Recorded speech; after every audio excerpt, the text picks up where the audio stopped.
I always love that introduction. I feel like it always gets me hype, hype, hype, hype. Good evening, everybody. Good evening. How are we doing? Can everybody hear me good? I always got to check. I be having my stuff. My stuff be jacked up. Thumbs up if you hear me good in the chat while people are rolling through. There's just so much to talk about. So much to talk about. All right. Thank you. Thank you. Thank you. Thank you.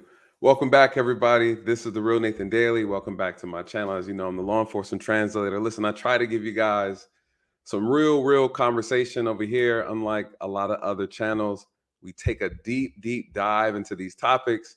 And this particular one, I got to talk about. Now, listen, I'm usually not the one that try to like catch up on these trendy topics, but this is a good one because it's about a gentleman by the name of Andrew Tate. Right? If you have not heard about him, we're going to do a quick little review over who he is. The Tate brothers, two brothers, UK brothers living out in Romania. YouTube sensations, right? They're dynamic speakers. They're very well renowned on YouTube. They're also multimillionaires as well. I believe they're worth about $500 million. But I don't know, right? But they are wealthy. We're going to talk about that. Recently, they have been arrested, but I do believe they have been released. They were put on a 24-hour hold. They're out there in Romania, but we're going to talk about it as you guys dive in. I'm going to give you a little backstory about him, and then I'm also going to talk to you about how I came across this YouTuber. He's a what they call an influencer as well, right? Very famous influencer who was actually banned from social media. He was banned from YouTube. And I think that's when he also skyrocketed after that ban. He was banned from YouTube. He was banned from like all the other platforms. They try to censor him. Why? You know, he's very he talks about the dynamics between men and women, right? He's that like a masculinity coach.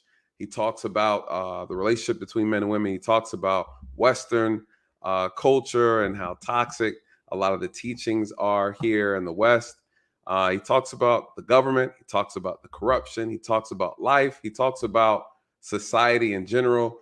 He brings up a lot of things that people would call or consider to be conspiracies, or I would say things that make people uncomfortable truths.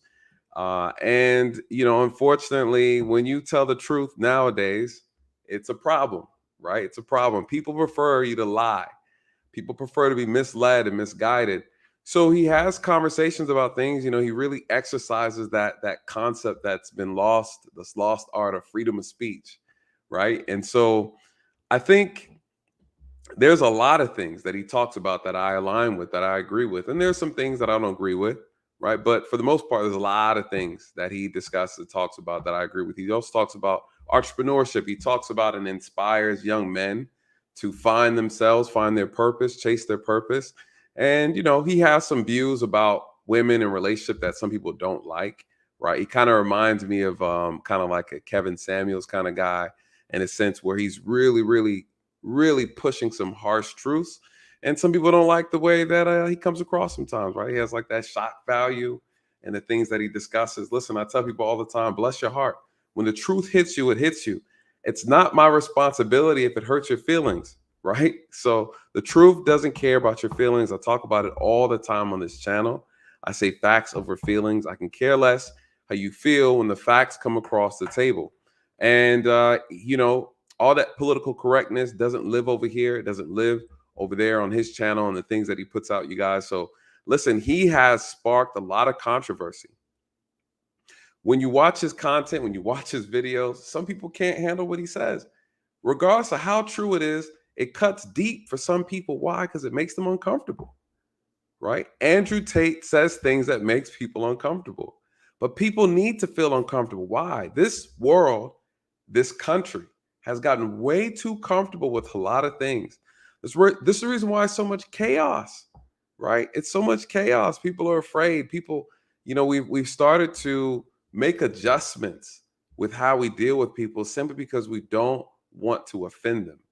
You know, if you get offended based on what I say, that's your problem. It's not my problem. And I think this I don't give a damn approach that he has about giving information has made people a little has made people irritated. Why do I say that? And we're going to talk about him being arrested and what he's been arrested for, human trafficking. And it's just that plain and simple.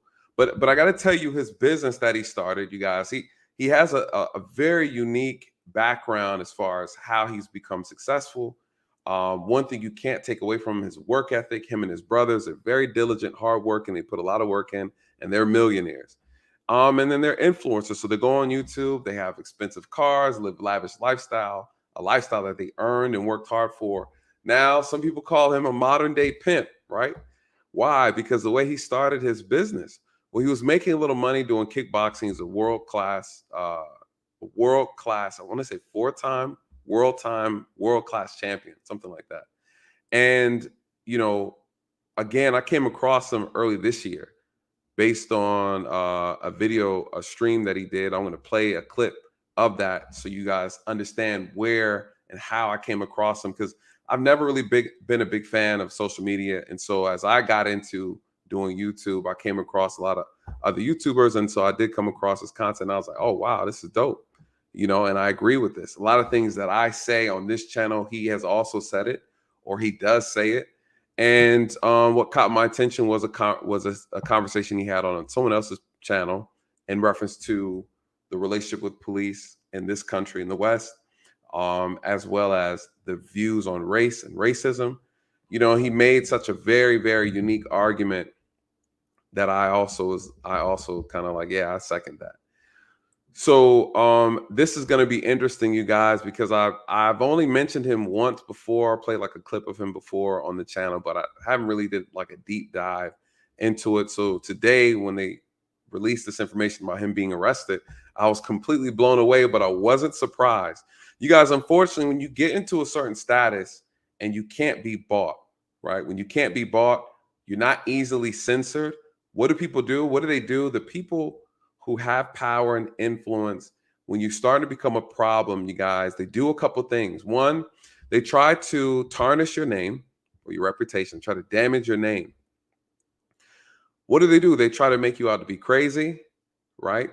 They try to say that you are, you know, you're anti this, you're anti that, right? They try to get society against you through the form of propaganda. They use propaganda through the media and social media to convince people that you are against society or a group of people, right? You're transphobic, you're homophobic, you're anti-Semite, right? You're a racist. You don't like black people, right? They use these type of this language, shaming language, or tools of propaganda media to try to get you censored, get you blocked, get you canceled. Now,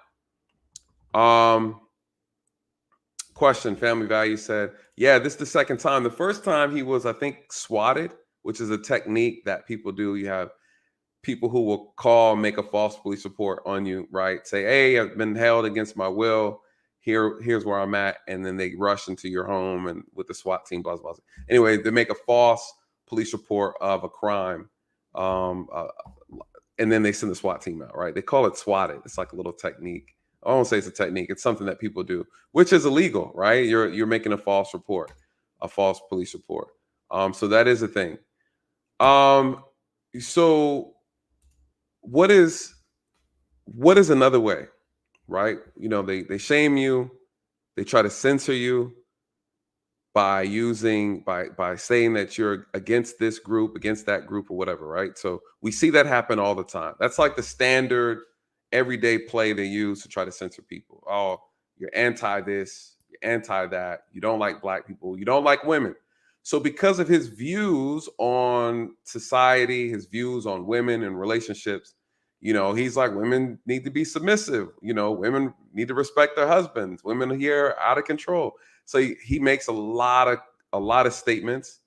And some of them you have feminist groups and other groups who take offense to and things like that. And they label them a misogynist and all that kind of stuff. And I'm going to show you a sample of that when they like to throw these jabs at him, right? Based on him having his own perspective, his views and his opinion on things. Instead of challenging those things, they name call, right? We've seen this all too often. They've done it to Kevin Samuels, right? So here's the thing.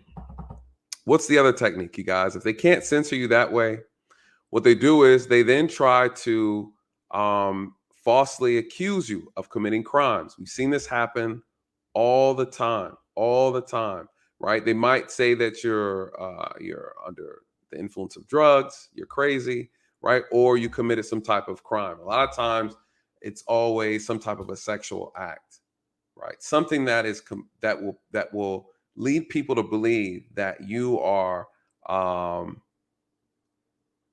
victimizing women or children, right? Anything to damage your name. What's the last thing? If they can't get you through censorship, they can't get you through a false crime or arrest. These are ways they try to threaten you indirectly. You guys, and they take you out, right? They take you up out of here. If you haven't got the picture, right? Strike one. If it didn't work, strike two. That doesn't work, you guys. If you still become a problem or a threat, they take you out of here, right? What do I mean? They give you a soul bond, right? They take your soul up out of here. That's like the final way to get you out. I remember he did Andrew Tate. For those who aren't familiar with him, again, I'll pull up a video clip of him just so you guys can see what I'm talking about. He had to tell people, right? Like he's telling people about the game, about finance, about economics, about how billionaires and millionaires, how they work, how they mingle, how we're all being manipulated, which is true, you guys, which is true.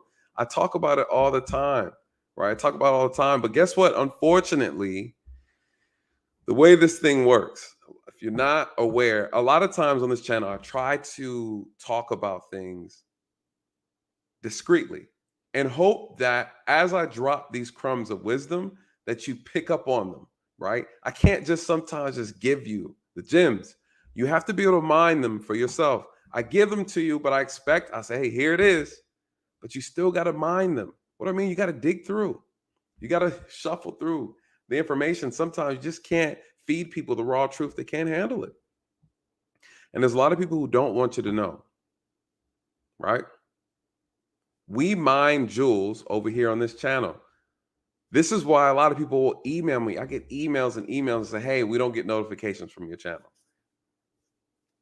YouTube has me under this whole shadow banning thing. I don't know. Maybe not. I don't know. But a lot of people say it.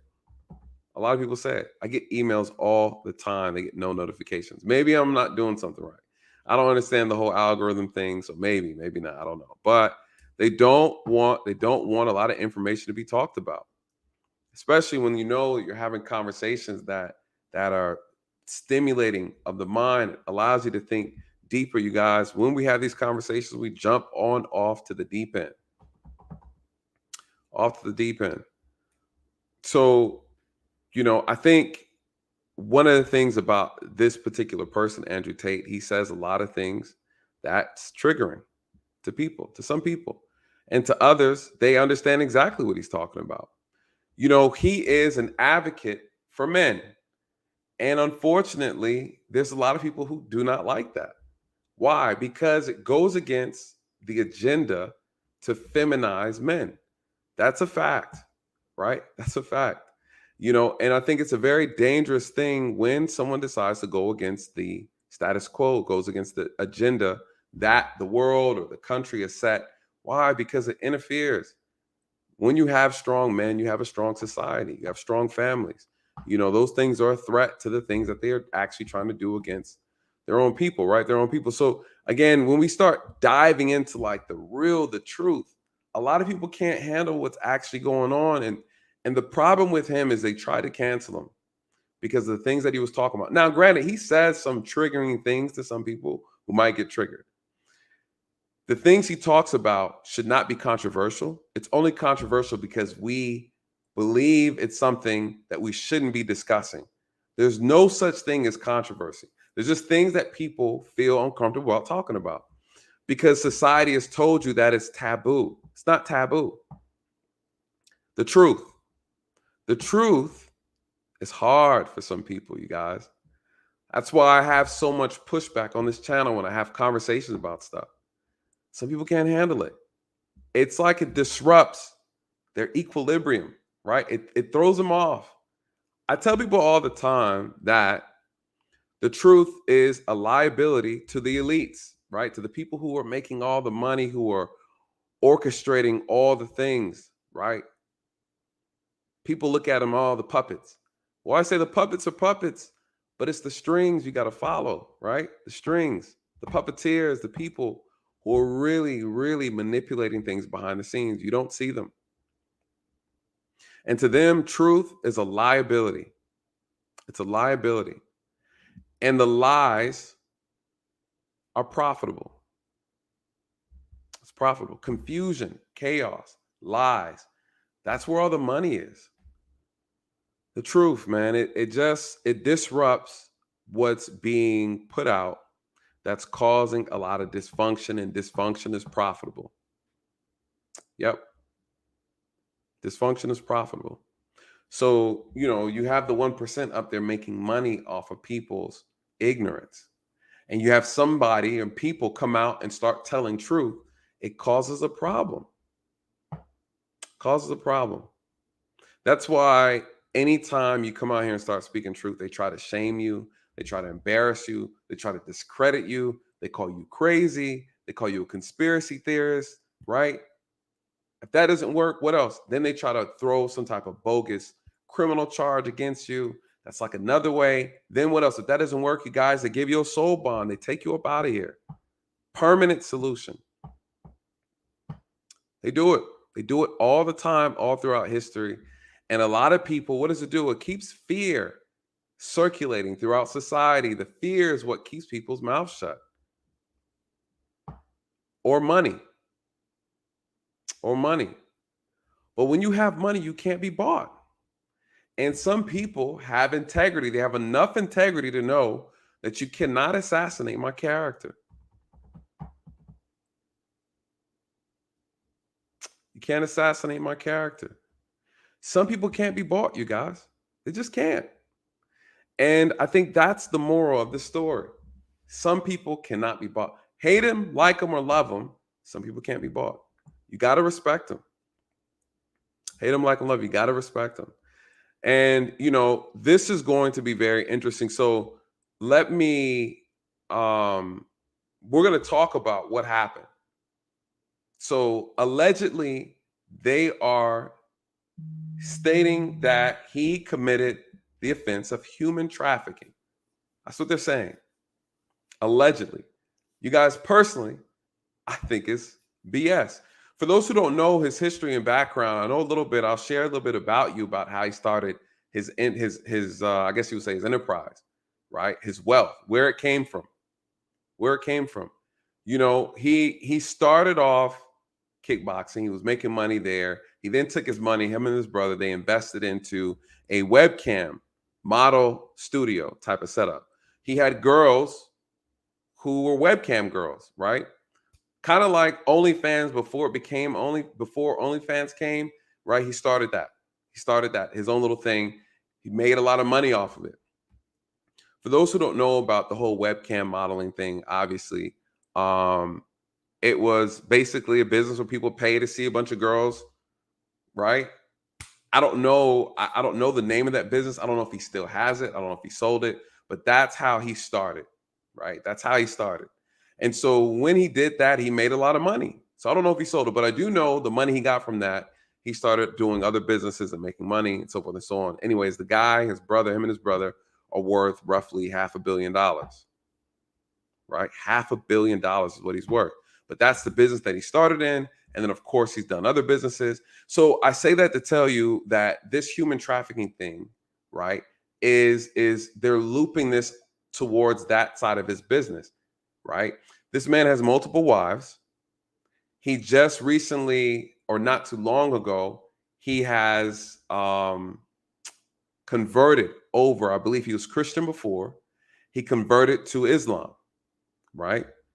So shout out to all of my Muslim followers. Shout out to you guys, right? So he converted over to Islam. So very interesting gentleman, right? So he has these businesses. He makes a lot of money, him and his brother. They started their own social media as well. They coach men and young men on how to be men, right? They're masculinity coaches. So unfortunately, you have a segment of social media within this space that are anti-masculinity, right? Let's just be real. They're anti-masculinity. They believe that when you are trying to talk about men being men or men taking leadership positions, men being masculine, being strong, there's a segment of people in society, especially in the especially in the Western hemisphere, right here in the US, where they believe that that is considered to be toxic. They think men and being men and teaching masculinity to boys is dangerous, right? They say it's dangerous. And he's saying it's bullshit, like a lot of men are saying. And so this idea and this notion that you have feminist groups who are basically anti-man and anti-masculinity are saying that masculinity is dangerous, which is a lie. And that's a dangerous lie to tell. But unfortunately, people have absorbed that and they are now spreading that. They're preaching that message. And so now you have people such as Andrew Tate and others, to name a few. You have, of course, the untimely passing of a Kevin Samuels, who also fought against that negative or that dangerous narrative that was pushed out, right, about men. And Kevin Samuels especially spoke about Black men. And he inspired Black men to be more masculine and to take back a leadership and powerful position by focusing on their purpose. And he had some things to say about relationships and dynamics. A lot of these guys have conservative values and they're very traditional, you know. So there's been this thing now, this debate against traditional men and modern women. That's been like the new thing. It's the thing, I won't say new thing, but it's been this thing, this ongoing thing on YouTube that's constantly being talked about, right? It's getting a lot of attention. It's being a lot of attention. I don't talk too much about it. You guys, I have my views on it. I have a very balanced view on these things. But to be completely honest with you guys, I'm very conservative within my values as well. You know, though I see the nuances and arguments, I'm not a sensational speaker to where I will say certain things to just invoke a negative response or a response from someone just for the shock value, right? So that's just not me. That's not my content. At the same time, if you want to have an intellectual conversation about the realities of the male and female dynamic in Western culture, I'm gonna keep it real with you, right? On the problems and the solutions. And I don't hold back, right? So again, very dangerous. And so what do they call Andrew Tate? They call him a misogynist. You guys, believe it or not, people call me a misogynist, you know, but we don't hate women. I don't hate women, you know. And so again, it's these labels, these shaming tactics that's done in order to try to get society against you or to try to censor your voice. And guess what? A lot of men are pushing back and saying, we're not going to have it. We're absolutely not going to have it. So what do? Andrew Tate, headlines, now arrested for human trafficking. That's the conversation, you guys. That is a very dangerous label to have. Very dangerous, you guys. Human trafficking is a real problem. It's a multi-billion-dollar business. It's a very real problem that affects this whole entire world, right? This whole entire world. I'm gonna read to you an article about what the news is saying about Andrew Tate, as far as what they put out, the Romanian government put out, or I won't say the Romanian government, but what the news is saying about him. We're gonna pull up an article and read that, and then I want to go through a video that about. Well, before that, let me just show you a particular video that he did. It's a small little clip just to give you an idea of the conversations that he has. If you're not familiar with him, again. Shout out to everybody in the chat as you guys make it through. Welcome tonight. This is a very unique live stream we're having tonight. It's about Andrew Tate. For those who are new to the channel, we do cover a little bit of everything, but I'm gonna tell you how I found out about this gentleman. So we are going to dive into this quick little short video. For those who are not familiar, I want you to hear the things that he talks about so you have a better understanding about his content. All right, pull this up. Men is that they're dangerous. The dangerous thing about overly emotional men is that they're dangerous. They're genuinely dangerous. This is what's crazy. All these people who talk about toxic masculinity and how bad it is for men to be traditionally masculine. A traditionally masculine man does things he doesn't feel like doing because it is his duty to do them. He charges into the building because it is his duty. Not because he feels like it, because it is his duty. We're now teaching the new generation of men that they don't have duty and they can just act on their feelings and act how they feel, and they don't have to act as a man should. Do you know what happens when you get men who just act how they feel? You get school shooters, you get violence, you get rapists. Men who do not control their emotions are dangerous. If you find a man who is stoic, he's not going to hurt people. He's going to sit and think about his actions very carefully, and he's going to be a good man who protects and provides for his family. You need to be teaching stoicism. You need to be teaching young men to understand that the world is very, very difficult. It's hard to be a man. You're going to feel bad sometimes. You need to suck it up and perform anyway. Not just sit there and cry your eyes out and blame other people. All right. So that's a quick little short, you guys. And what he said was accurate. It's true. And I think that's the problem, right? That what he said was 100% true. Nothing about it was a lie. About what it means to be a man. We're losing that, right? In society, they're teaching the opposite. They want men to dive into their emotions, dive into that softer side. But the world is not soft, right? Men built this world. That's just the reality of it. It's hard to be a man, you guys. And I think, you know, when you start having people advocate for men, it makes people feel uncomfortable. I don't know why. It goes against the agenda. But the reality is you have people who are stepping up and saying, no, we need men to hear this. We need young boys to know that they are important, that they are valuable, that they mean something, and they deserve to have the best, but they have to work hard for it. No one's here to give them any handouts, you know, and they deserve a woman that's going to respect them, honor them, cherish them, and lift them up and support them. There's nothing wrong with that. You know, again, we talk about it all the time on this channel. I've had a chance to go on other channels and talk about the power of what it means to be a man. And then also the reality of the situation, men being leaders and providers. You know, men have to be on their purpose. Like, this is a real thing. And so he speaks to these things all the time. What's the issue that people have with him? You have feminists and you have some women who aren't feminists, but just women in general. You have people and you have some men, right? Who feel that what he says is insulting to women, disrespectful to women. And I disagree with that. There may be some things that I don't agree with that he says. But no, I don't see him being this evil guy who hates women. I think that's gross exaggeration. And a lot of times those are people who don't really listen to everything. They hear little clips here and there.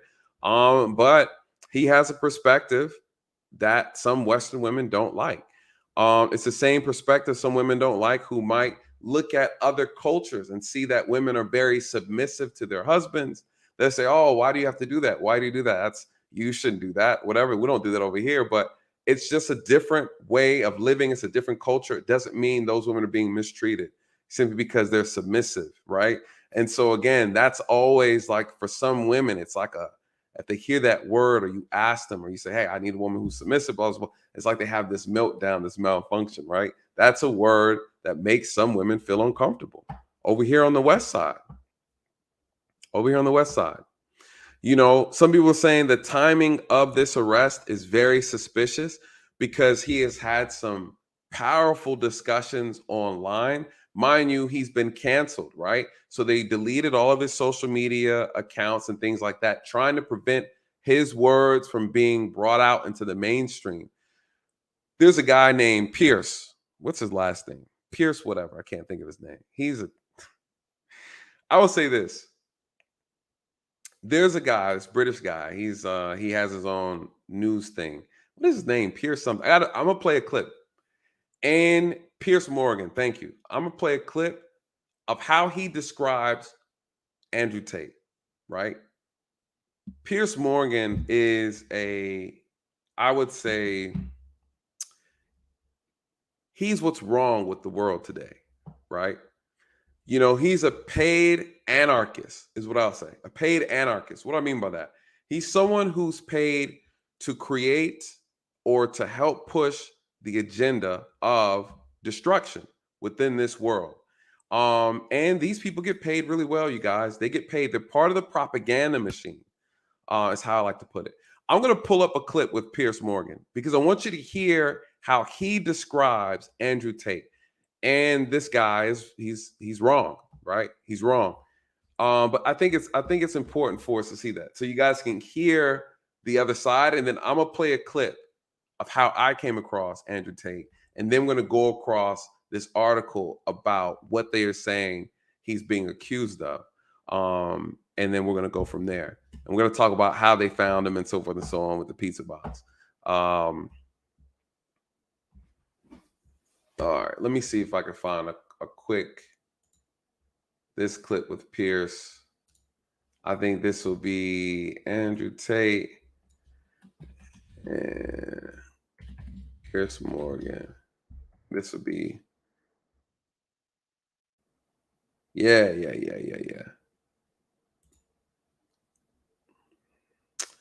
All right, you guys, check this out. Let me stop sharing.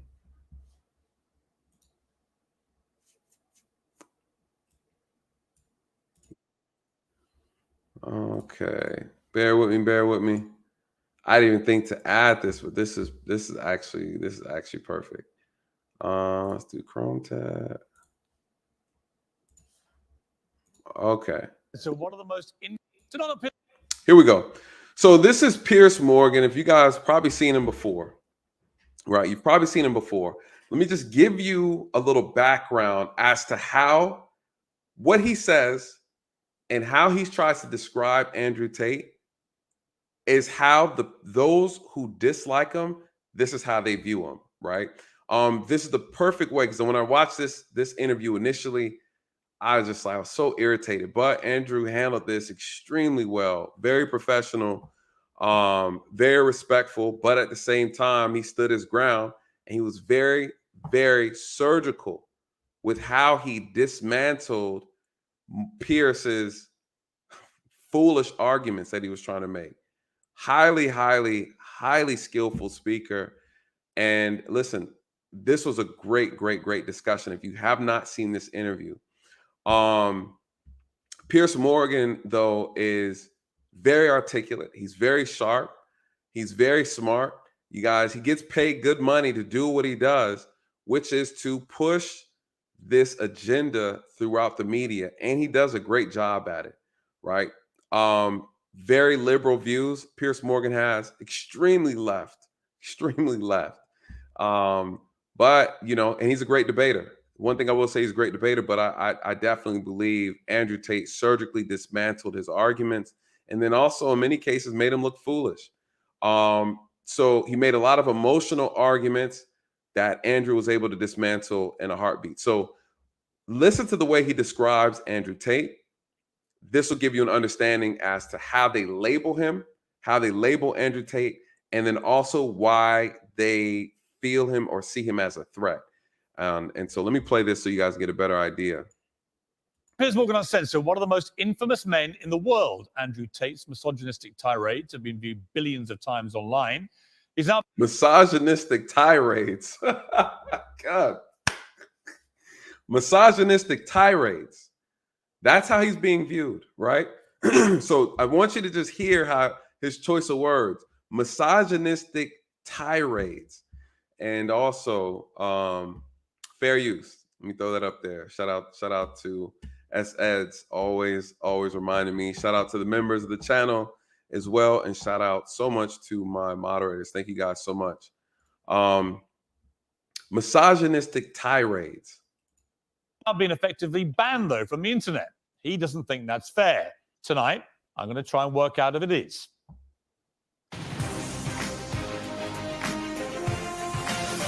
From London, this is Piers Morgan Uncensored. Well, good evening from London, and welcome to a special edition of Piers Morgan Uncensored. Andrew Tate, one-on-one. He's the most famous man you probably never heard of, with billions of views online. At one point this year, more people were searching Google for Andrew Tate than Donald Trump or Kim Kardashian.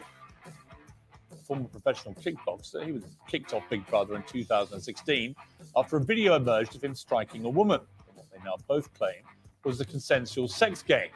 He's since made millions as a pornographer and casino owner in Romania, but it's his online videos that have made him notorious across the world, posing as a playboy with fast cars, cigars, weapons and cash.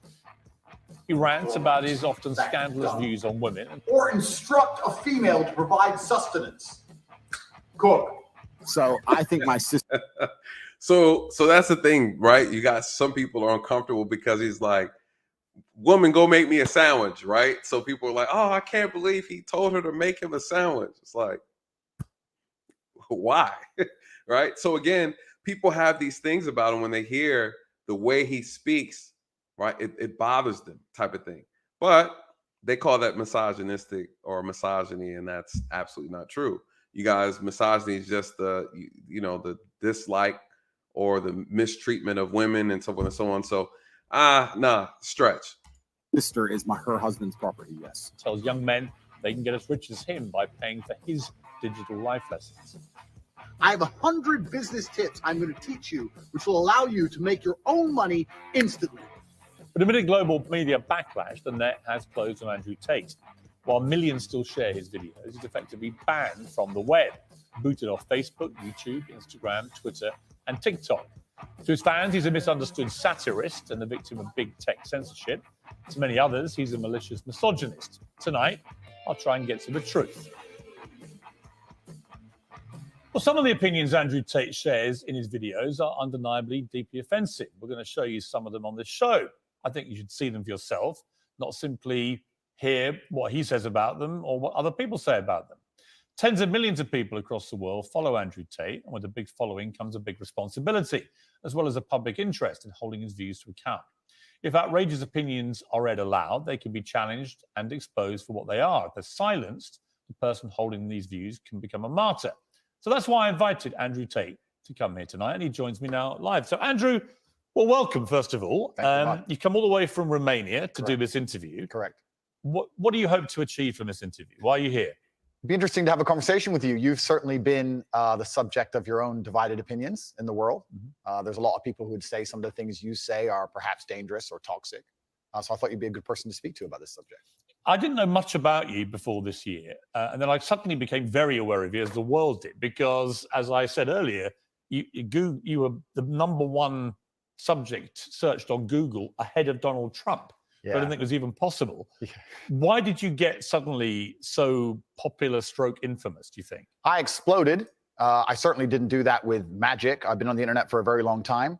I think in the world we live in now, as the other side, the people who disagree with me, as they get more and more tyrannical in their censorships and their hate mobs, etc., as standard masculine practices are deemed toxic.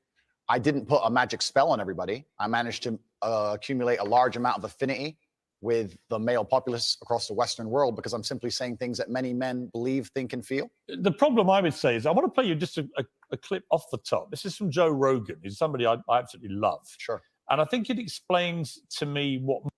So one of the things that's interesting about this is, you guys, immediately he says what?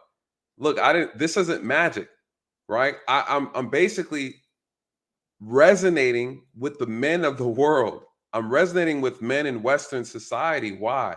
Because unfortunately, what people don't realize is the man's being a man, or being a man, and a man's thoughts, being a man's expressing his thoughts, expressing who he is, it's being suppressed. It's being censored, right? This is a fact. This is a fact. And the things that men are doing, people are trying to label it as bad, which is not true, right? And so again, there's a concerted effort to actually diminish what it means to be a man in Western society. By doing that, by feminizing men, by weakening men, you make a weaker society, which makes a society easier to manipulate and to overrun, overtake. That is a fact. And so what he's saying is, listen, all I'm doing is speaking my truth, talking about the weapons that are formed against men intentionally to break us, remove us, to make us weak in order so that we can be taken over. It's easy to destroy society when the men are weak. So he talks about these things. He's absolutely correct. How we are starting to label good things bad and bad things good in this country. What I presume my issue with you is going to be, right? Correct. And you have absolutely got the right to try and persuade me otherwise. Sure. But Joe Rogan said this about you. My 12-year-old and my 14-year-old asked me about Andrew Tate. And my what'd you say? 14-year-old What'd you asked say? me, I said he's a legit world champion kickboxer. I go, I like him a lot. Why do you like him? And I was asking him. They said he says a lot of funny stuff on Twitter and TikTok. He f***ed up with the misogynist stuff. Yes. Because if he didn't do that, if he just did the pro-male stuff. The change you've been waiting for is here.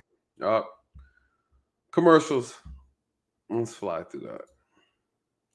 So I thought that was interesting because when I've gone over everything that's been at the center of the debate about Andrew Tate, I come down with Joe Rogan in the sense that there's a lot of stuff you say I agree with. You know, I've got 3 sons in their 20s. It's not easy actually being a young male in the modern world. And I think a lot of the things that you say about that can resonate with them. Yeah. The problem comes with the, I don't know, 10, 20% or whatever of your output, which on the face of it appears to be blatant misogyny. And when you couple that with your massive influence and huge reach, that is why the social media companies have decided to effectively cancel you. I don't believe in cancellation. I don't believe in censorship particularly. That's why I've invited you to come on the show. But I do think a lot of the things you've said are blatant misogyny. Do you accept that? So you made a very interesting point there. You just said on the face of it appear to be blatantly misogynistic. I understand that on the face of some of the long format content I've made, if you're going to take a few seconds out of hours, chop it up, put it all over social media, accompanied with my massive fame, then things can absolutely not be taken out of context. I do not hate women in any regard. I have no negative relationship with women. No women have come forward saying I've hurt them. I have no criminal record for hurting women. There's no way I can be seen as the face or the devil in regards to how men treat women on the planet. All right. What did he say? As clarification, he said, listen, I'm not misogynistic at all. There's no misogyny within my blood. I don't hurt women, attack women. I don't do anything to cause women any pain. Let me get the actual definition of what misogyny is, because I want us to all be clear when we're having this conversation. What does Google say about misogyny? What does it mean? It says dislike of contempt for or ingrained prejudice against women. That's it. That's it. You know, and so what people are using the word misogyny, you know, he's misogynistic, you know, he has a lot of misogyny, he's a chauvinist. You know, they use this language, shaming language, because they don't want to address the actual points and the argument that he's making about women, right? About the unfairness that women have, or I won't say unfair. I would say the unequitable treatment between men and women, right? And so again, it's one of those things where people don't like to have that real argument. And so they name call and throw insults as a way to try to dismantle what you have to say, try to diffuse it. And it doesn't work. It doesn't work. A lot of people are back down because of the shaming tactics. Shout out to Kevin Samuels, bless his heart, right? Rest in peace. What did he say? He called it sign language. When people try to use shame, insults, guilt tripping, or they operate with the idea, the need to be right? Sign language is what he called it. And it's a tool that people use to try to dismantle your argument instead of actually addressing the points that you're making. They don't want to look at the mirror. So instead they call you names, right? They try to censor you, right? Because they don't want to actually have the real conversation. And that's what he's saying, right? This is what he's talking about. Absolutely not the opposite. I believe in protecting and providing. I've been misunderstood. There's been large contingents of people who have tried very hard to purport lies about me. And the truth of the matter is I've been producing content for a very long time. Hours and hours of videos been cut down to 2 or 3 seconds of clip. Those clips have gone viral and people misunderstand me. But I think you've used this phrase and be taken out of context. And I'm not sure that is correct in the sense that it still comes out of your mouth. And some of the things some of the things you've said, I just think are blatantly. Well, let's do them. Let's hear them. Let's go through some. Sure. Right. So you said this about Me Too / rape. This is probably 40% of the reason I moved to Romania. In Eastern Europe, none of this garbage flies. You go to the police and say he raped me back in 1988. They'll say, well, you should have done something about it back then.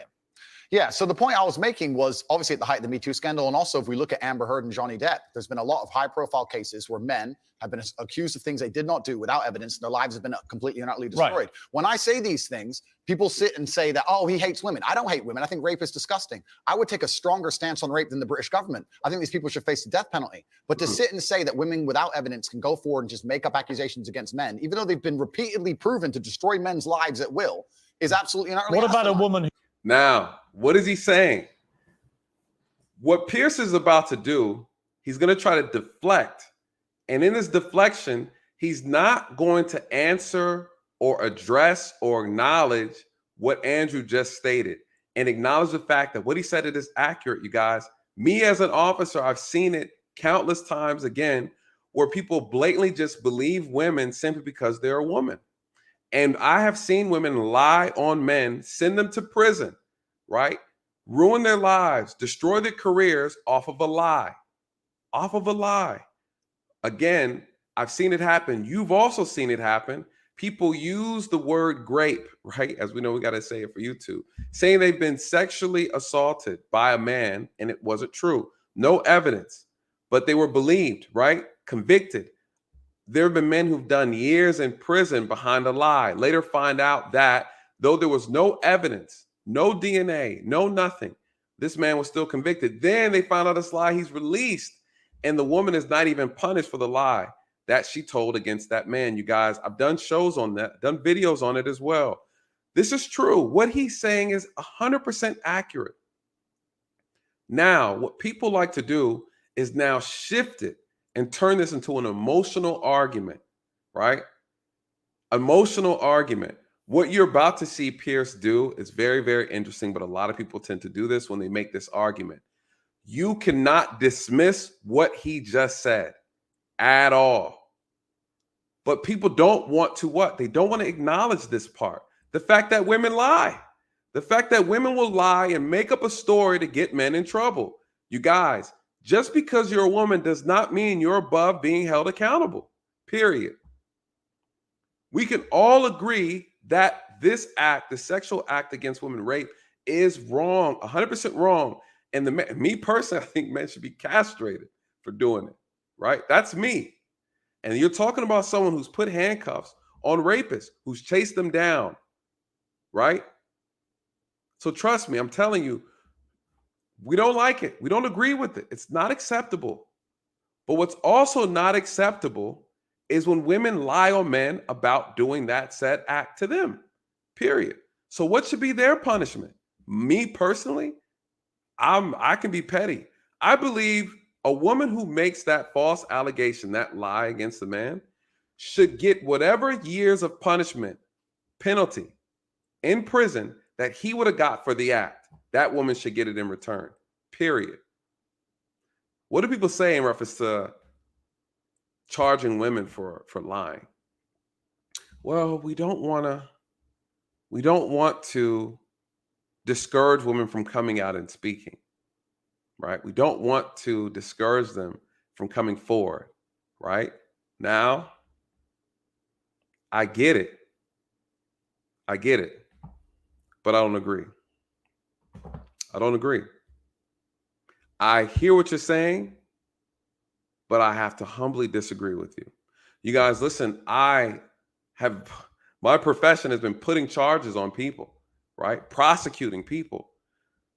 When you have a man who was falsely accused of a crime and he did 10 years, and then later find out that the lady was caught on the phone telling somebody else that she made it all up because she was mad at him.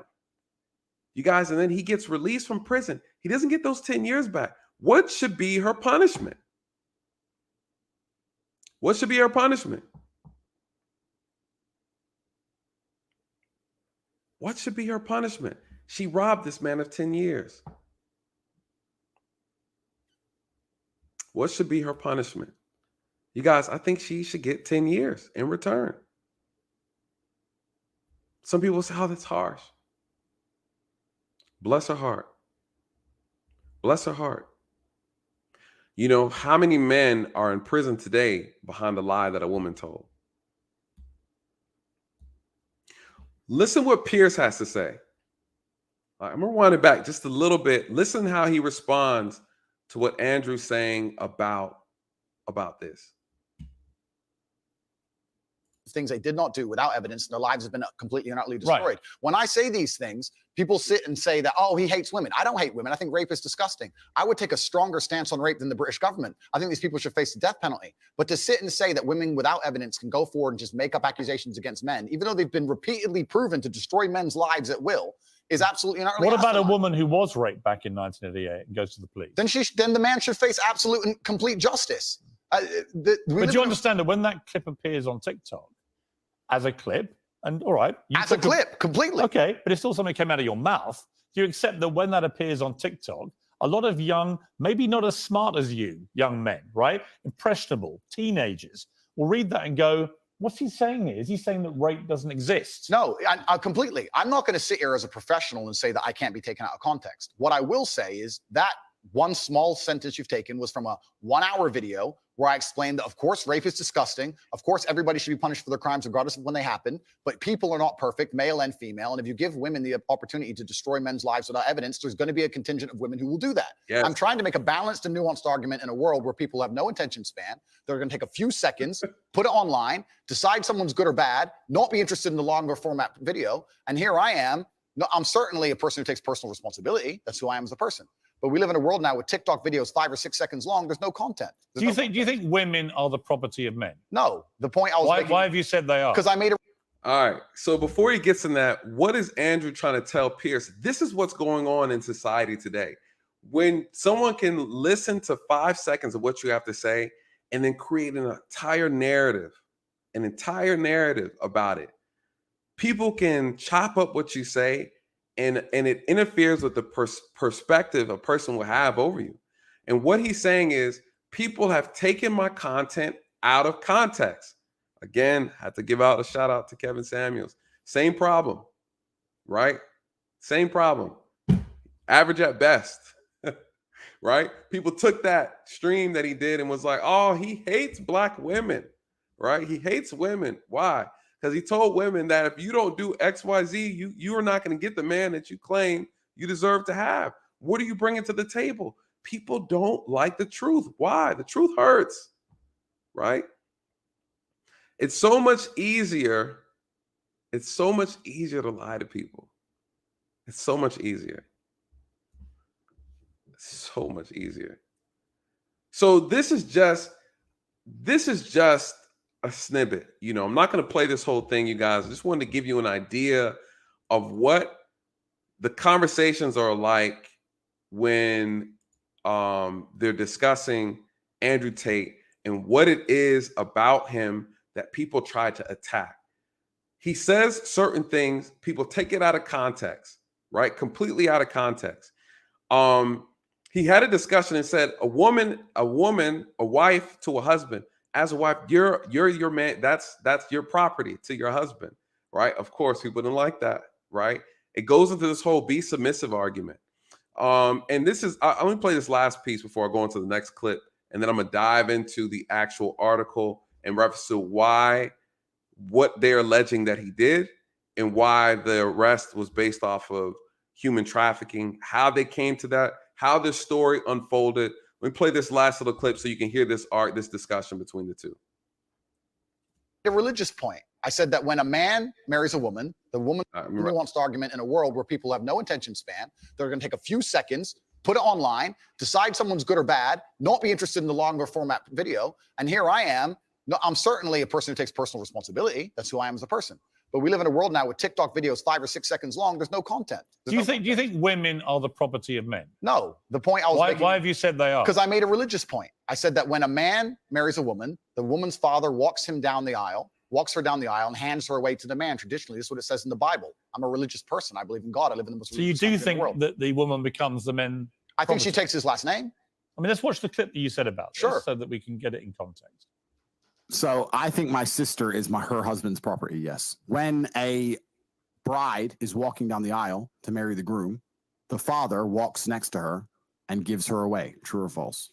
Right, Absolutely. But I've been married twice, as it turns out, and on both occasions, I didn't believe that the woman was being handed to me as chattel, as property. Perhaps the way that So what does Piers say? He says chattel, right? We all know the word chattel slavery. What is Piers trying to do? He's trying to invoke an emotional response out of the audience. He uses certain clever words, right, to say that what Andrew Tate is trying to say, or what he's alluding to, is that he believes that women are chattel. You guys, chattel, right? Animal-like to your property, right? You're like a pet, your property to your husbands. So again, this is the technique of the left, you guys. This is very lefty, right? They try to make emotional arguments. But what is he going to say? What he described is absolutely true. He's talking about the traditions, right? He's saying, hey, listen, I'm religious. My religious beliefs from this perspective is how I view marriage. A father hands over his daughter to the husband, right? And they get married. You are now taking responsibility as a husband of the daughter of another man, right? And so that's the idea. You're being handed, you're being passed over. This is very, very traditional and historical all throughout societies, right? Men have always been protectors of women. And so now as things become modernized, things have become more civilized. Of course, some women view things a little bit different. They don't believe they need that protection and things of that nature from men. So he said property. What did I say earlier? He says things that are very triggering. Again, you guys, he's sensational, right? He's a sensationalist. He says things that spark up debate, that spark conversation. And when you say, my woman is my property, that is going to set the internet ablaze, right? He could have easily just said that I am responsible, right? I am a protector and a provider of said wife, right? At the same time, he used and chose the word property. And of course, it got everybody up. And so, but that's what it's all about, right? That's what he is. Not only is he an entertainer, he is an influencer. You guys, unfortunately, we live in a world where people want to be stimulated with drama. The word choice, I would not have used it, but his explanation as to his views on marriage, I agree with, right? And so, again, word choice. Again, his job is to be partially an entertainer as an influencer. This is how these guys get attention. You know, if I said some outlandish stuff, you guys, views will go up, pretty sure. But I'm very cool, calm, collected kind of guy. So, you know, the things he says is attention grabbing. So, you know, but of course, what Piers is also going to say, which let me give a balanced perspective. What Piers is going to say is that, listen, though you might be doing this and it's entertaining and you're providing this type of comic relief, or you're making this thing spicy with the conversation, your words have power and influence. And so to you, it might be a situation where you're like, well, this is a catchy thing to say. It's going to garner a lot of views and attention. At the end of the day, there are people who are easily influenced. And this is also very true. So that is also a fair assessment, what Piers is about to say. But I also believe that you give a person time to bring context. And let's hear what he has to say about that. And then we're going to go on to the next, to the news article. The reason I'm asked that question repeatedly, and I'm asked in a loaded way. So would you rephrase what you said there? Now, that's an interesting point about phrasing. The way I would say things before I was famous, I have to take personal responsibility and accept that if I make a video that 500 people see and 1% of them misunderstand it, that's not a problem. If I make a video that 5 million people see and 1% of them understand. So specifically on that point, I think my sister is her husband's property. She took his last name. She married him. She wanted to join his family. She has said it herself. Right. So she's still a sovereign individual. She's absolutely not a sovereign individual. Property means that the husband owns your sister. Listen, my friend, if you want to argue about this, you need to go back to the Bible, to the Quran. You need to argue with religious. No, I'm not talking about anything in the Bible or Quran. But that's what it says. No, I'm asking you what you. Now that's accurate. Right now, let's just be clear. I wouldn't call a woman property. I wouldn't call, if I was married, I wouldn't call my wife my property. I would say she's my responsibility, right? I would say that. However you translate that to, I don't really care, right? But I wouldn't say property. I would say my wife is my responsibility. I'm responsible for her. I'm responsible for our kids. That's my responsibility. If you think that means property, I don't really care, right? My wife will understand what that means when I say that to her. She will also understand that I will make certain decisions that I feel like is best for us and our family, period. That's me being a leader. If I have a woman who does not align with my views, she's not a woman for me. It's just that simple. I don't need to tell you what to do, tell you how to act. When we come together and we have these discussions, my job is to evaluate you and to determine whether or not you're going to be a good fit for me and what I have going on, as you should be doing the exact same thing, right? So again, it's not about that. I believe it's about duties and responsibilities, and that's what it is and it comes down to. Now, again, right, bro, man, from the 5th floor. Now go make me my sandwich. Heavy on the mayo with extra cheese. That's a fact. That's how I like my sandwiches, right? So that's how I would say it. He said property. That's what invokes emotional responses from men. Men are like, hell yeah, that's my property, right? Like, so again, he's galvanizing men who have not had an active voice and an advocate for very, very, very long. I don't even know the last time men had an actual advocate on social media, right? So again, it's a shift. You're seeing a shift. Women have had Andrew Tates, right? Women have had activists that represent women's interests, right? So again, women have had it for a long time. As long as I can remember, there's always been women in spaces of media who've advocated for women. Oh, don't mess with these scrubs out here. Scrubs don't get love, right? Like, so there's always songs, there's TV shows, there's what else? There's what's these other like little women's circle groups like The View and things like that. There's always been these women's shows and talk shows where they are advocating for women and also putting men down, disrespecting men, insulting men, right? So, and empowering women. So at the end of the day, there's nothing wrong with men who come out to empower men. And you might not like some of the things they say, and they do say things that make women look bad, or they say things that might be insulting to women. But listen, you guys, it's like that on both sides. It's like that on both sides. You can't be mad when you have a male superhero who comes out of nowhere and now he's advocating for men's interests, right? Now women are upset. Like, man, come on, you got to miss me with that, right? So let's hear what he has to say, how he makes this final respond, and then, we got to go into that article. You think? I think that if a woman marries a man and she decides to take his last name, that they have different roles and responsibilities within that marriage. And I believe that's not the question. I believe the father.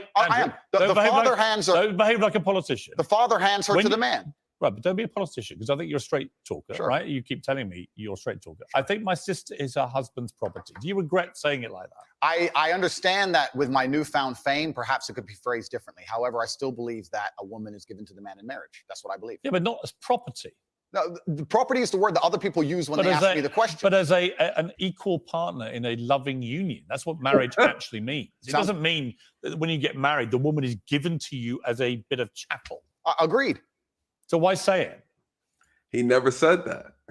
He never said that. But that's the way that people ask me the question. People say to me, they ask hang on, you can't blame people for asking you questions. Surely, if you want to be accountable for what you've said, you've got to own your responses, not blame the question. I own the response. It's like me asking you a question now, and you say something, and then say, well, actually, I blame you for asking. I understand, Piers. Piers, I understand. I believe the woman is given to the man. I believe she's given away by the father. I believe she belongs to the man. So fundamentally, you do believe that a woman becomes a man's property at marriage. I believe she belongs to the man in marriage, correct. Right.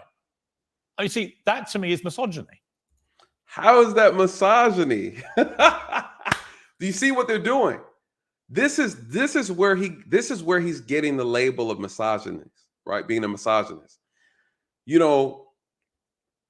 Here's the thing, right? What did he say? He said, I believe a woman is given to a man in marriage. This is true. Is this not true? Honor and obey. These used to be, right? These used to be the sayings, right? You get up there and you got to say your piece, right? Do you cherish? I don't even know how it goes. How does it go? Who knows the quotes that you're supposed to say, right? Who knows what you're supposed to say? Do you swear to cherish, honor, and obey, right? Whatever it's supposed to be. I don't know. But anyways, what is it? Honor and obey. You have a duty, right? A duty in a marriage. And so what is he saying? A woman is given away to a man. You as a man are responsible of taking care of said woman. That is the responsibility and the duty of a husband. And I think a lot of times when we start breaking it down and say, what does that look like? What does it look like? This is what it looks like. What it looks like is a man's responsibility is to be a protector. What does that mean? Protect, right? Death do you part. The truth of the matter is a man's job is to die for his family. You have to be willing to die for this woman. I say it all the time, and I've said it before, right? A woman's responsibility is to live for her husband. You are a wife. Your responsibility is to live for your husband, live for the children, right? My responsibility as a husband is to live for you, but not just live, but to die. I have to be willing to die for you, right? If you cannot live for me, how can I die for you? That's the reality of a man, right? You have to be willing to put your life on the line to protect your family. If you are not worth dying for, then you're not worth marrying, in my book, in my eyes. That's how I look at it. That's how I examine a woman's worth, in my personal opinion, right? Why? Because that's what I'm going to be called to do. And if you have a man who is not prepared to take those lengths to protect you, then he's not quality. He's not a quality man. He's damn sure not worth marrying, right? So that's just my reality. And you're entitled to your opinion. Right. But do you not understand why people think it is misogyny? I understand why some people can be very offended by what I say.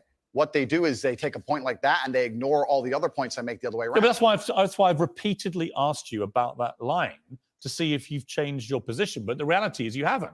It's not about changing positions. I'm a full-grown adult and I stick by the things I say and I'm responsible for them. Which, by the way, is fine. Absolutely. But what you did say at the start of this little exchange, you said, I wouldn't maybe say things the same way now that I did before I was famous. And yet, actually, you've doubled down and said exactly the same thing. On certain points. So that is what you believe. And that's my point. Yes. I'm trying to work out, look, I don't know you. We've Correct. just met, right? Yeah. I'm trying to work out who Andrew Tate is and what you actually believe. I don't want to twist anything at all. Then let me make it very, very clear to the camera. I believe a woman is given to the man in marriage. I believe that. I also believe a man has a duty to protect and provide for her. Absolutely. I believe a man should lay down his life if something happens or his wife's life is threatened. Absolutely. I believe that women and children first are on the lifeboats. But men, I believe that men. But a man doesn't own a woman. It's not. No. It's Unless okay. they literally buy them as a slave. Well, obviously, we're not talking about that. We're talking You about never said religious, that. biblical marriage. We're talking about something else. Yeah, but I'm a Christian. I don't believe that I own my wife. Do you believe your wife was given away to you when she took your last I name? believe that there is a process where a father traditionally walks his daughter down the aisle and hands his daughter to this man, and they stand there and become a union of two loving we people agree. in a partnership. So you agree? There's no ownership involved. I didn't say He's not selling her. The father of the bride isn't selling his daughter. Never said that. No, absolutely. That's But what property she means. It's She not- becomes a it's not member like of your house, family. is it? I think we're arguing over semantics. We're That's not, what though, we're because fundamentally, I don't believe a man owns a woman. You Never do. said that. Well, I don't think a man owns any sovereign individual. I don't think we live in the world of slavery. I don't own any men or any woman. Right. Nobody owns But when you anybody. use phrases like property, that's So here's where you see how he's trying to put words in his mouth. I never said that. I never said that. I never said that. Then you have Piers. He starts to express the exact same thing, but words are different, but it means the exact same things. What he's saying, you were arguing over semantics. You agree with me, Piers Morgan, right? You absolutely agree with my views on how a woman is being handed over from her father to the husband. And so, again, what is he trying to do? He's trying to make an emotional argument. He's trying to invoke an emotional response by using certain words. And so, again, this is the games, right? He's not here to have a genuine conversation. He's here to try to reinforce an inaccurate label that people have put on Andrew Tate because they don't like that he's speaking truth. That's what's going on. What did he say? It's a man's job to die for his family, to protect his family, right? If you're in the bed, I'm in the bed, and the window breaks, you're going to look for me to go downstairs to address that threat. You're going to look for me to do something about it. What did he say? He said, if something happens and the boat falls apart, and there's a lifeboat, it's the wife and the children that go on the boat first. There's no other way. That's what it means to be a man. That's what it means to be a man, right? If you don't have a man like that, you don't have a man. You have an associate, right? If your man looks at you and y'all, hey, who gets on the boat? Rock, paper, scissors. Listen, you failed. You failed to pick a quality guy, right? At the end of the day. And someone said in the chat, like, men aren't like that no more. No, the men that you're looking for aren't like that. You gotta, you guys, picking a partner is the most serious thing that you can do. Probably the most important thing you can do in your entire life is picking a quality partner, because it's literally life and death. And I think that's what's gone. That's the problem with the world today, is that we are no longer looking at it as a life-changing type of decision, right? It is a survival-based decision when you are picking a partner. That's what you imply. I understand. And so my point again is, you're a smart guy, right? There's no denying that. You're smart. You're a good talker. I've seen a lot of the stuff. But when what I don't think you quite fully understand. No, I understand very well. When young, impressionable people who are not as smart see things like, I think my sister is her husband's property, yes, and you've just reaffirmed that belief. They think that they have the right to own women. I understand that very well, Piers. That's why people think you're a misogynist. Completely. I understand all of this very well, which is why when you're saying I was backtracking, I'm not. Do you have any regret? As Ed said, who picks and who chooses? Who picks and who chooses? I have people ask that question before. Who picks, who chooses when it comes to relationships, marriage, and so forth? Well, of course, if we're looking from a biblical standpoint, he who finds a wife finds a good thing, right? If we look at it from that context, he who finds a wife finds a good thing. It's very simple. A man who finds a wife, meaning you have to be a wife. We're talking about the mentality of a woman. You have to already be living within that mentality, right? Like, you have to have those characteristics. You have to have those traits of a wife in order to be found, right? You can't pick and choose when you be wife-like. So again, he who finds a wife finds a thing, right? Finds a good thing. What does that mean? That a man is a hunter. A man is supposed to go and search out for a wife. If he's looking around, he sees everything but wives, right? He's probably going to play around until he finds said wife, right? That's what society's looking at right now. So who picks? Who chooses? Men pick. Women choose. That's how it works. Because at the end of the day, a man is always going to present a ring. A woman has to accept it. That's why a lot of people put a lot of responsibility and accountability back on women based on the partners that they choose. Why? Because you have to accept said man. You have to accept him into your body. You have to accept him into your life. You have to accept him in marriage. He cannot force marriage on you. He cannot force sex on you. He cannot force a child on you. Women have to accept. Women are receivers, right? Women are receivers and men are givers. We give, you receive, right? And that's just the reality. That's just how God made it. So, at the end of the day, a woman has to choose. Woman has to choose. That's why if you get with dusty, crusty Tyrone and he plays you and lays you out, then you chose that. You chose that, right? That's the power of the choice. I can only offer, but you got to accept. Over the way you phrase this stuff. Well, this is the point I was trying to make. The point I'm trying to make is, when I was not nearly as famous and I was making long format content, I was not sitting there anticipating I'd become the most Googled man on the planet and that a few seconds could be taken out of context. That was not my anticipation. No, but it's still what you believe. It's what you believe now. So what's the difference?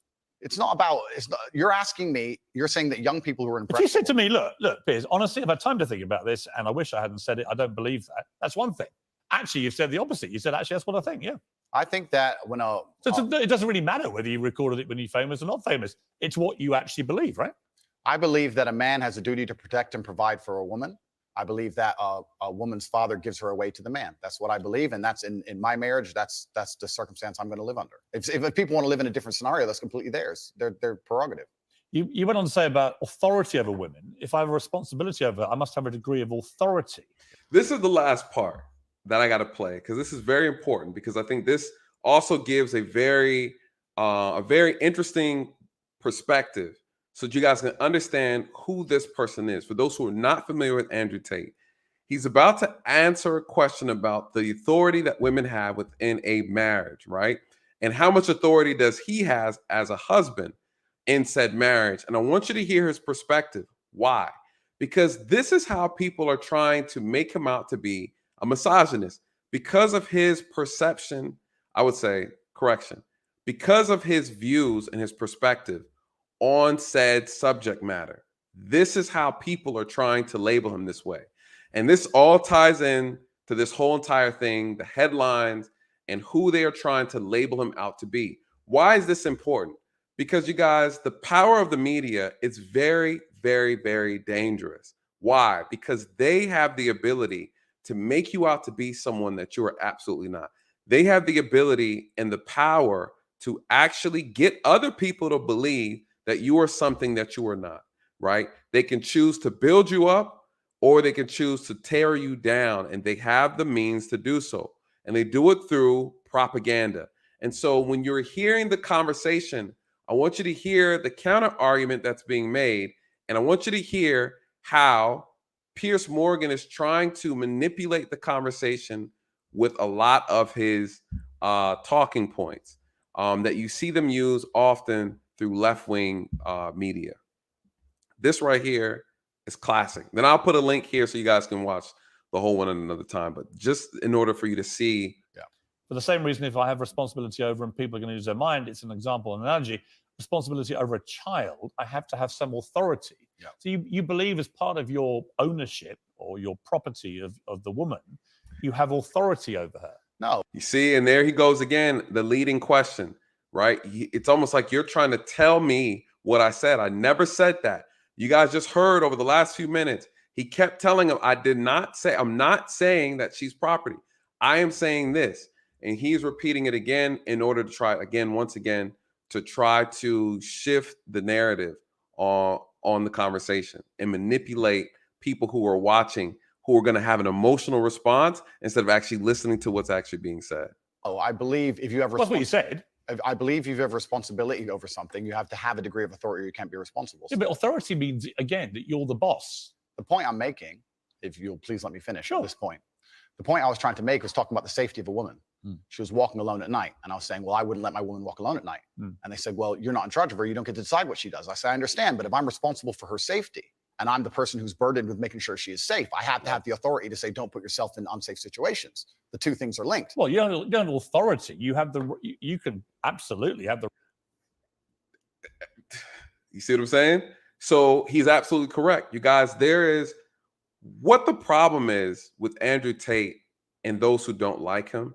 They don't like how he says things, right?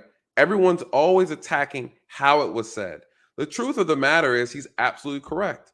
If you're tasked to be a protector, then guess what? There's certain things I'm going to tell you I'm going to tell you certain things in order to protect you. That's in your best interest. That's whether you like it or not. You do have to have a certain degree of authority, right? But the authority has to be an accepted authority, meaning that if I'm your husband, you have basically acknowledged that you agree with my leadership, you agree with my views on and the directions of this relationship. And again, he's saying that with this authority, I have to make certain decisions in order to keep you safe. Piers is trying to twist that and say that, no, it's your views saying that you own her, that you own the kids, that you believe that you have, you can do and say whatever you want to them. And again, that is the problem. People twisting the words and making him look like something that he absolutely isn't. And this is how they do it, right? I want to show you this because when you see the news article, it'll all start to make sense. The right to say to the woman you're with, I don't think you should, But ultimately, If she decides, then I can't force her. Right. Of So course. authority implies that you have the ability to control someone. No, authority implies that I have the moral right to sit and say that that's an irresponsible thing to do, and I'm responsible for That's not what authority means. Well, I'm not going to. If you think I'm going to lock somebody up in their room, is that what you're implying? No, I don't think you know what authority means. I know what it means. I'm saying that if I just said a different description of what authority. If I have responsibility for her safety, then I have to have the authority to tell her not to do unsafe. Yeah, but authority means that you have some form of control over this woman. All right. So do you see what's going on, right? This argument is kind of like he's trying to put words in his mouth. He's using semantics, to try to make his argument valid when it's not valid at all. Shout out to Daughter of Yah. Thank you so much. A member of the channel for the $10 super sticker. I really hold on. Listen, you guys, I got my new little soundboard, so I'm gonna start playing my my stuff. Thank you.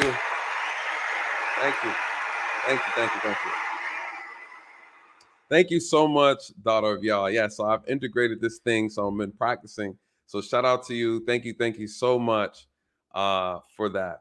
I really appreciate it. So let's hear what he has to say as we close this out on this particular conversation. They're talking about authority over women as a husband. I think what you're trying to I'm only trying to get to what you think. Honestly, I am. I come with no agenda here at all. I understand. And I'm explaining very, very clearly. If I have responsibility over said subject, I have to have authority over it. So let me say you have children, right? Right. You have responsibility for them. No, I have legal authority over my children. That is very different to having legal authority over my wife or my female partner. Completely. But the point I'm trying to make. So you accept that? I accept that. Because you used the analogy of responsibility for a child. My friend, these are actually really important things. They're important things, but you interrupt me every 5 seconds. So it's hard for me to actually explain my point. The point I'm making here is very simple. You have children and you're responsible for their safety. So you're going to have authority to say, don't go out at night, perhaps because you want them to be safe. I have legal authority. You have a legal authority. Yeah. Legal authority. I'm saying that if I had a woman, and the question where you've raised this soundbite from, I was asked about protecting a woman, making sure she's safe. And I would say, I wouldn't want her to go out at night on her own because I'm responsible for her safety. And someone said, well, you don't have authority over her to do that. And I said, well, no, I can't force her to stay inside. But if she were to ask me, how do I protect myself at night? I would say, well, you should stay inside. That's how you should do it. I don't have an issue with what so you we just agree. Said. No. It's the semantics. No, it's not semantics. And this is where I don't think you quite get why there's a furore over what you say, with respect. Because the semantics point would be if we're saying the same thing in different ways, but we're not. I'm saying to you that when you say I have to have some authority over a woman, I say to you, you have no right to any authority over a woman. You do over a child if it's your child, because you are the legal appointed guardian of that child. Understood. You're not a legally appointed guardian or authority. You are, right? When you exchange vows, right? That is it. You guys, marriage, that's legal authority over each other.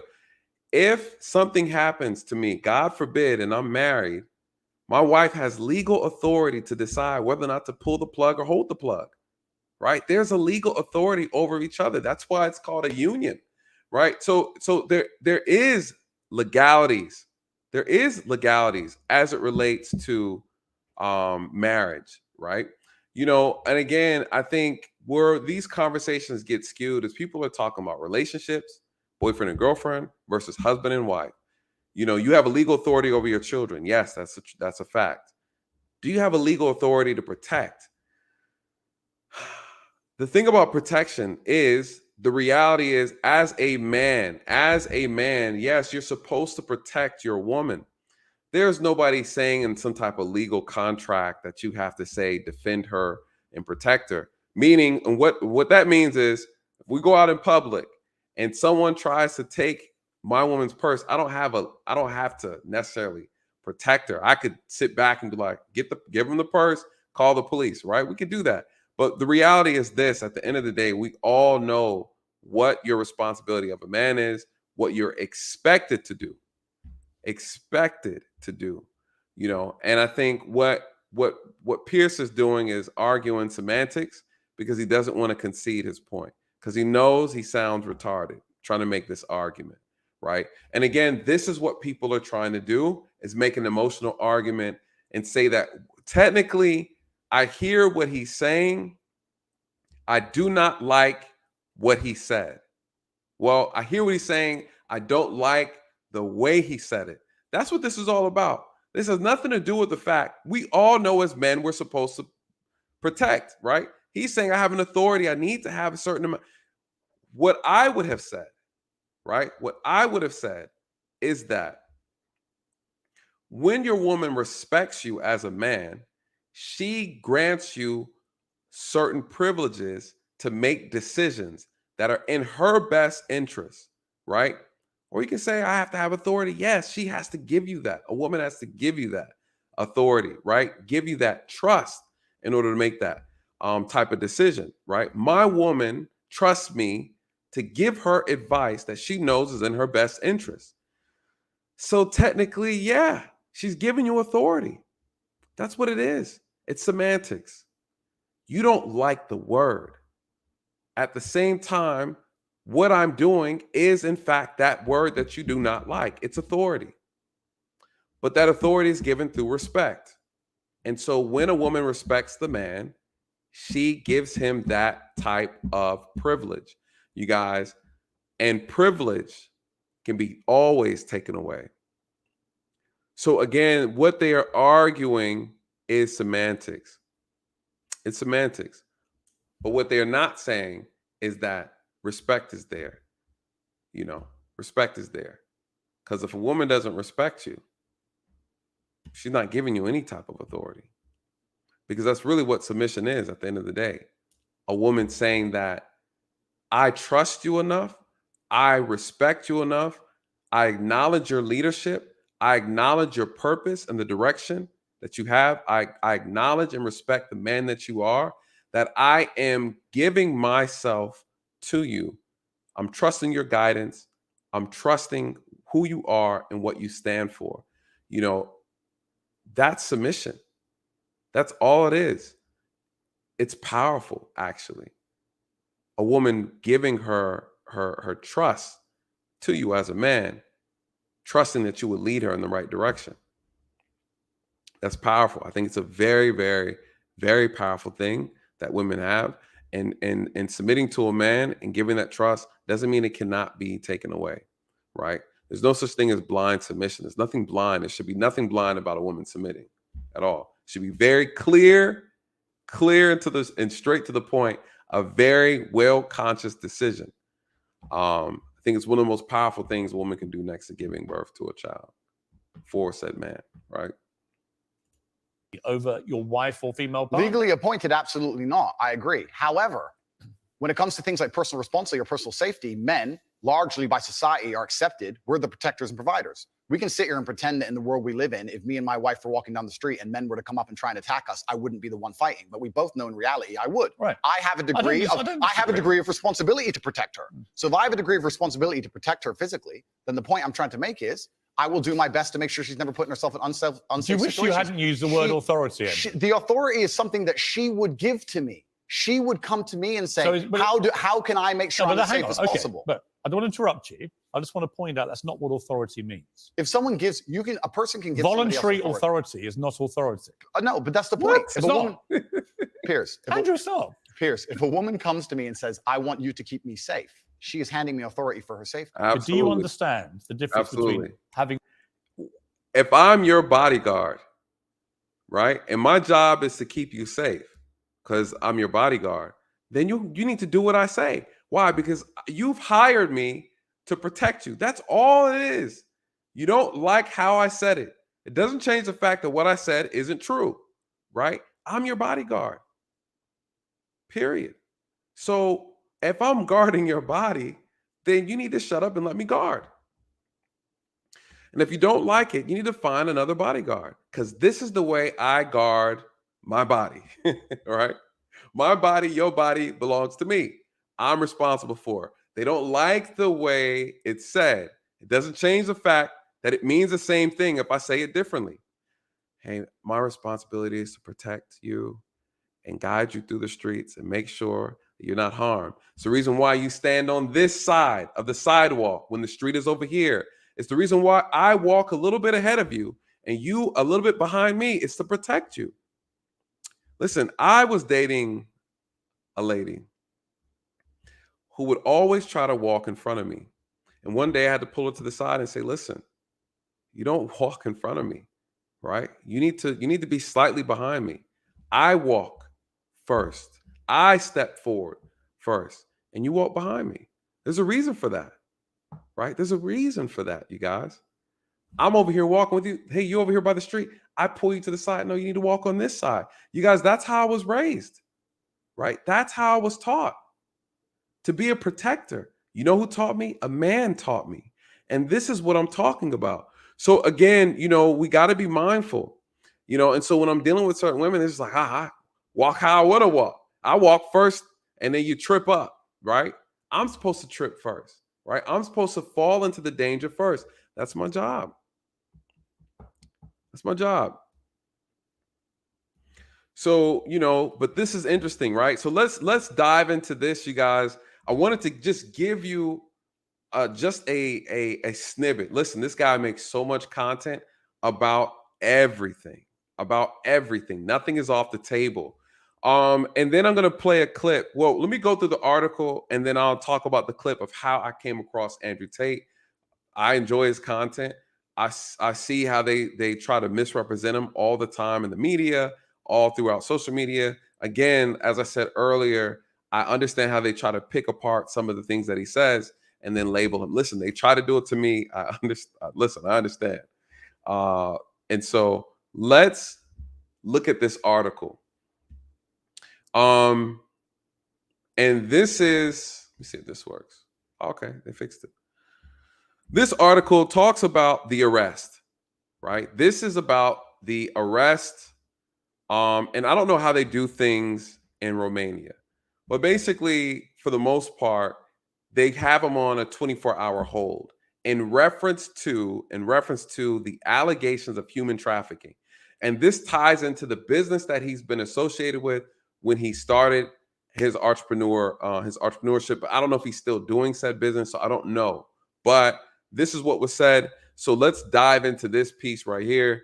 And then again, it'll start making sense, right? So what do they say? Look at the title: misogynist influencer Andrew Tate. You guys, he's not a misogynist, right? He's not a misogynist. Tate's rough week capped by Romanian rape arrest, right? That's what they're saying, that he sexually assaulted a woman. But let's look at it. This was Thursday allegation. Granted, there's a time difference in Romania.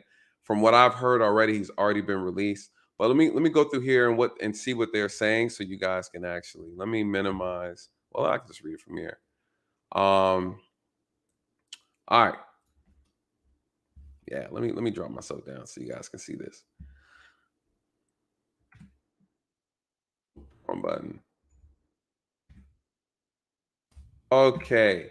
Romanian newspaper The Gandul was among several local outlets to identify the two British citizens as Tate and his brother, which is Tate, a British-American kickboxer better known as for his grossly misogynistic online persona and for flaunting his 33 cars. He's rich, as well as his brother Tristan. Let's see what the official should have showed. Armed. So an armed SWAT team, Romanian SWAT team, kicked open his door and arrested him. And again, they held him for about 24 hours or whatever. And then I heard that they're out. So basically what they said, suspects was a former Bucharest policeman. Let me double back. The official footage shows heavily armed cops storming luxury homes and compiling cash, guns, bars of gold, and expensive cars. Romanian TV reporter stated that one of the Romanian suspects was a former Bucharest policewoman who was dating one of the Tates.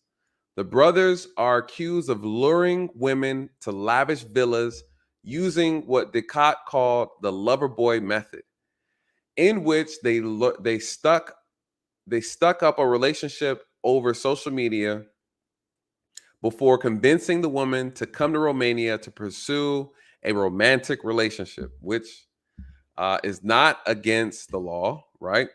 Instead, they would allegedly, they have to add allegedly in there, they would allegedly keep women in a small studio where they were forced to work as pornographic models for OnlyFans and other websites, according to the local news. This is allegedly. And I'm gonna tell you who the victim was who reported this. But the scheme unraveled when one American woman managed to send her location to her boyfriend. Now let's pause. Pause. You cannot make this up. This is Google. Listen, you can't make this up, you guys. Why do I say that? What did he just say? The article says that the woman who toppled this alleged illegal activity of human trafficking was an American woman, right? American woman who agreed to get on a plane, go and meet Andrew Tate and Tate and them or whoever, right? Tate Incorporated, whoever, allegedly, to date him, right? Because what they say, what are they doing? They are alleging that Andrew Tate and the brothers of the Tate organization or whatever, allegedly, are finessing women into being their girlfriends and then telling them to come to Romania. And when they get to Romania, allegedly, he's giving them a job, right? To model on OnlyFans or be a cam girl model. And yeah. What did she do? She then called her boyfriend. You guys, listen. Listen, this is why this whole red pill community exists in the first place. These men are teaching about the nature of some Western women out here. What did she do? She left her boyfriend to go be with another man overseas, and he gave her a job. Then she didn't like said job, and then she complains to her boyfriend and asked him to save her. You guys, this is sad. This is sad. But could you imagine? I can't believe this. American woman managed to send her location to her boyfriend. Now that things don't look too sweet, you then call your boyfriend who you're cheating on, who you left to go be with another man who has more money, and now you're upset with the outcome. Allegedly, assuming this is accurate, which I don't believe, but this is what they're saying, right? So let's get back. I just had to pause that to just make sure everybody caught the fact that she cheated on her boyfriend to go be with another man, and then she doesn't like what's going on, and so she called the police. So this is what's being said. So what they're saying is, who then the boyfriend, right, then alerted the U.S. Embassy that she was being held at the brother's home without her consent. Now, here's the problem. The problem is you're talking about millionaires who don't need to force women to be OnlyFans models. Shout out to Michi. Michi said, maybe they have an open relationship. You're right. Maybe she's a polygamist, right? Maybe. You guys, this is what you call a setup. And I'm not shocked that it's an American woman, right? I'm not shocked. So what's going to probably happen is that she probably is an OnlyFans model, but I'm sure you there's going to be a contract showing that she agreed to do the things that she decided to do. There's going to be proof and evidence that she was not held against her will. You know, this is obviously a setup, right? This is obvious. There are women who will do this for free. There's no reason to force any women. They make plenty of good money on OnlyFans, but nonetheless, I digress. All right, so let's get back into this. What does it say? When cops raided the 5 homes on Thursday, they found several women, including the woman with an American citizenship, but also young women from the Republic of Moldova. Now, just because they put young women, but they didn't say underage, right? So there's young women in here. I don't know what they mean by young women, but what they're saying is allegedly the SWAT team had to raid 5. They checked 5 houses that belong to Tate. This is what they're saying. And one of the houses had women in it, right? There's no crime there, you guys. There's no crime there. Descartes said, which is the news article, Descartes, said in a statement that the victims were threatened with physical violence and mental coercion. through intimidation, constant surveillance, control, and invoking alleged debts. Well, you know, I don't know what's going on over there, you guys, right? But what I do know is that there's no need to force anybody to do these type of jobs. This all looks like a setup to me, and it goes exactly what I was saying earlier. Adding insult to injury, Tate's sad attempt to clap back. Oh, that's a there was a lot of beef going on, but this is one of the things how they said they found Tate where he was at. He had a beef with a lady named Greta Thunberg in reference to his vehicles, and you know, I guess she was trying to complain that he's causing pollution because he has so many cars and blah blah blah. So he made a Twitter response to her, and what they are saying in this news article is that what ended up happening is that he ordered pizza. He had pizza delivered to this location, and that's how the police were able to determine his actual location and which house he was at, because the pizza company he used, or the pizza that he ordered, is a local pizza company in this particular country, and that's actually how they were able to identify his location to where they did the raid on his house and actually put him in handcuffs. Or they didn't handcuff him. He didn't look like he was handcuffed, but that's how they were able to detain him and search the home at that particular time, based off of this clip, which I'm not going to play. It's a long conversation. It's not really relevant. Someone said Pizzagate, but pretty much that's how they found him. So they added this Twitter post that he made, and it was about this lady he was talking about. He had a little beef with. But again, that's what they're saying. Tate's sad attempt when he was lashing back at her based off her statement. He ordered pizza. The pizza came into the screen. This is another thing about social media that's dangerous, that, you know, the police were able to identify where he was at or which home he was at based on that. One would argue that they probably would have found him anyway, simply because they knew the homes, how many homes he had and where he lived at. Eventually would have probably found him, but it probably made the job a lot easier. So the 4 suspects were arrested and ordered detained for 24 hours for questioning. And that's the article, you guys. That's the article. I think that's it. Yeah, that's it. So again, those are the allegations. Those are the allegations. So what are they saying? An American woman who has a boyfriend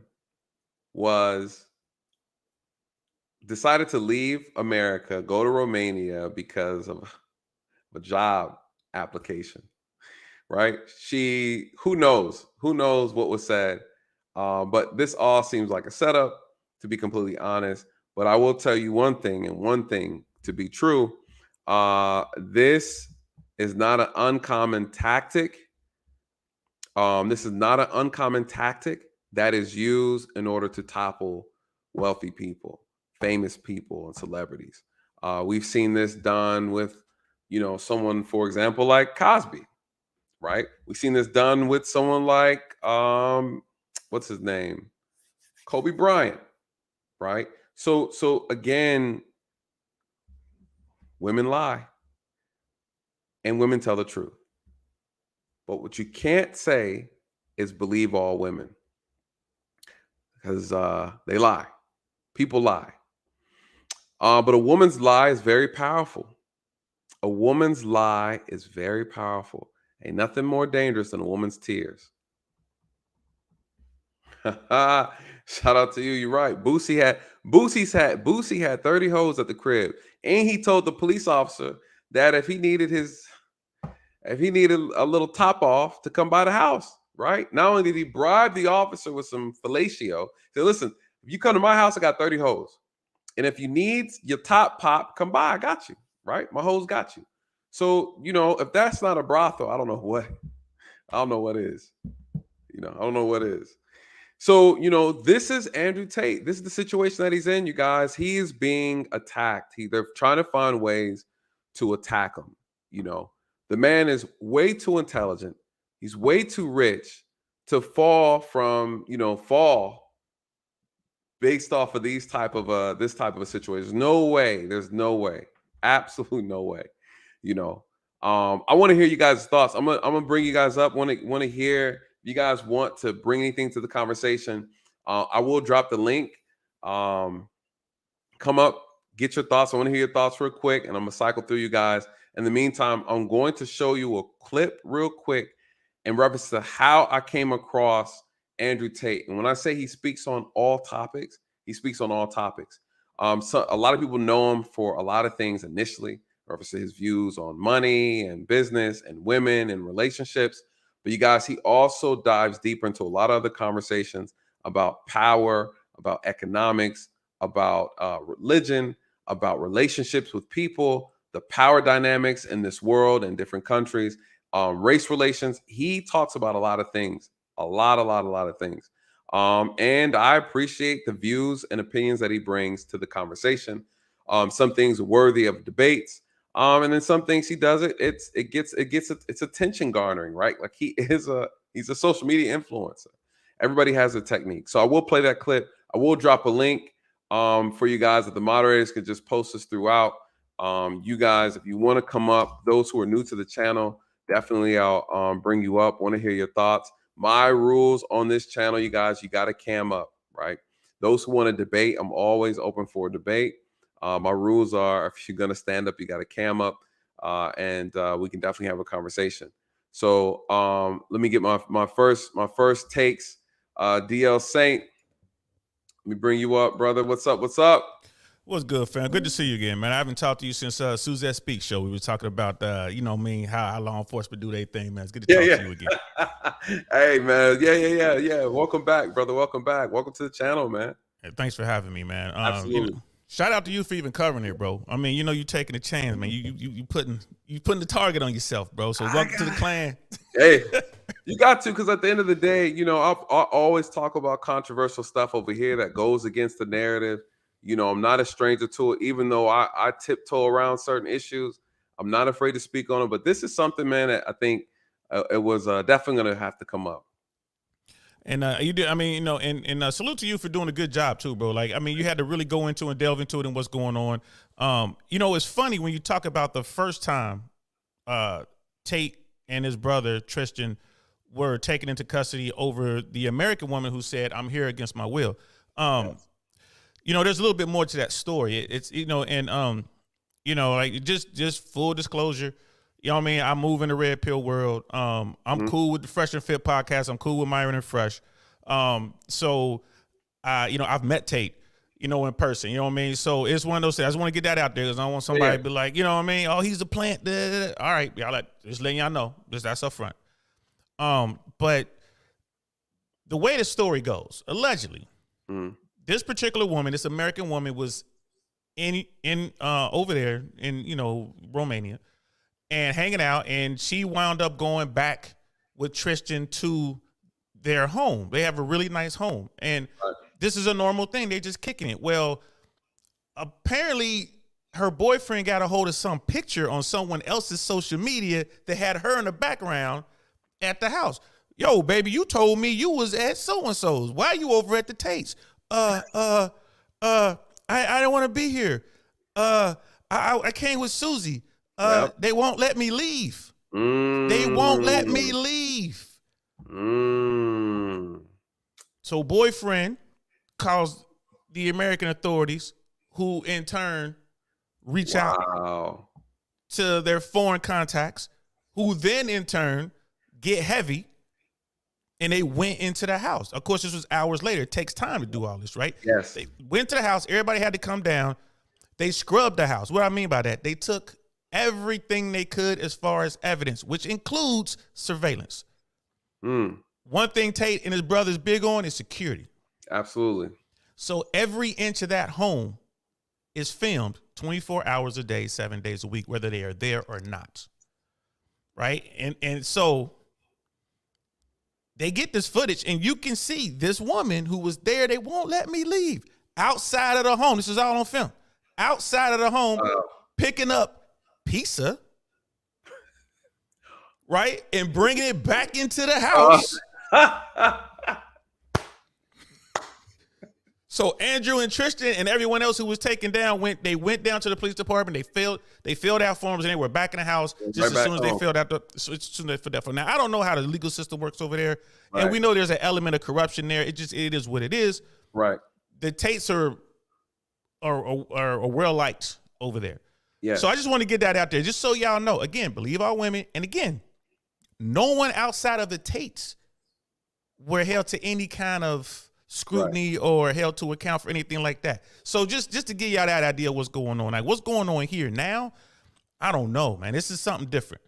This is something different because we're hearing all sorts of things. You know, first we heard it was the grape allegations or whatever. Then it was the human trafficking allegations. Yes. All this was tied to that story I just told y'all. Yes. You know what I mean? Going back to April. But now there's talk of money laundering. There's talk of organized crime.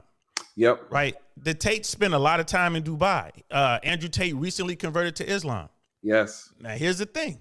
Yes. If I want to get somebody, right, and I know that this person is floating around between Eastern Europe and the Middle East, yep, and I really want to get you, if I can put you in a room or have footage of you in a room with someone we're looking at on a world level, like a real serious bad guy, let's say some sort of terrorist. Yeah. Let's say some high-ranking Al-Qaeda official or something like that, or some high-ranking Iranian, I can put you in a room with them. Now I can say that you are working with or part of said organization. We can tie this to terrorist activity and human trafficking. Yep. Guess what? The Romanians are going to kick you out of the country. Like, we can't do anything with you. Well, he's a dual citizen of where? The United Kingdom and the United States. Mm-hmm. Britain ain't going to take him. So where is he going to end up? Right here in our justice system. The same justice system that just saw some dude locked up, facing 20 years for maybe he shot somebody in the foot. Maybe someone else shot somebody in the foot. We're going to that justice system.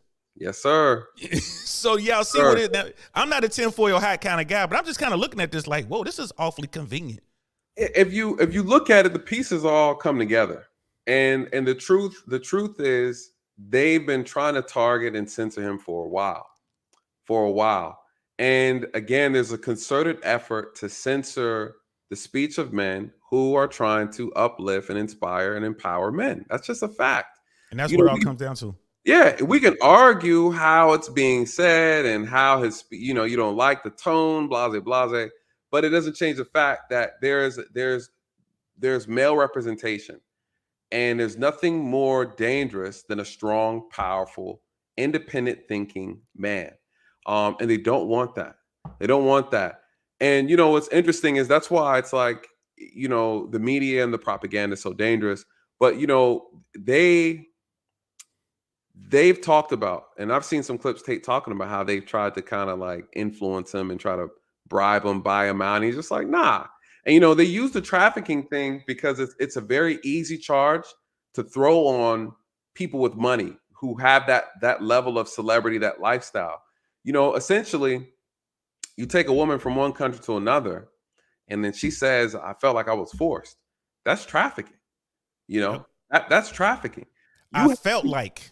Yeah, it felt like I didn't want, and so it's very dangerous. It's a very, very dangerous game. You have to be careful, and when you live that lifestyle, that's why I tell brothers all the time, sometimes, you got to just sometimes just be one and done. When you have that level of success and celebrity status and money, when you come out here and you play with different, you never know which woman is being a plant, that they're using as a weapon. I kind of look at that situation with Kevin Samuels with that situation. Like that seemed a little suspicious, it makes you think. I mean, but here's and brother Kevin, rest easy, brother. But the thing with brother Kevin is he kept drinking those energy drinks, bro.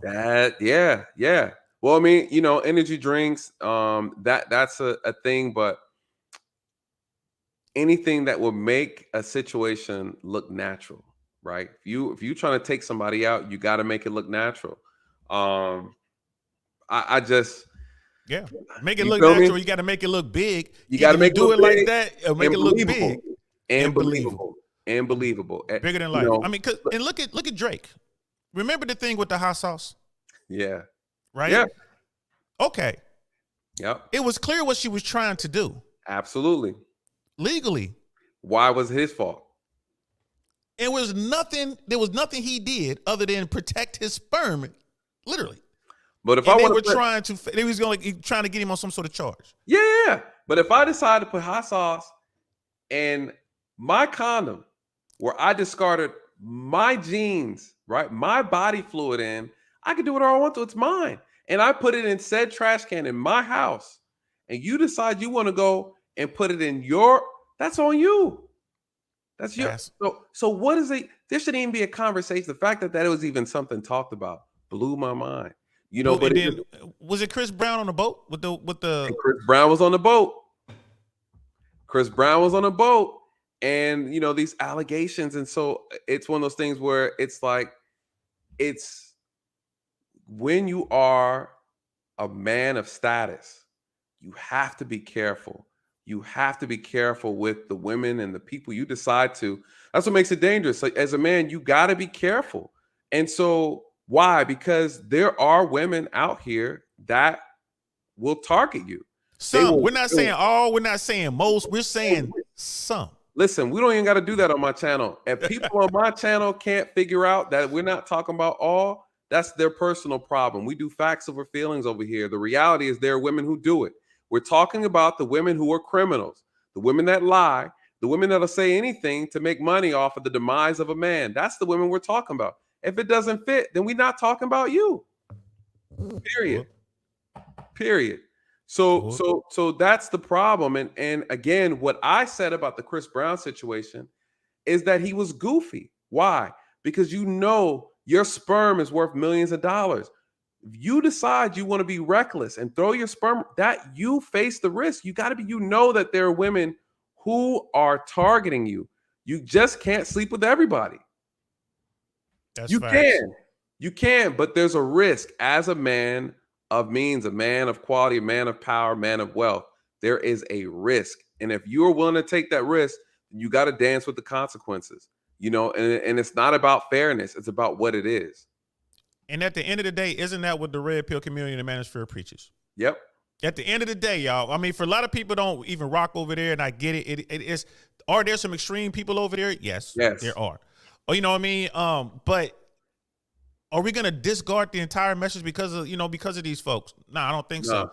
When you listen to someone like Andrew Tate, what does he say? You need to make yourself, build yourself into the best man you could possibly be. You need to make money. You need to get into the gym. You need to become socially aware. Yep. You need to be working constantly. Yep. You need to be making money. This is what Andrew Tate says all the time, right? He's like, if you want to be a top G, his words, his term, right, you got to go out there and do the work because he came from nothing. Correct. So he's not going to give you a pass. And he was like, you guys are in here crying to me because no woman wants to sleep with you. I wouldn't want to sleep with you either. You wouldn't want to sleep with you. You're a loser. You need to quit being a loser and a weirdo. You don't deserve. And I don't want to use all the words he uses because he gets hardcore with it. But he's like, you don't deserve to have a woman. You don't deserve a baddie. But you ain't never going to see that clipped. Right. Right. You ain't never going to see that clip. Andrew Tate was on Just Pearly Things it released on Christmas. Mm-hmm. He was in London. He went to Just Pearly Things as a female red pill content creator. I'm familiar with her. She was handing Hafiz's ass on Purple Pill. Yeah, she sure was. She sure was. Him. And quick side note on Saucecast on Valuetainment, it was Pearl and the lead attorney live in studio talking about family law issues. So anyway, Andrew Tate was on there. It's Andrew Tate and a bunch of local women, like British women, and Brittany Renner. Brittany Renner was sitting there on the sofa next to Andrew Tate. Like it was Tate, there's a woman in the middle, then it was Brittany Renner. And Tate's on there. I encourage everybody to go watch this video. Why? Because people say he's a misogynist. They say he hates women. But if you watch Andrew Tate, he had an opportunity to completely dismantle Brittany Renner. He could have really made her break down, cry, you know what I mean, want to run back to America, but he did not. Because Brittany was basically asking, what's a woman like me to do? A woman with I'm 30, I have a child, I got a baby daddy, I'm not married, and I have this reputation that I put out there. I've made mistakes. What does a woman like me do to get the kind of man I want? You want to talk about you know what I'm saying? Like he could have he could have boomed on her life, bro, and he did not do it. He told her basically it's a wrap for you. You know what I mean? He was like, you basically got to live in your own bed, but he said it in a very, very nice way. And he also said basically what you have to do. He's like, even someone in your situation, you have to find a way to show value and to basically prop up that high value man, right? So the reason I said all this is to say this. If he was the type of guy who hates women, if he's one of those weirdos who go out here and they grab weapons and they hurt people because they're hurt, that was the perfect opportunity to get, you know what I mean, public enemy number one in the red pill circles. But they're not like that. Those red pill dudes, you know what they say about the 304s, about the loose women? They're like, we love them. Keep coming. Because they smashing them left and right. You know what I mean? And what they're doing is the guys who are in the bottom 80, you know what I mean? Because basically what the red pill teaches and what they try to show with numbers is that most women want the top 20% of men, and the bottom 80% of men are pretty much invisible to most women. And they use different stats and stuff to try to show this. But what they're saying is what you need to do if you're in the bottom 80 is get yourself up into the top 20, and then women will come to you, and they're like, how do you do that? You work hard. You do all those other things we talked about, and as a byproduct, the things that you need to do to build yourself up, women find attractive, you'll become attractive. That's what they preach. Now, all this other stuff, when, you know, Andrew Tate says stuff that I don't agree with, he says some stuff about the military, as y'all can see, airborne flag. I'm a former paratrooper. I'm a veteran of a foreign war. You know, I'm all about my number 2 amendment, as you can see behind me. I'm all about my number 2 amendment. You know what I mean? Trust me, that's just there really for show. The real stuff is downstairs, locked away in the safe where it's supposed to be. America. But here's the deal. Here's the deal. He says some stuff about Americans, about soldiers, about warriors. That again, if I see him again, we're gonna have to talk about it. You know what I mean? But he said it. He's not gonna back down. And you know what? I'll sit down, listen to the dude. We can sit down. What exactly did you mean? You know what I mean? But that doesn't mean I'm gonna throw him out with the bathwater. All right, what he said about that, I don't agree with. But the rest of this stuff over here, makes sense to me. And get better as a man. We have so many males in this country and very few men. That's right. Listen, you know, you said a mouthful, but you know, you're absolutely correct. And I'd be curious. I'm gonna have to look that up too, because I haven't heard anything about that specifically. And I'm gonna play a clip in reference to how I came across him and what I was like, oh wow, I really align with what he's saying, because it's exactly the same things that I say. And sometimes I might say things a little different, worded different, phrase it different, but the meaning, the end result of the conversation, the statement, all has the same meaning. And again, a person's opinions are meant to be challenged, right? And so, and that's done through debate. It's done through dialogue. We should be able to communicate, but I'm not here to censor you. We're having two people are sitting down having an intellectual conversation, argue the points that I'm making. You know, don't insult me, don't disrespect me, don't try to censor me or cancel me because you don't like what I said and you don't have a retort for that. You know, and this is what the biggest problem is with this country. And so I think that he is a very dynamic voice in this space. And I think that any type of allegations that are being made, obviously everything's innocent until proven guilty. Unfortunately, we know we live in a society, we live in a world where they will lie on you to get what they want. They will try to frame you, right? We've seen it countless. We've seen our government do it. We've seen other governments do it. We've seen the media do it.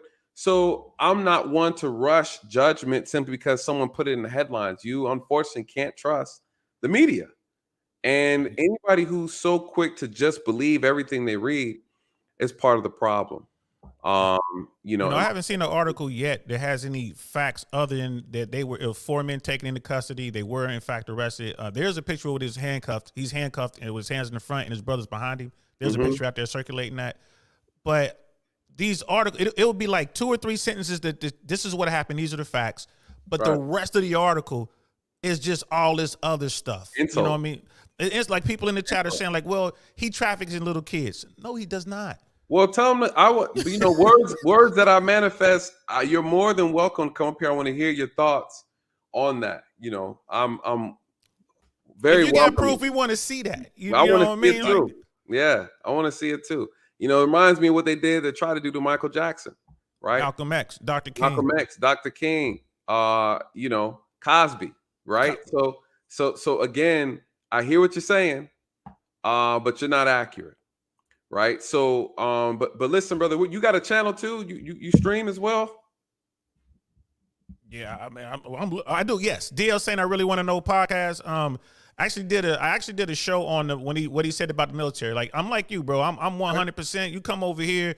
One of my brother, the guy I served with, you know, he's airborne as well. We're in the same unit. He's Ranger, scrolled out. That's my guy. He's not a Tate fan, but we go ahead. We talk about it every single day. Yeah. He brought that video to me. He was like, listen to this and let me know what you have to say. And I was like, there's nothing I can say about that. He was talking to a young guy who was thinking about joining the Marine Corps. And he said, you'll be stupid to lose your leg. He was calling him like gimpy, like, don't do it. You know what I mean? You'll fight for Biden. You should give me your money. Here's the thing. Tate's a capitalist. He is 100% a capitalist. Right. He wants the bread. You should join the war room. At least you're going to make some money. And here's the thing. I didn't agree with that one at all. At all. As a black man who grew up in America, you know, I'm originally from Cincinnati, Ohio, man. I came up the way I came up. You know, and people will tell you, I done dealt with the worst of the worst when it comes to law enforcement. Cincinnati, Ohio in the late 80s and into the 90s was so bad that the FBI had to go into the department to sort it all out. They were there for over a decade. Ooh. That's Cincinnati Police Department. You know what I mean? I came up under that. Yeah. And still I serve my country. And still I do what I do. And I talk other young men into thinking about serving their country. And we were talking about that. You know what I mean? What Tate had to say. And it's one of those things. I heard what he said. Perhaps maybe he meant something else, but I can't go with that. I heard what he said. You know what I mean? And that's one of those things. As a guy, as a black man in America, if I can serve and be proud of this country, you know what I mean, after what is done to me and my ancestors, I'm not going to let anybody else go out there and say anything about it. You want to know what's up in the military, serve. You know what I mean? Get in there and see what it is. You know what I mean? I don't care. You ain't got to go to war. You ain't got to be airborne. You ain't got to do all this hoo-ha stuff. Just raise your right hand. That's right. And give it 2 years or 4 years and then come holler at me. Hey, man, listen, I respect that 100%. And you're right. I agree with that. Thank you for your service. Yeah, shout your channel out again. If you could put a link to your channel in the private chat, I'm going to throw it up here. I'll do that for you, bro. Appreciate that. DL Saint, I really want to know podcast, man. And we talk a lot of politics over there. We talk red pill over there. We talk science. We talk about AI. We talk about, and that's another thing, bro. Nice. AI and deep fakes right now. Deep fakes right now, bro. People, y'all ain't up on it. Nah, they not. They won't until it's too late. There was a guy who was robbed of $35 million because of a deep fake.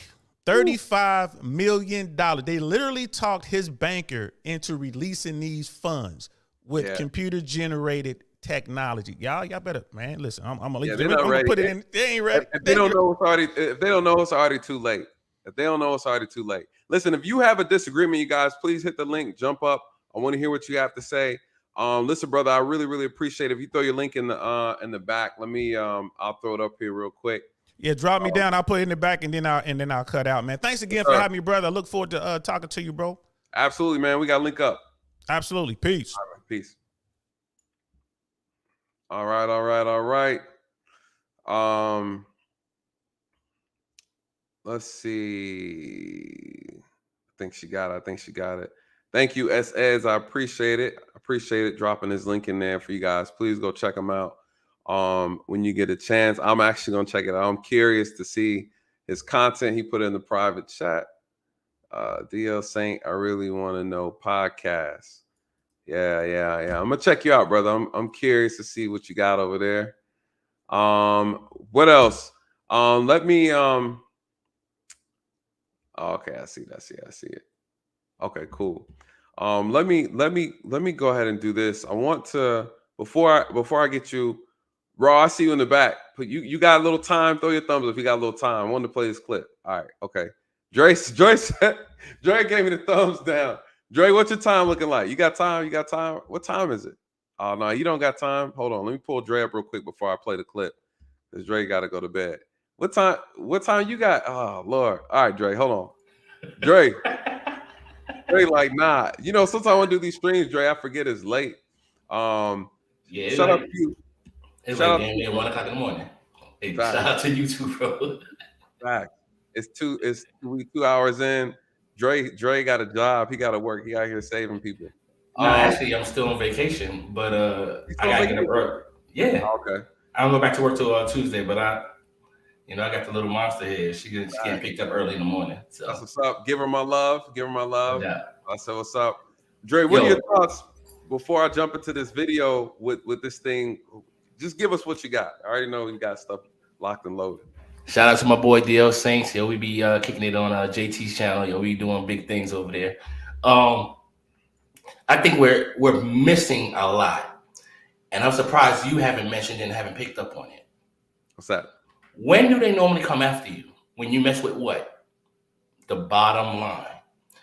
And we as men have to figure that we are a very big piece in a very larger puzzle. Mm-hmm. Okay. And it's no different from dealing with black folks. What happens when you have black leaders up coming up, educating black folks, getting them woke, getting them to start messing with the money. They start going after those leaders. Yep. Well, it's no different from educating men to see that you are being feminized, right? We're always going to be in black. We're always going to be the villain. It's always going to be our fault. But when you start educating and telling folks to sit back and look, and now you have women that are watching this content and seeing and accepting accountability, they're not going to go after the women that are sitting up saying that women, you need to get your stuff together, be more accountable, and take responsibility for your actions. They're going to go after the men who put out that. And the higher up you go up the totem pole, the more inclined they're going to put that bullseye on you. Yep. America's Most Wanted. All right. And the fact of the matter is, you have so many westernized countries that are so entangled financially. The UK, France, United States. You have so many countries that are, financial partners. And all the U.S. got to do is sell, like, look, this is messing with our bottom line. Women are our biggest demographic in reference to sales. The money we send to you, we get from the women here. Right. This is who we sell to. And if our profit margins drop, we're going to attribute it to this. That's why you start listening, you see so many content against social justice. You starting to see content up about toxic femininity. It's misandrous. It's so much dissent and separation. Right. And one of the things that Andrew says is, in order for you to be able to conquer, you have to divide. Yep. And he is being seen as a unifier of men. Letting Finn know, like, look, you know what? Take your right hand. There's your right hand. Stick it down your pants. If it's a bulge there, that's your nuts. All right. You may need to squeeze it so you understand that it's there between your legs. Don't forget that you have nuts down there. Right. And that's the problem. You got men walking around here talking about they got vaginas and they can have periods. Something wrong with that. And have babies. You can have babies. And you got women now women are like, hold on a second. You got these dudes talking about that I'm a cis. I'm not a woman. What defines me as a woman, but these are the same dudes that y'all was having makeup parties with, telling you your secrets to. You have to understand there's this concerted effort. There is a big train that is moving forward to change the dynamic, making women more masculine and men more feminine. Yep. Because you can have all the masculine women in the world. You can have your boss chicks on there, but they're one of them pick up a gun and stand on the front line if the United States gets invaded. Correct. But are you going to put a bunch of punks on the front line? You got kids now that can't even, take constructive criticism without taking a, gun and challenging the person that told them how to be a better person. That's true. So we have to underline everything. I'm sorry, Michi, if you don't agree with me or not, but everything is not black and white. This is money. This is financial. Yeah, it's all economics. Yeah, it's economics right here. Because the easiest way to destroy a man is destroy his character. Yep. And all you have to do is create an allegation. Whether it's unfounded, whether it's true, it don't matter because it's never going to be a follow-up. All that will always be under your name and that byline is that you was accused of human trafficking. And they always use women. Have you noticed that? It's always because women are children, because people always empathize and sympathize with that. Society looks at women being a weaker vessel and men being a dominant vessel. They always, anytime you see a man of status, what they use to chop him down is a woman. You know, whether it's true, whether the allegations are real or false, true or false, it doesn't true or false. Whether it's a real scenario, a real allegation, or it's a false accusation against that man, a woman is still always used. It's almost as if the strategy is to use a woman to trip this man up because it's going to be believable. There was a show that I really, really, really enjoyed called The Messiah. Yeah, it came out, but they ended up not giving it a second season because it was too controversial.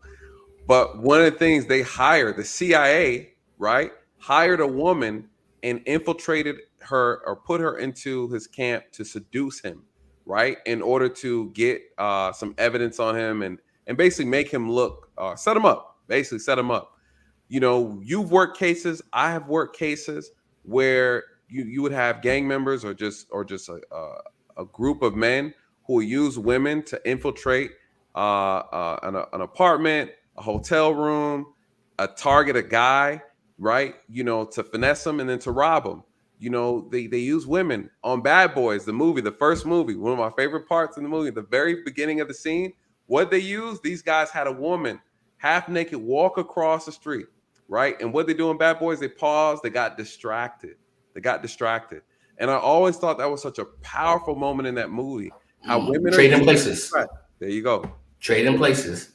Perfect they use example. Perfect example. You know what I'm saying? Yep. You go ahead and get a prostitute to give Dan Aykroyd a kiss and act like that he's her drug dealer, and that's all that's needed. That's all that's needed.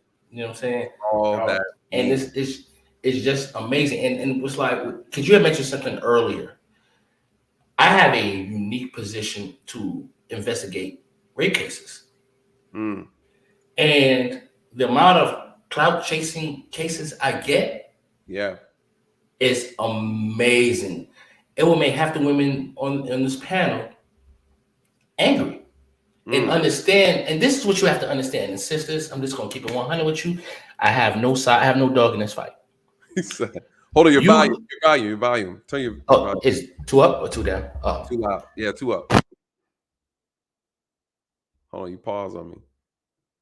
You done turn the volume off. Check your cord. While Dre's trying to finish out his audio.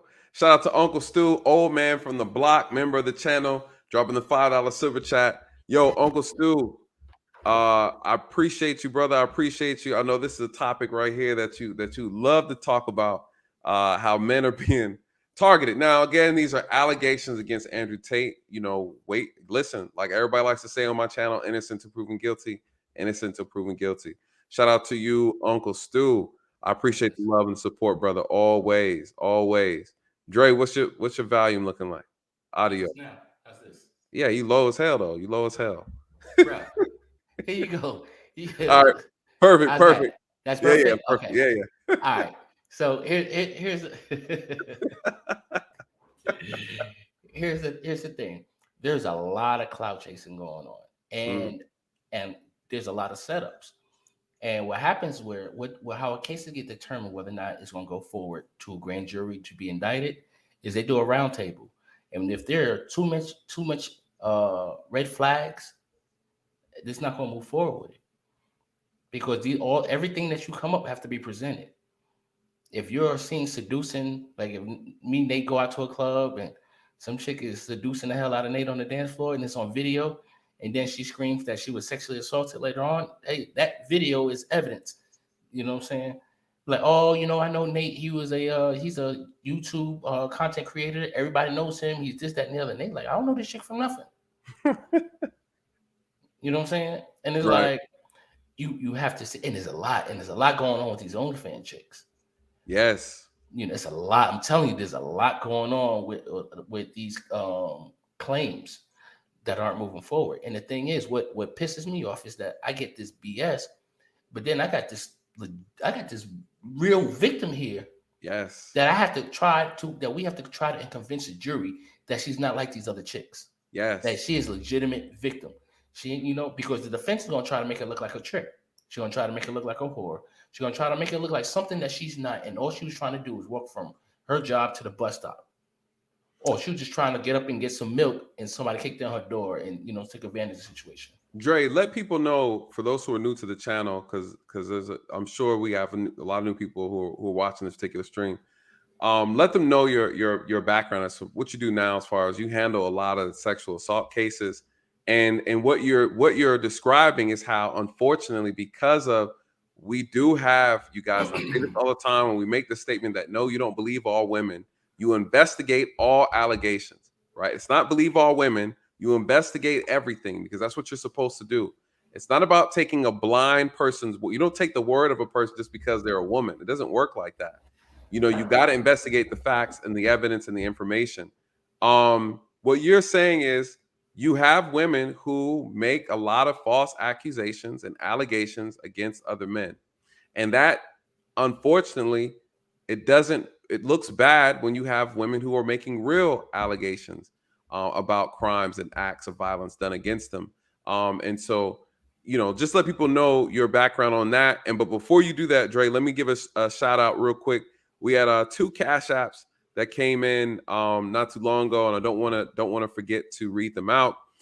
Tiffany Bishop, thank you so much for this Cash App, and I really, really, really appreciate it. You are really awesome. Thank you so much, my dear. Also, Barry Hamilton, thank you so much. He said, "Happy New Year's, big man." I appreciate that. You guys, I appreciate the support. It means 100%. Those who don't know, me throw the Cash App up here just in case. You guys, your support goes a long way. It means a lot to me. I can't thank you enough. Makes me feel very grateful to have you guys as supporters and viewers, and it goes a long way, definitely. So shout out to you again, also Uncle Stu. Trash Can Wave says, look up the Calhoun experiment and you will see. I will have to look that up. If the moderator, if you could mark that down, because I'm not familiar with that. Dre's laughing like he's seen it before. Dre in the comments. So yeah, Trash Can, I'm gonna do that. Shout out to Trash Can Waves. Shout out to DL Saint. I really want to know podcast. You guys, please go and check him out. I plan on checking his channel out as well. He said, great show, brother. Thanks for having me on. Salute to the chat. Happy New Year's to everyone. And good night. DL said he got to catch some sleeps. Shout out to you. Shout out to the military. Thank you guys for your service. As you guys know, I'm law enforcement. I love the military. Like anything, they are servants of the people. I appreciate you guys and all that you do. So Nope Y says, who's the white man everybody's talking about? Rewind the stream and then play it back. I try to give a good recap of who he is, best that I can. I think I did a pretty good job, but he says a lot of stuff, and I will play one more clip after Dre, so you guys can see what clip brought my attention to him, or how I learned about him. I'll play the clip. But Dre, go ahead if you want to break that down real quick for us. Okay. Well, Nathan, as you know, don't know, Nathan and I was in a police academy together. Prior to becoming a police officer, I worked for the federal government as an agent in the Department of Defense. Was a detective. I investigated homicides. I was in a gang unit, did undercover narcotics investigations, and armed robbery and burglaries. Just specialized units like Nate, burglary task force, armed robbery task force, different things. Now I work at the district attorney's office, where I investigate domestic violence and sexual assault cases, domestic violence related murders or homicides, and sexual assaults regular sexual assaults and sexual assaults that lead to homicides as well. So I see a lot. Right. And believe it or not, there are a lot of women in my office. And when they look at some of this stuff, they'll come to my office like, look, I love my girl. I already know how you feel about, girl power and the girl code and all this, but look at this and tell me what you think. And I just keep it 100. What I do is I play defense attorney. If I could poke a hole in this case, it ain't worth going forward on it. Right. And if I could convince anybody that, look, this is a setup, 9 times 10, because there's some very good defense attorneys in Atlanta, and especially in Decatur. Very good. And you got to be on your A game, and you got to have your facts together, and you got to have all the evidence to support this stuff. So It's very evident because I'm gonna tell you what everybody needs to pay attention to. See where this goes. See if this case actually starts to have some legs. Right. Because you might start having some manufactured evidence, but it's not going to go anywhere. But it's not designed to go anywhere. This is all character assassination. Right. You know what I'm saying? You know it's starting to be real when you start seeing assets being frozen, stuff being, you know, that's when you know it's starting to get real. Yep. Especially a crime of this, the allegation of a crime of this magnitude, the government is going to be seizing everything. Mm-hmm. They released him within less than 24 hours. He's back at home. Yeah. What'd that tell you? It's BS. But, you know, he does have allies in the government. True. So, you know, he probably knew it was coming before it came. That's very true as well. So we have to understand, and I'm gonna put it on because we're supposed to, you know, 2023, y'all. We're gonna do a show on sexual assault, how women could protect themselves and how men can protect themselves. Yes, that's one of the things we're gonna do. We're gonna educate you. We need you to get the word out, all right? Because it's a lot. I got a lot of stuff going on, and you guys need to be abreast of what's going on and how to protect yourselves. And a lot of times, believe it or not, it ain't men. No, women are targeting women for sexual assaults. You know what I'm saying? Hanging out, and you get drunk, and you find out your girl's homegirl is taking advantage of you. Yep. And they sitting up there. They sitting up there taking turns running trains on your ass. I'm telling you, it's a lot, and stuff they don't talk about. They don't talk about, just like they don't talk about men being abused in domestic violence. It's not profitable to sit down and say that men are victims and not saying that women are victims of this of their same sex. It's not profitable. They're not gonna put that narrative out there. And they don't want to see the data on that because, you know, men are victimized almost equally to women. And you know, they don't want to talk about that. Obviously, when it comes to homicides, the numbers are different. But, you know, men are impacted just as much as women when it comes to intimate partner violence. Well, 2022, men led victims being victims in domestic related homicides. Intimate partner, men. 2022, men. Oh yeah, we gotta talk about that. Yeah, we've seen way more men being killed in domestic related and intimate partner violence than women. Yeah. That's definitely gonna be a well needed conversation, I think, at the top of the year for us to have, because it's, you know, that's stuff like that. Again, you don't have people on men's issues. This is a men's issue. You know, shout out to TLA. He talks about men's issue as it relates to you know, family court and you know, marriage laws and things of that nature, and how to educate men on how to properly protect themselves, you know, in marriages, you know, with prenups and things of that nature. And so again, this men-centric content that's being created, you know, it's disturbing the propaganda machine.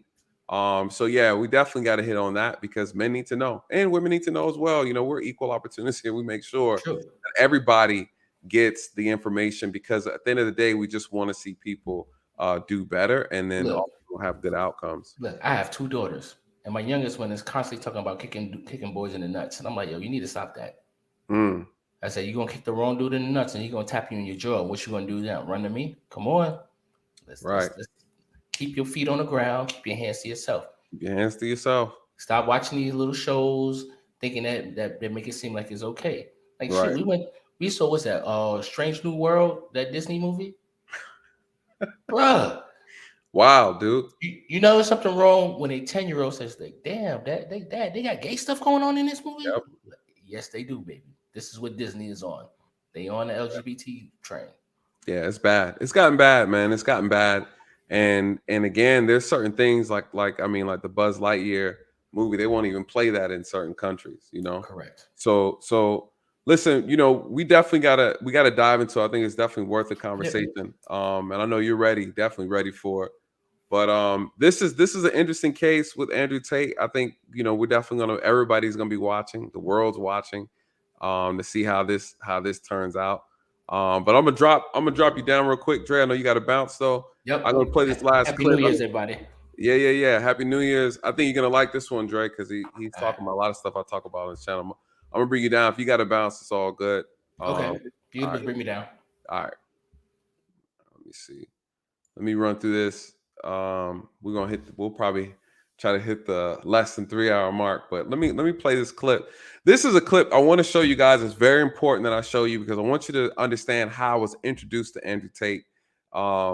Because on our channel, on our channel, you guys, you know, I talk about a lot of sensitive topics as it relates to law enforcement related issues with the community, the Black community, with this country as a whole, dispelling myths and rumors, things that are not accurate, having these difficult conversations about certain things, breaking down videos, having discussions. And I came across his video. It was a clip about him talking about policing, race relations in the US. So let's start there. Let's break it down. I think you guys are going to really find it interesting, and I want to get your thoughts on it. Argues about it, whereas in the United States, right, the expectation is that no racism is the default, right? Yeah. Whereas there, it almost feels like racism is the default. Well, the thing is, you have to recognize about racism. I'm saying this as a half black, half white person, right? I think we all. So just to give clarity, his father's Black, his father's African American, his mother's white, I believe. She's like British, if I'm not mistaken. Don't quote me on that. His father used to work for the CIA, you guys. He spoke Russian. His father, highly intelligent, very smart guy. And that's how Tate became like this kind of international guy, hopping from different country to country. So that's kind of like a small little background, right? You got to do some more research on him, but just a quick snippet just to understand, right? He's mixed. And he has lived in the US, and of course, you know, he's lived overseas in Europe and abroad. All right, so that's just a little disclaimer. So he's having a conversation. I can't remember what this guy's name is. I have to, at the end of this, I have to put this stream link at the bottom when I give his proper credit. But this was a really, really great interview for those who might know who this guy is, who he's interviewing with. They had a great discussion. They're talking about race. So let me just give you that to qualify the conversation. Often confuse racism with pattern recognition.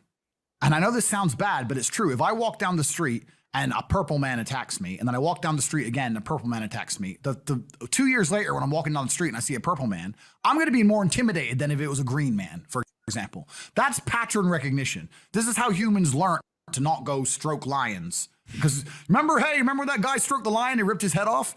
I'm not going to do that anymore. That's pattern recognition, right? So we also have to address the fact that certain people in certain positions are going to unfortunately have a bias towards certain things because of a pattern they've recognized. That's not racism, right? So I understand that the Romanian police, for a while, they had problems with Russians and a few other nationalities. Anyone who wasn't Romanian was seen as a criminal. And I'm turning up in a super fast car. I'm not Romanian. They're going to want to get me out my car, search my car, get the drug dogs, because that's just the pattern they've recognized. The biggest problems and the biggest busts they've ever had have been non-ethnic Romanians. So I just respect it. I'm not going to sit there and let it bother me. Do they give you a hard time? They give me a semi-hard time, but I'm also super. What is he talking about? He's talking about profiling. Essentially, all this is about, he's saying profiling, what people do. They're looking at stereotypes. This is what this whole conversation is about. The power of a stereotype. The same thing when people say, Asian people can't drive. White man can't jump, right? Like, these are stereotypes. Those are not true. They're not accurate, right? They're not accurate. So what he's saying is people are living their lives off of stereotypes. That's pretty much welcome to America. You know, this is why your image is so important, you guys. When we talk about protecting your image, this is the most important thing we could do. Just as people of color, protecting your image, how you're viewed in media, how you're viewed amongst each other, how people view things we talk about, entertainment, music, sports. People look at that. He's saying pattern recognition. Yeah, because that's where stereotypes are born from.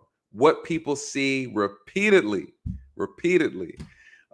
T. King said, you haven't been in a car with an Asian woman, Nate. I haven't. And I'm not saying it's wrong. I'm saying it's not accurate, right? So let's go back to what he said. Super friendly. I know how to get through life. This is another thing that people don't understand about racism. I'm telling you now. People who say America's racist, blah blah blah. Fine. You could get probably the most racist cop in America. And I'm not going to say all the cops are perfect because I've seen them do some dumb stuff. Of course I have. But in general, I like to believe that if you show someone respect, 99% of the time they show you respect back, regardless of what color they are. You know what I'm saying? When the police stop me, I just show absolute respect. I'm just like, oh, I love Romania. I'm so thank you for letting me be here. And after like 10 seconds, I'm like, oh, okay, it's cool. But like, if I was getting out like, hey, why are you stopping me? You're stopping me because I'm foreign. I'm a big dude. Now they're going to be getting their hand on the gun. Like, why? It's just stupid. I don't know. I think a lot of people make a lot of stupid decisions out here. But yeah. This is what he was talking about, police encounters. And I agree wholeheartedly with this. Respect goes a long way. Even when police are being disrespectful, it doesn't mean you should be disrespectful back, right? But at the same time, I do understand why people feel the need to challenge officers because they don't like how unprofessional a police officer is to you. I get it. And I'm not saying that's not true. What I'm saying is, on average, the majority of the time, people are having good encounters, positive encounters, and positive outcomes with the police, despite whether or not you like the professionalism from the officer.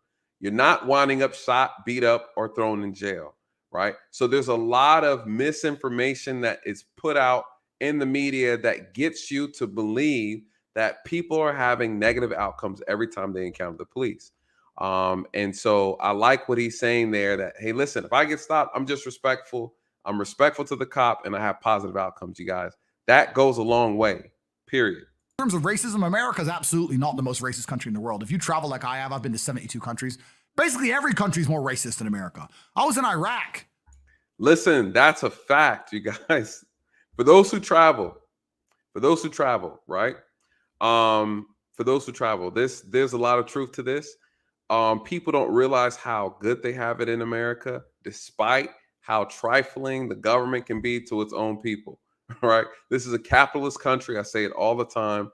It's about classism. It's about economics, way before it's about skin color.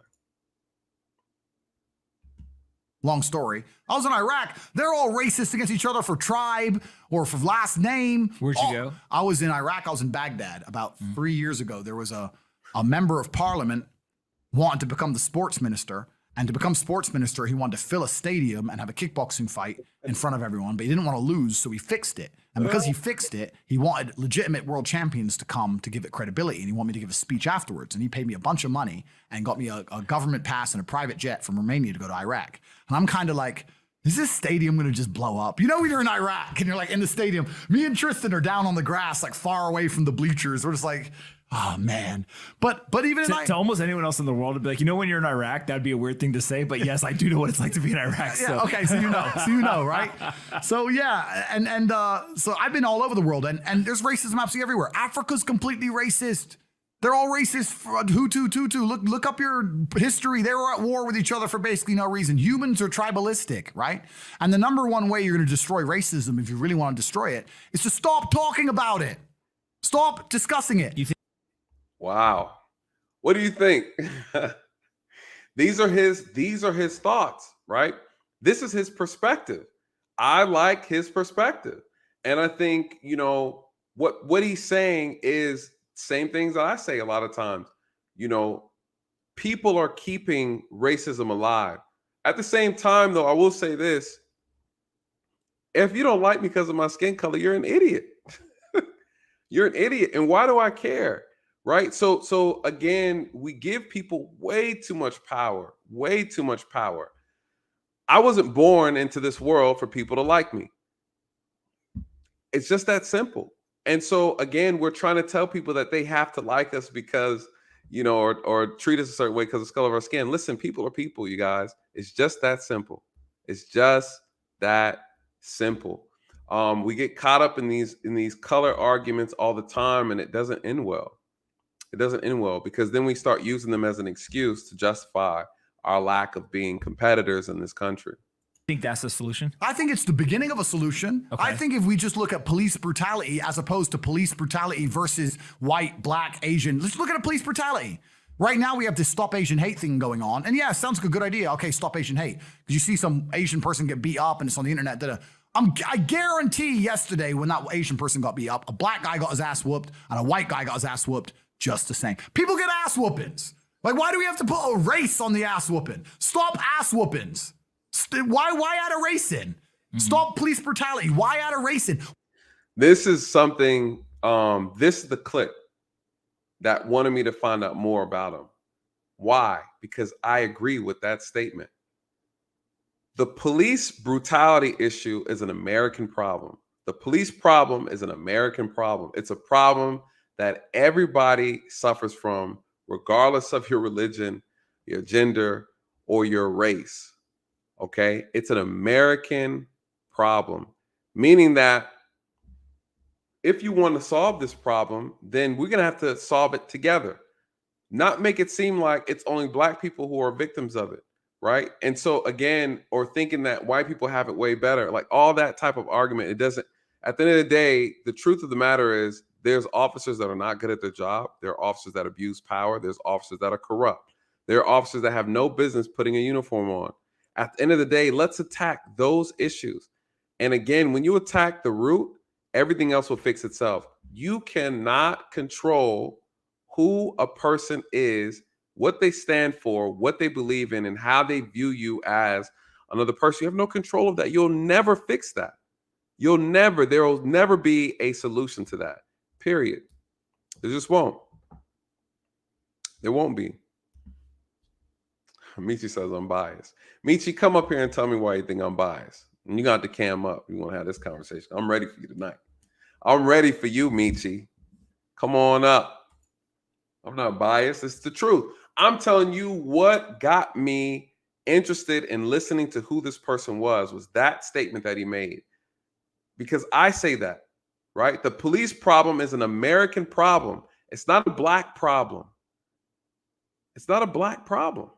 Shout out to Trash Can Wave said, not to mention all the trans hate that's talked about in the news, but rarely they show you the perpetrators because most of the time it's Black men.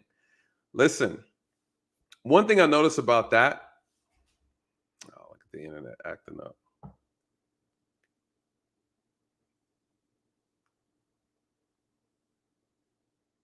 Is the internet freezing? Listen, Comcast got to get it together. Let me check. I swear you can never stream on shaky side. Is it? So we got stuff acting up.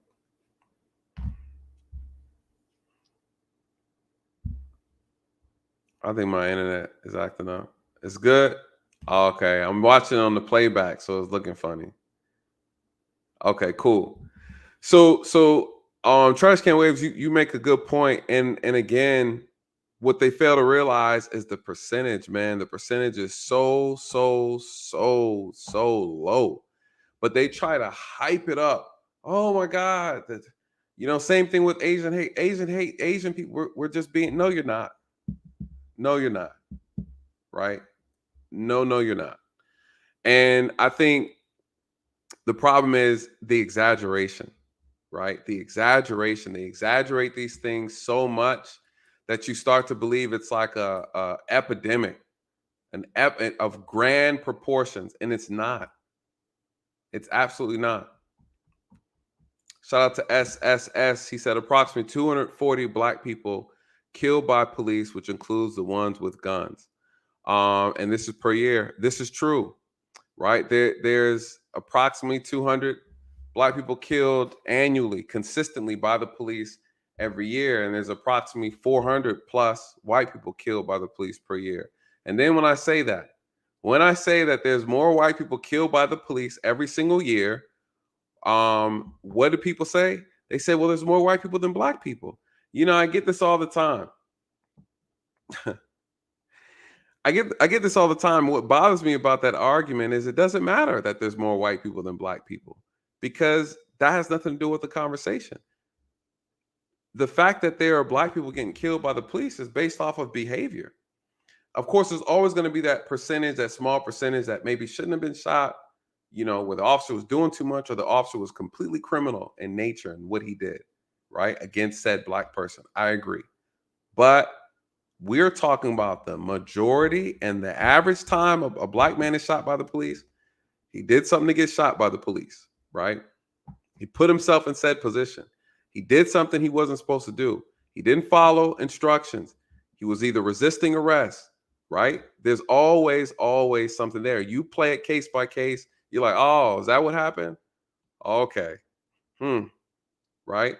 But the argument that's made all the time is that there's more white people than black people. And because of that, of course, more white people should be shot. No, you guys, it doesn't work like that.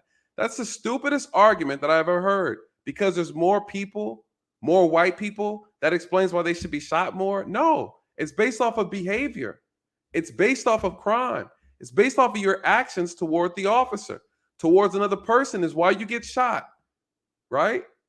Shout out to Dejiri. He came on here and you know what he said to me? He gave the perfect analogy. This is what he said. And I had to save it to my soundboard. This is how he explained it. If you have more fruit than vegetables, you're going to prone to eat more fruits. That is his argument. That's his argument. If you have more fruits than vegetables, you're prone to eat more fruit. That's what he said. If you have more fruit than vegetables, you're going to prone to eat more fruit. No, that has nothing to do with anything. That's a stupid argument. It's a stupid counter argument. Michi, you gonna cam up? We trying to see your pretty face, Michi. Michi she wanna be in the. She's probably gonna say, "Well, I'm sleeping. I don't wanna show my face tonight." And you want that's why your mic ain't even set up right. You just ready for the smoke. I can't even hear you. Come on, let's hear this. I said I was kind of sleeping. I just take my bonnet off and stuff. Oh, listen, I appreciate you taking the bonnet off. Like you was talking to me kind of stern. I was like, I don't know. That's the only way I can get you up shut the fuck up. He don't be talking to me like this. Hold on. that's I was just playing. I know you are biased though, Nathan. Why you say I'm biased? Okay, because you always be like, this is an American problem and everybody has this problem. Yes, everybody deals with police brutality, but I find it interesting that we always statistics and the cases and the things that show racism is in the police force in the system, right? For example, we know white supremacists and KKK have infiltrated the police force. That is something the FBI has told us, right? We didn't make that up. You can't pick and choose what you want to believe, what the FBI say when it's convenient for your argument. Okay. But I mean that is true. I mean, that is very true, right? There are all kind of cases that are corrupt. I mean, at MX Network, we chase these stories all the time. There is a young brother in Mississippi, and it's a small place, but the whole police department is related. And this boy got shot at for delivering a package. He's a black boy. He's a FedEx driver. He gets out to deliver a package, and the neighbors that are white shoot at him and chase him to the freeway. They chase him down the street shooting at him. Now, this is attempted murder. Okay. Is that the police or is that a citizen? Oh no, these are regular white boys live across the street, but they're related to the police sheriff and everyone else. Right. It has taken us almost a year from pressure. Do you know for a whole year they've been sending patrol to their house and protecting them and not the victim? I think I know what case you're talking about. But to your point, when you made that statement, it insinuated that was the police doing that. Right? Oh, but it is. But you're saying that those were citizens, not the police, though. No, but what I'm telling you is that in Mississippi, everybody that's in the police department is related and they're white, and they have a million cases of black people stating police brutality, them harassing them, not investigating their cases when those cases have to be with white people against black people. If you want to go away from that story, because that's not an uncommon story. In Mississippi, there's a lot of stories like that. If you go back to New York, the Stop Law, they stopped it because they said that it was racist. Police tended to stop and pull over black people more all the time for no reason and just stop and frisk them.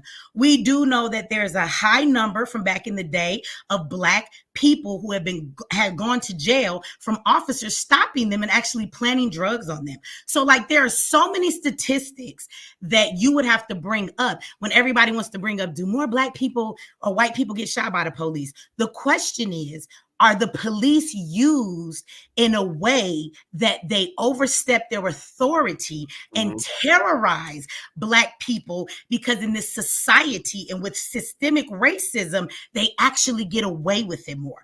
Also, when we talk about the cases of police officers who shoot people and things of that nature, I guess the question will also be, how many times have we seen these travesties, right? And the officer get away, like they go home on just desk and leave, and then they do this shit, and then they work at another police precinct the year after. So you made some good points, and let me jump into those. Okay. The first one, you're talking about corruption, right? You're talking about corruption. You're talking about corruption of a police department. That is a fact. Those things exist. No one's denying that. But you have different types of corruption. You have corruption that's racist based. You have corruption that's politically based. You have corruption that's financially based, right? And so again, these are problems. These are legitimate problems. No one's denying that. No one's. And so, what is that oppression based on, though? You said what? Country? What are all of those corruptions that you have? What does it all come down to? Even if you talk about capitalism, who is the group of people that systemically are stepped on in this country all the time? Everybody and anybody. But the thing is, because the argument you're trying to make is that it's like it's only affecting Black people. It affects everybody. No. I didn't say that it only affects Black people. I said that there is racism. See, this is the thing. If they were all legitimate issues, then we wouldn't see as many as we do. What I'm saying is, in policing, how many people get their ass beat because they're a white boy? I want you to know plenty of Black people get their ass beat because they're a Black person. Correct. And I can show you, white people who get their ass beat too by the police. No. But are they whooping? No. The difference is, are they whooping their ass because they deserve an ass whooping? Are they whooping their ass because they white or Black? That's the point I'm making. See, and my thing is, are they whooping their ass and they have no business doing it? You get what I'm saying? So regardless of what the skin color is, should they be doing it? Period. Is no, right? So did the officer? We agreed that white supremacists have infiltrated the police force. So where is the group of Black people that infiltrated the police force that whoop white people's ass or shoot them and do things to them and plant drugs on them unjustly, simply based on the fact of their racist ways? Now, we know that white supremacists are in there. So you're telling me that doesn't happen in the police department? No. What I'm saying is white supremacists have infiltrated the police force. That's a fact. So we're not denying that. But what I'm saying is, we cannot make an argument that suggests that there are Black officers who don't plant evidence, that are Black officers that are not corrupt, that there are Black officers that don't whoop up on Black people, or they don't whoop up on white people and don't shoot white people. And to be quite honest, when you look at police shootings as it relates to white and Black officers equally shoot probably just as many Black people as whites do. And that's part of the discussion that people don't like to talk about. Meaning, you keep bringing up the shootings, though. We're just talking about the racism in police, to say that you believe policing is an everybody problem. It is. Right, but to say what this dude Tate said, to make it seem like, if we just stop, act right and respect the officer, and racism isn't real, like, that's bullshit, Nathan. It really is. It's so again, of course he made a statement, and their conversation within that interview was not about policing, not about racism. He was making a quick response in reference to a statement that in reference to a conversation that they're having. And so what I would say is, I agree with you, right? That statement lacks a lot of context, because once you start diving in and having a nuanced conversation, no, it's not that simple. The reality is, though, a lot of people, what he's saying is, a lot of people fixate on race so much that they miss the bigger picture, that there are other things in play outside of skin color. And that was the point he was trying to make, that it's bigger than skin color. And there are other things that are equally just as important that need to be discussed that people are avoiding, and they're focusing on color. Then you miss the point. Well, for me, for somebody who went to school for criminal justice, and the way the system works is very much my passion, I would tell you that, yes, there are a lot of issues in policing, but to say that racism is not one, that is not true. And so that's all I'm saying, is that for people to act like racism isn't an issue, it is an issue. All throughout this country, our justice system and everything else, again, I can give you an example, like you say, it's not that Black police officers don't shoot white people or things of that nature, but I find that that when we see those different cases on the news, the Black officers dealt with immediately. Let me give you an example. There was a Black officer, I don't know if you remember him. It was a couple years back, maybe the audience will, and he was called to a dispute or a domestic situation or whatever to a place, and he came up to the house, and I guess the woman was in her car, or she was in his car, and she walked up on him, and he didn't know who she was or what she was doing. He shoots the woman, right? That brother did not desk duty, okay? He did not get no desk duty. He did not get a paid leave. We did not investigate. Like, he got arrested and fired right away, right?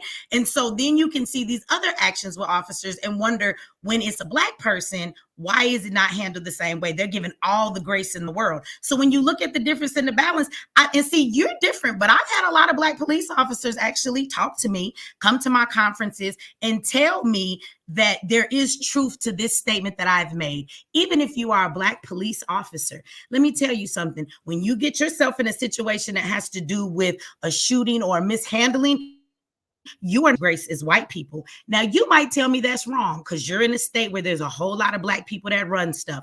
But go talk to some Black police officers across this country, like those in Colorado that's mostly white. They will tell you that they agree with that statement, that if they get in trouble on the job and it comes to them shooting somebody, they are going to be reprimanded much quicker and much faster, and they're not going to get as much leeway and justice as their white counterpart fellow officers, and that comes from other Black officers. So let me speak to that. So there's a couple things. So first, let's talk about that case in reference to I want to say he was Ethiopian. He was Ethiopian, and he was responding to a call, and this woman runs up to the car unexpectedly. He's caught off guard, and he shot her. And I think she was an Australian woman. I can't remember his name, but the case I do remember. And so, yes, he was charged, right? He shot her. He shouldn't have shot her. He couldn't identify a weapon. He panicked, right? He panicked and he shot her and she died, right? He got in trouble. You know, initially, I think they tried to get him for almost like 20 years or something like that. They ended up reducing it and only giving him like 5 years because it was an accident. It was an accident. So, yes, he was charged. He wasn't punished excessively, but he was charged. It was an accident because they were looking at his case and trying to compare it to other cases. But to your point, the problem is this: there have been situations. Here's the thing. I think the biggest issue is that people try to make an argument about fairness. No, it's not, because power comes with representation. There's not a lot of representation of Black people within the criminal justice system. That's a fact. So how do you fix that? How do you change it? Again, I say it all the time on this channel. You have to put yourself in these institutions to bring about change. Yes, there are police departments in other states and other cities throughout this country that have issues in reference to being prejudiced against Black officers, being racist against Black officers, being racist against the communities they serve. Some of them don't want Black people in their police department. That's a fact. So we still have sundown towns in this country, and it's 2022. You live in a state that has some. So again, yeah, the racism still lives in this country. Nobody's saying it isn't. No, that is. I can't help that there are ignorant ass white people that live in this country, just as much as ignorant ass Black people. But again, the point is, yes, that's a problem. You have racist people who take up jobs in this country. They're in professions in this country. And that is the problem with this country. You cannot change that unless you put other people in it to replace them. So if we don't want to step up and do the job, then we leave it to other people to do it for us. Okay, and somebody in the chat they cheerleading behind you. They like, don't complain about the game if you don't choose to sit on the bleachers, whatever. Shut up, and that's not for you. Listen, no, let me say what I was saying. But Michi, is it not true? How do you fix the problem? Made me take off my bonnet. I know it's not true. How do you fix the problem, Michi? You can't change a racist mind. See, but this is the thing, okay? Mm-hmm. The racism is actually helped to be filled. This is where, for me, I feel conflicted.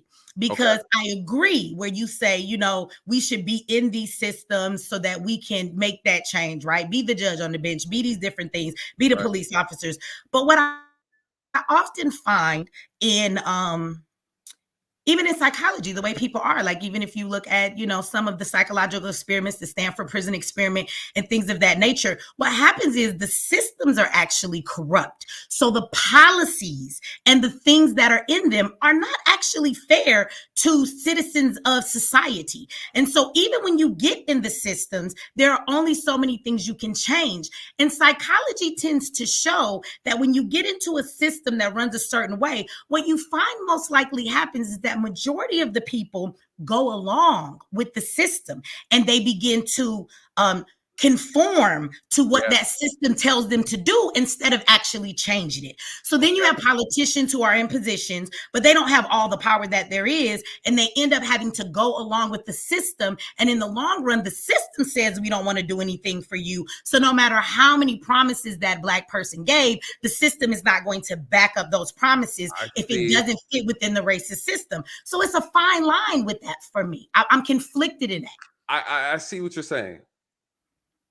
And I'm not saying you're wrong. I'm just saying you're not accurate. Don't say that. All right, so let's unravel that, right? Let's unravel that. A system can't be flawed, right? A system can't be flawed. People are flawed, right? A system is what a system is. You create it to do something, to have an outcome, right? You set it up to work, right? It's a machine that you cannot see, the system that we talk about. People operate the system, right? Mm-hmm. So if people operate the system is like the mechanism of a gun, right? The whole nomenclature of the gun, you have all these parts, it's mechanical, right? If you just so happen to pull the trigger, a bullet comes out. Right. People control the system. It's the people, right? The system itself, there's nothing wrong with it. People decide on what to do with the system and how it wants to operate. If you had people who had good morals, good ethics, good values, and they're operating a system, the system will work properly. When you talked about the Stanford experiment, mm-hmm. The Stanford experiment talked about the psychology of people when they are given power and how power influences their behavior, influences their perception. The reality of it is humans do not handle power well. It's not something that people know how to handle. And if you've never had power before, what I talk about in policing, the reality is they give you the authority, they give you the power, but they don't teach you how to use it. No one teaches you how to handle power. Power is something that is very unique that some people will never, ever have in their entire life, right? Some people will never have an opportunity to be powerful in their life. So when you give somebody power and they don't know how to use it, they don't deserve it, they don't know how to wield it properly, they abuse it. And the Stanford experiment talks about the psyche of human and how easily manipulated they can be, or how easily susceptible they are to power, and how they try to use their power and enforce their will on others. And they conform around people because they don't have the courage to stand up and do what's right. So it's a test of a person's morality. It's a test of people's ethics. It's a test of people's integrity. And so to your point, what it shows me and what I've seen in this profession is that every man was not meant to handle power, period. And unfortunately, policing gives power to people who are undeserving. And how do you fix that? You have to humble. You have to take the power out of their hands and also give it back to the people. The people need to be in control of how much power the police have. And because they don't have control, the police problem is out of control because there's no oversight from the people that they are actually serving. And that is honestly the issue. You don't think the system wants it that way, though? Well, that's a different conversation. But that's what I was saying. That how do you change? Because they're not going to allow the people to change it. Because understand, this country nor any of these systems are built on morale, integrity, or being right. None of them are, right? All right. This is right? true. That's how you can tell a whole nation of people to go vote, and then they all vote for Trump, but you lie and give it to Biden. What's the point of the system if you do what you want to do? That's true. You're absolutely correct. So now we're talking about a different conversation. Now we're talking about the reality of the country that we live in, right? This country says one thing and they do something else. And police, right? police they are say, the country's enforcers. You are their enforcers. Correct. Of their not moral, ridiculous system. It's not right all the time. That unrighteous people are in. You have unrighteous people controlling a system that they tell you is fair, but in fact is not fair. And so this is true, that the system is corrupt because they're corrupt people operating it. So one would argue that the only way to fix a corrupt system is to remove the corrupt people and replace them with just people in it in order to have the system working as it should. Why do I say that? Because there are other countries that are able to do the exact same thing, have police, have enforcement, and have less corruption. Why? Because they have a system ran by people who are true and have integrity. Well, not to change the topic for everybody, but I want to say this, that we won't have to worry about any of this really soon, because AI is going to replace all of y'all police asses. It's going to be robot dogs and drones everywhere, and they're going to be telling you to stop moving. And if you don't, they're going to shoot your ass. They're going to be precise with it, and they still going to kill you, even though since it's an AI, they could actually train them to disarm you and not kill you, but they still going kill you. Pretty soon you have to worry about that, because there won't be any of you guys won't have jobs pretty soon, police officers. So Dre, you might want to start looking. I'm fine with that. Listen, I'm fine. So we might worry about that pretty soon. But again, these systems were designed, I feel like, to be corrupt. And I think that the reason just get paid so low, they're not required to have a bunch of education, and they don't require more of them, huh? But why is it corrupt? So if you're saying it's designed to be corrupt, why? Is it because it's black and white, or is it about money? No, it's about money. And so what happens is that crime pays. And we're not talking about the drug dealers who get paid for a couple of years. We're talking about the government system that gets paid off your criminal behavior. So this is why they will have enforcers, the police, bring you to a jail that will make you serve 20 years, even though you murdered nobody. And the truth is, if you jacked some cars or you did an armed robbery, psychology says that if you're going to change and be rehabilitated, that will happen within a couple of years. If you actually keep a person longer than that, it serves no rhyme or reason. Sentencing is arbitrary, but we know that's not true, because it does have a rhyme or reason. What it does is conditions you and institutionalizes you so that when you leave, you commit more crime and you bring your ass right back, right? Because people get paid off those bodies in those cells, and billions of dollars are made every day by free production within the prisons. And so again, they want y'all to go out there and lock people up, and sometimes for dumb stuff. Let me give you an example about the system. Wait, hold on. No, did you see the lady the old lady that was 84 years old, who the man came and arrested her because the city said she hadn't paid her $77 trash? That was the system. And that man that's an enforcer had to go arrest that woman, even though that was some bullshit. When do we start locking up 84-year-old women for not paying their $77 trash bill? Like, that's what I mean by the corrupt system. And they send the enforcers, and you got to do it whether it's right or wrong. But if you don't like it, that's a personal problem. If that's what the law says, then what you need to do is change the law in the books. Now you're confusing the situation, because you're saying because it's the law we should do it, and I'm actually saying to you that system and those laws are set up to not always be just. Correct. There's no reason a woman should be going to jail at 84. They handcuffed her, took her to jail. Her bail was $248 over a trash bill. Just pick up her damn trash can and don't give her no service. But just because you don't like it doesn't mean there's no law. See, now you're being biased. That's your bias coming out. No, that's not bias. Just because it's the law don't make it right. Slavery was legal at one point. Come on now. Okay, and it's not legal now. But what I'm saying is, I'm not saying just because what you're arguing is morality. You are talking about but we're talking about corrupt systems. So if you're talking about people getting in systems and being right, I'm telling you that if the systems are corrupt and you work for them, you're just going to enforce that corrupt stuff. There was no rhyme or no reason for that. The system got paid off that 84-year-old poor ass woman and made her pay $250 to get out of jail over a bill. Why are we going to jail for a bill? What does her age have to do with it? You're arguing her age, or are you arguing the law? It's okay, so she could have been 12 years old. Why are we locking people up for a trash bill? Isn't that a civil issue?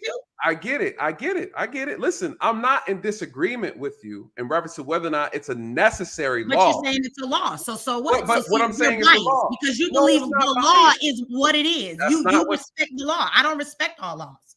Okay, then say you don't respect all law. I don't, and you only do because you're a cop. You're biased. That's not true. Let me explain to you what my point is.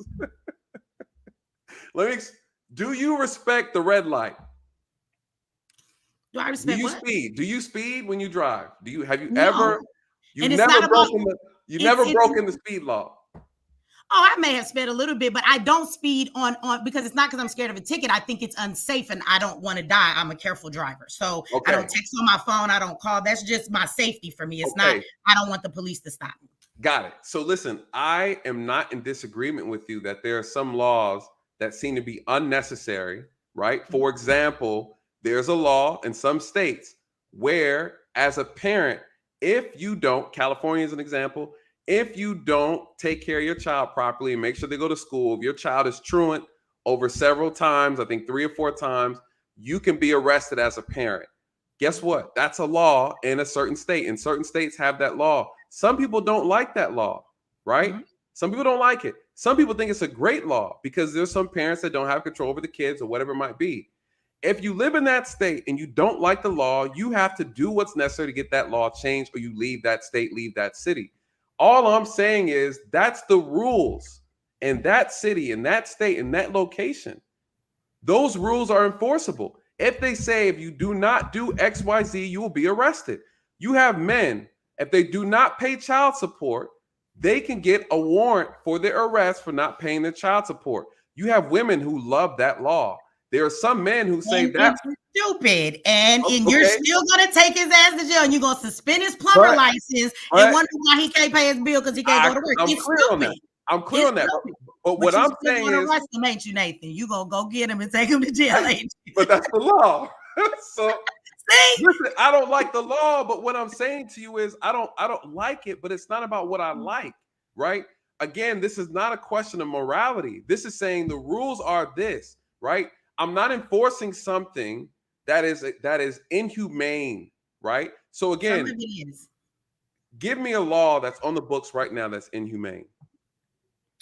Oh, just the fact that you will take people to jail and ruin their whole life over small, dumb That's shit like $77 trash. Give me a law. It is human. Okay, let me tell you another law that's inhumane. I used to live in Colorado. Do you know how cold it gets? Y'all crying about the cold weather y'all had these past couple of days. You know it'd be like that in Colorado all the time in winter, right? And guess what? So I make a choice not to live in Colorado. Really? You hear what I'm saying? There is a law. No. You're asking me to tell you a law that's inhumane. I'm telling you. Let's stick to the question at hand. Let's do it. So they have a law, and they go around because they want the homeless people to leave where they're sitting downtown in the park, right? Mm-hmm. So I don't know where you think they're going. They're just going to go somewhere else, right? Because you haven't given them. So you know what they do? The law is they come through and they take all of their blankets and tents to make them move. What's the name of the law? That is fucking humane. And what law is this? I forget what it's called. It's called the something move along shit or something. What state is it? Wait a minute, hold on. It's in Colorado. And I want you to know. Colorado. Mm-hmm. Oh, yes. We have activists who have been out there arguing with the police because they come through, they make them move. But this is the crazy thing. So let's take it back to racism, right? Hold on. Listen, I'm still talking about the law. I know, but I can't, Michi, I'm a little slower than you. I can't you speak faster than I can think. I don't know the name of the law if you want me to give it to you. You want to stop and look it up. No, because now you want to convince me that it don't happen when we were out there. No. That's not what I'm listening. I don't know what the name of the law is. That's fine. We about to do it. We about to research together. What I'm saying is what happens sometimes people take things and they exaggerate and take things out of context when it comes to laws. We're doing this a learning exercise for all of us. I'd never heard of that. And the reason You've never heard of a move along law or whatever it's called, and when homeless people are a certain place, they tell them they have to leave? No, we don't have. From my knowledge, we don't have that. Y'all don't make home. Well, then you've never seen a gentrified community, because that's what I was gonna say. When the black folks lived there, it was fine. When all the white folks start moving in, that's when they started doing that to the homeless. They wanted them to leave from downtown. Of course. That's business. So to get when black people was around there, wasn't business. We lived there, paid our rent too. Who's responsible for gentrifying their own neighborhood? Here we go again. They come along and they take these people's blankets. It's cold outside. Where are they going, and how does that solve the problem? You're just being inhumane assholes. So you're arguing the morality of why you asked me to give you an inhumane thing that y'all, and I just told you. I'm about to look the law right now. I want to see the law. I agree with you. What you're talking about now, again, is you're talking about the leadership, in a particular city who are doing things that's unjust. I agree with that. I don't agree with that at all. I don't think it's right. I live in Atlanta, right? And here's the reality. They have enough money to build proper shelters for the homeless community that's out here. They don't do it. What they do, they build a Mercedes-Benz stadium for a football team that can't win a damn game, right? So again, they have the money, they have the ability. Governments are corrupt, right? Across this country. We know that. And you work for them, bro. Damn right. I work for them to keep things peaceful at the bottom. Everybody's not the bad guy. Listen, I want to know about this law, right? I want to know I know what it says. Unfortunately, you know, it is. Ask to push the button. They said I'm a clown and Nathan can't be logical with an illogical person. What I bet you won't bring your ass up here and do is talk some logic into me then. I bet you won't come up here and debate with me. I know you're not talking. Your name is SS. You don't even have a real name. Shut the hell up. I got a real name and I got 2 degrees, bro, and 1 is in criminal justice. So please bring your ass up here and school me then, since I'm so illogical. Go and push the button. I bet you won't do that. So shut the fuck up then. Come on up, you guys. Listen, you guys. Let me beep my cuss word out. Beep beep. Shut the beep up and either push the button and be quiet. Y'all kill me. Illogical person. You a crack baby, ain't you? Let me leave you alone because this ain't my channel. I'm sorry. Go ahead, Nathan. I apologize. You good. Listen, you guys, you're more than welcome to come up if you want to debate the lovely Michi X, you guys. Please go and check her out as well. If the moderators could drop her link. I forgot to even say that. I always love when you come over to the channel, Michi. You always bring one, you challenge me, and it's good because that's how I stay sharp. But I'm not saying you're wrong, right? I'm not saying you're wrong in reference to your position. You're correct. Right. Unfortunately, we saw this as a perfect example of what you're saying, and I agree with you. We saw this happen during COVID, where the police were trying to enforce and mandate mask laws, and that's unconstitutional. It's against the law, and there are a lot of police officers who were standing against that and refusing to arrest people because they wouldn't put a mask on. Right? You can't enforce that. So you do have police that do stand up. I think, unfortunately, the media is in control on what we see and what we are exposed to. You don't get to see those officers, white, black, Asian, Hispanic, who are defending everybody and fighting against things that are not moral. I didn't like writing tickets. I thought tickets were doing too much, right? I got in trouble for not writing tickets a lot and things like that. Do you think it's right at the end of the month y'all got a quota to me, so y'all be pulling out over everybody who don't? Y'all don't have that here. Y'all don't have quotas. We don't have quotas. Okay, y'all don't. Quotas. Y'all don't. They do inspire you to write a lot of tickets, right? What I'll say is they want you to write. You be looking for crime. See. What I'll say this. They don't like when you don't write tickets. But they don't, it's against the law for them to give you a quota. It's against, they cannot do it. So what they do is they try to encourage you and incentivize you to write it, right? Because it's profiting. That's how the city makes money or the county makes money, which I don't agree with. I don't believe that the money that the department receives should be attached to that, right? Because again, as you see, that's something that can be abused. Yeah, they be like, we got to get some more boots for Nathan and Dre, and all of a sudden they pressing everybody to write more tickets. Y'all need bulletproof vests now. The same boots I use to stump folks out that I'm abusing my authority on. Shout out to Transcan Waves. He said, I like how people bias and ignore the man with the SUV that deleted all those people in a parade. He was released prior with no bail for equity. You know, Trash Can Waves makes a valid point. A lot of people do not see the crimes we do and commit against white people because it's not mainstream appropriate, unfortunately, right? And he's absolutely right. You know, there was a young lady I had a discussion with, a debate with. Shout out to you, Trash Can, for this super chat, brother. Thank you. What did she say? She told me that 90% of the serial killers are white.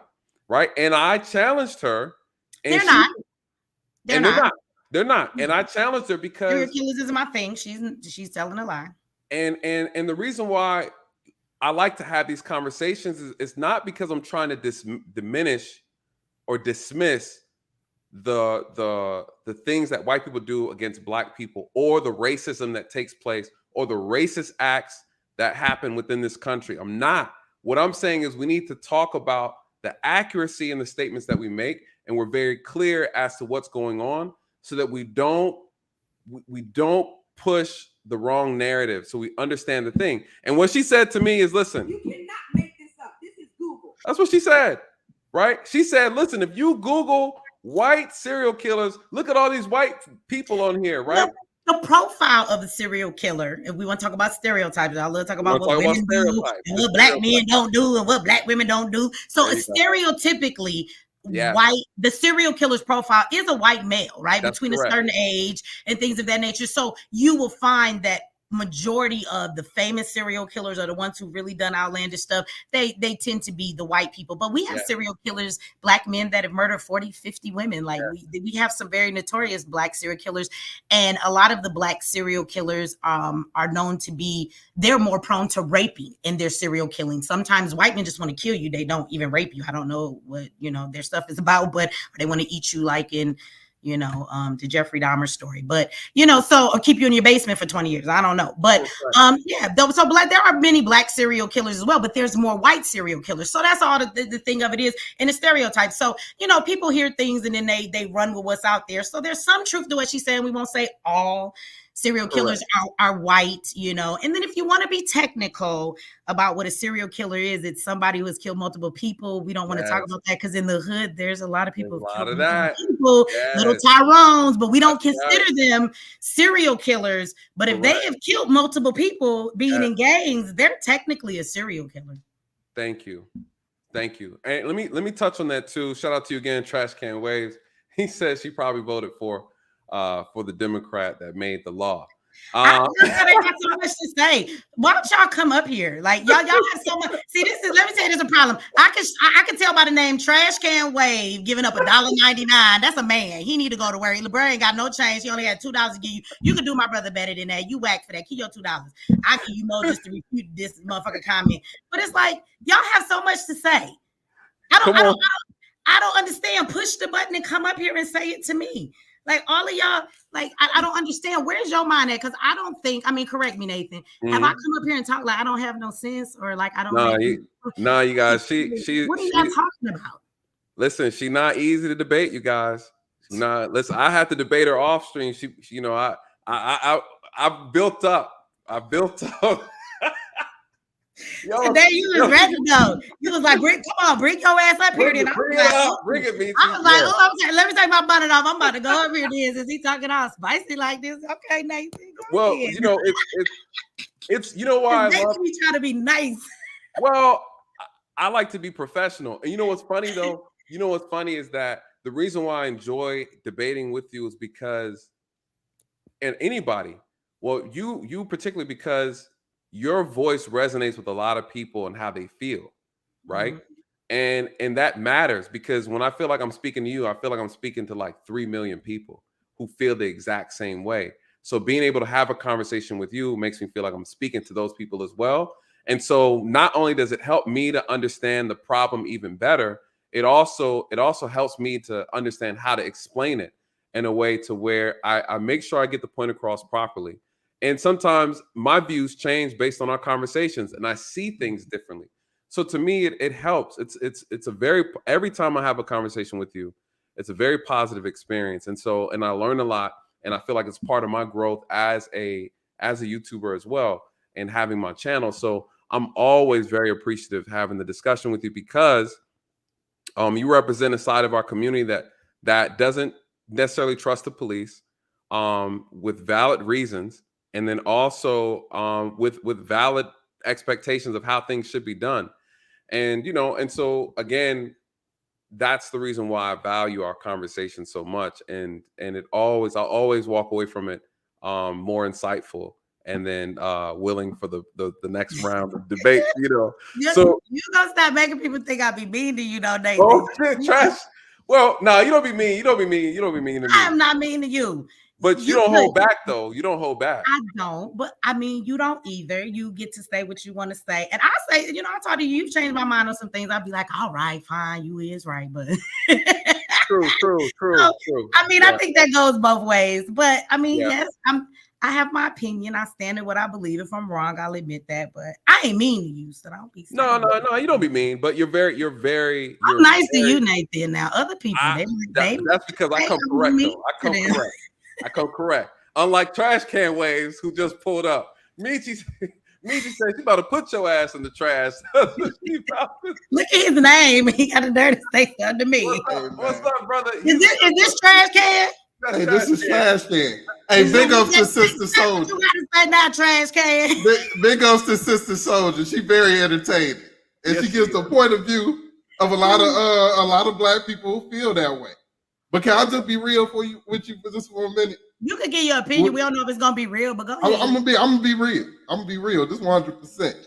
Now that law you was bringing up, where they was taking people's blankets and they removing them and whatnot. Let me just say this personally. I don't know if everybody share this opinion or this feeling.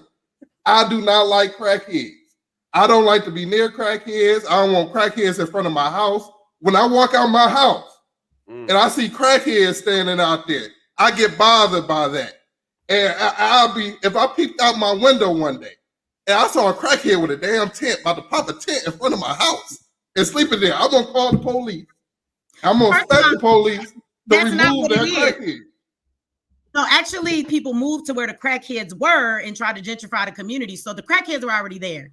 That's what gentrification is. So once they came, they made them move along. And somebody earlier actually put the law in. I forgot what it's called, the right to move along or something. Somebody put it in there back there. Pull it up out of Colorado. Let's look at it real quick. Somebody pulled it up. But I mean, for him to say that, I mean, let's stay on the context of what the thing is. Sometimes we easily can sway the conversation to the left or the right and not state what it's about. We were just talking about he wanted me to give a law that was inhumane, and it's inhumane to take. It's inhumane. First of all, it's not inhumane to take their blankets and their tents. If you ask them to move along, why are you taking their stuff? Do not loiter here. It's a no lootering law here. Okay, but do you not do stay here. Do you okay? So see, we can't go to the depth of why people are homeless in the first place. So like, okay, because a person is homeless, they deserve to freeze to death in the winter. Oh, so you don't care? So you don't? So you say you don't care about the little girls that get R-worded about crackheads? Does this happen? They don't have a house.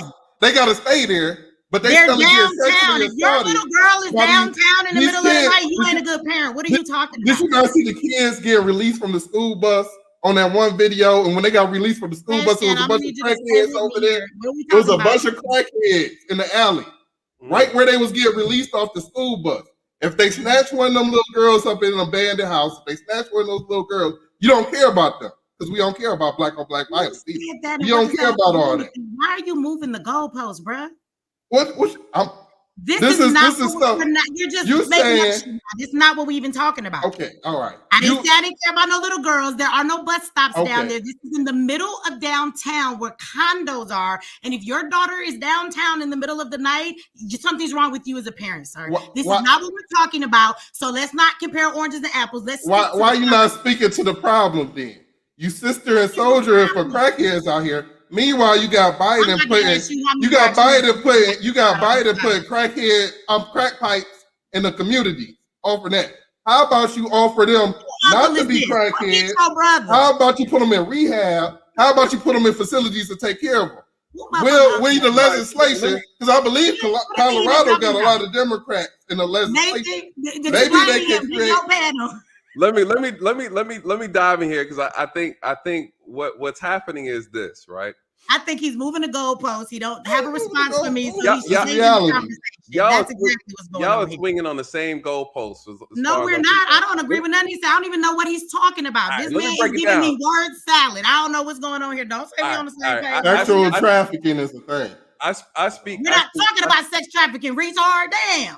I speak speak your language. We're not talking about that. God damn. All right, here we go. Pause. Here we go. This is what's going on. Let me translate for the brother Trash Can here. This is what's happening. Michi is stating that it's immoral, right, for them, knowing that they are suffering from a condition, right, that they're taking their blankets away, knowing that it's cold, knowing that they're homeless. It's immoral for them to do that, right? There's a lack of empathy there that they have. Again, she's approaching it from a place of emotion, a place of feeling. It's empathy. That's an emotion. Not because you're a lady. I'm just saying that there's an empathy there, right? So you're like, okay, listen, this isn't fair, right? Michi's saying what they're doing is not fair. It's not right.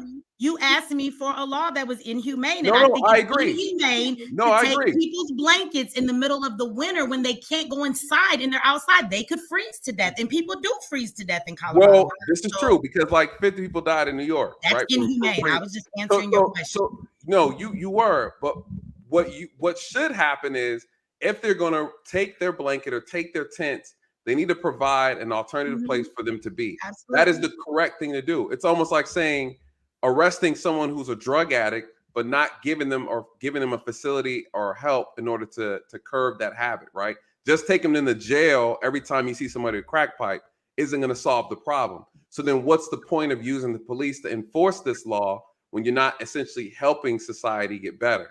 So I agree. And what Trash Can is saying is, listen, if they don't remove these people out of the community that's been gentrified, right? What happens is you have these unfortunately homeless people commit crimes. Is that what we're talking about now, though? I you brought it up. That wasn't what we were talking about. This is true. This is true. I'm just translating.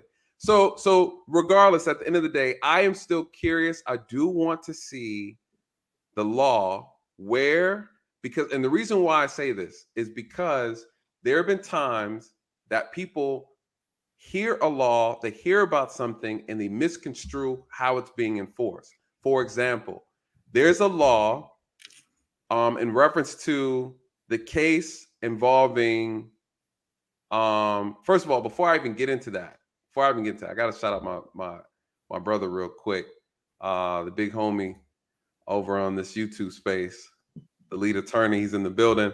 Shout out to you, TLA.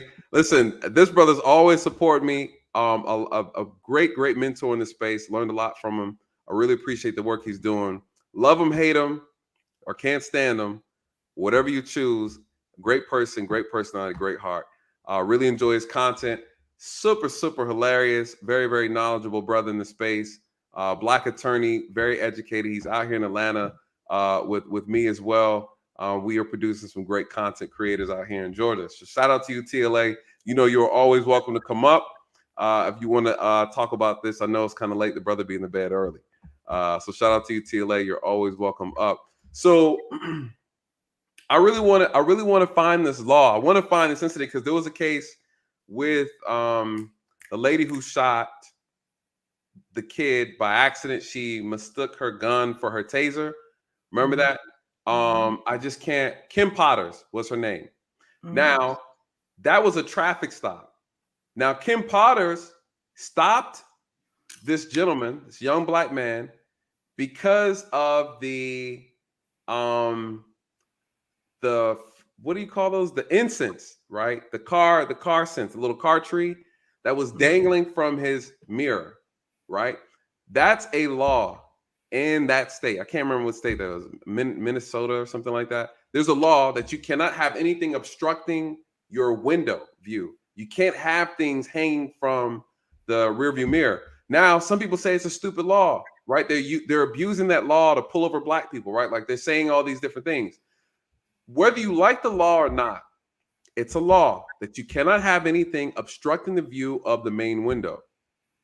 People are trying to say that law is racist, right? People who said it was racist? People were saying it's a racist law that they created because it was impacting black people more, right?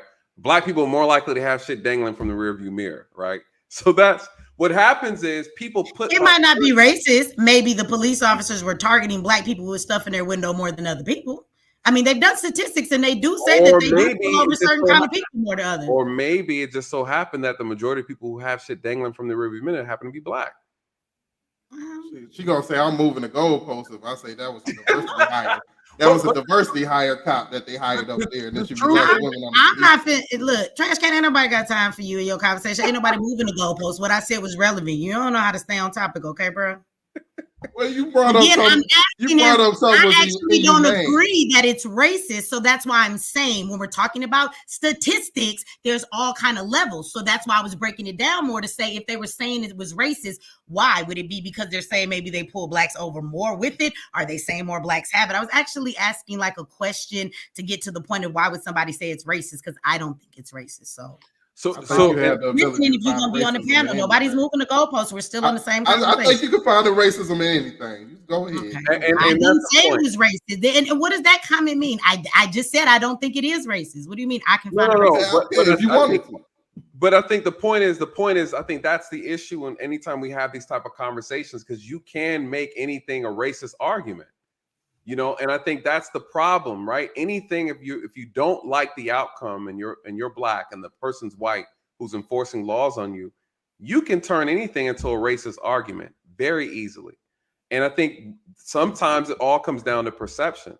And so if you perceive that why this was done to you was because you're black, then you can absolutely make it about race, you know? And so that's a law that people said needs to be off the books, and they don't want it there anymore, and they think it's a stupid law. Some people think that it should not be something that should be enforced. We had the same problem here in Atlanta when it came to shoplifting or possession of marijuana. The mayor at the time, Keisha Lance Bottoms, decided to decriminalize shoplifting, decriminalize marijuana that's under an ounce, right? And what happened was and why did she do it? She decriminalized shoplifting because she said black kids were disproportionately being arrested and impacted by this law. They felt like this was not a good law to have. And so therefore she took it off the books. And unfortunately, what happened? The shoplifting went up. The shoplifting skyrocketed through the roof. And who was doing it? Little black kids. Astronomical numbers. But even in that, I think that sounds stupid, because I would again say to you, as far as from what she said, I think that was dumb for her to decriminalize it. But at the same time, to say black kids, where was this taking place? Because if the population here is more black, black people are the ones shoplifting. So like, what are the nuances that nobody talks about? Like, why is that? Is it really racism, or is it just because it's a major black city? Thank you. Thank you. And you just answered the crux of the argument.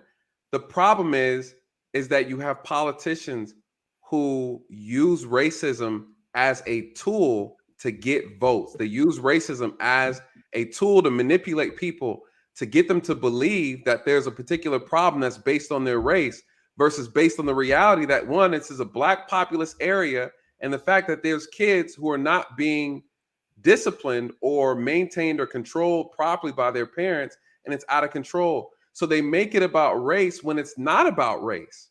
And that's the whole point. There are certain things. The whole point of my channel is that everything is just not about race. I know. You know what I mean? You overlook the stuff that is about race. You like throw all of that in the not about race part sometimes. That's all I'm saying. No, I touch on it. Michi, I touch on it. You do. I don't touch on it enough. You touch on it just like that. That's all you need.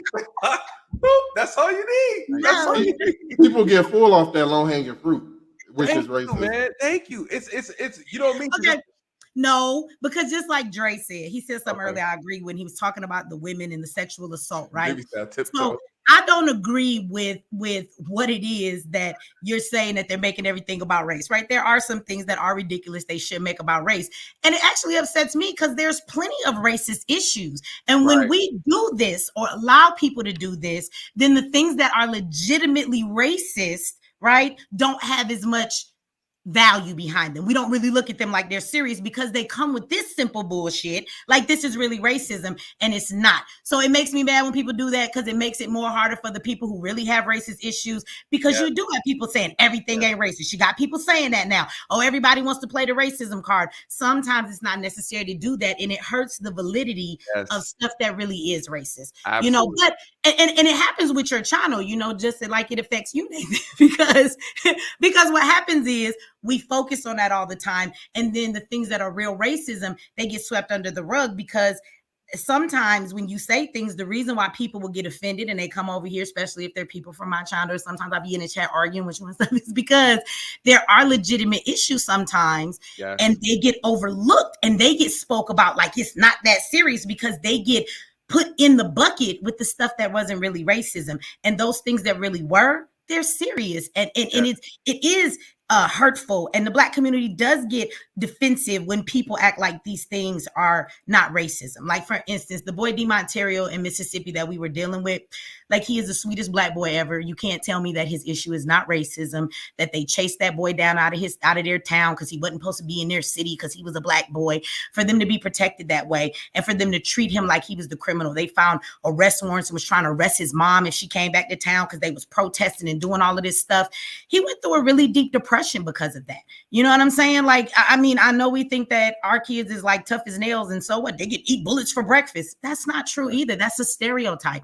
And to be getting shot at and then you drive away and they're chasing you down the road and still shooting at you, that messed that boy up. It really did, you know? And there'll be other people who will be like, oh, you know, and then they'll take his situation and say, everything ain't racism, you know? Maybe they just some stupid people. How you know they shot at him because he was Black? And we know because of the way they've handled it, he's gotten threatening letters and things like that people have left in the mailbox. Like, this boy is needed protection from the Black community because the police are actually harassing him. It's things like that when people have gone through that and then they hear other people say everything ain't about racism, this country ain't so racist, like the things that get said, that becomes hurtful to the people who have really experienced that. I don't disagree. I'm going to go Trash Can. I don't disagree with that. What I'm saying is, and what Trash Can stated earlier, is that we've abused that so much that it's hard for people now. You know what I mean?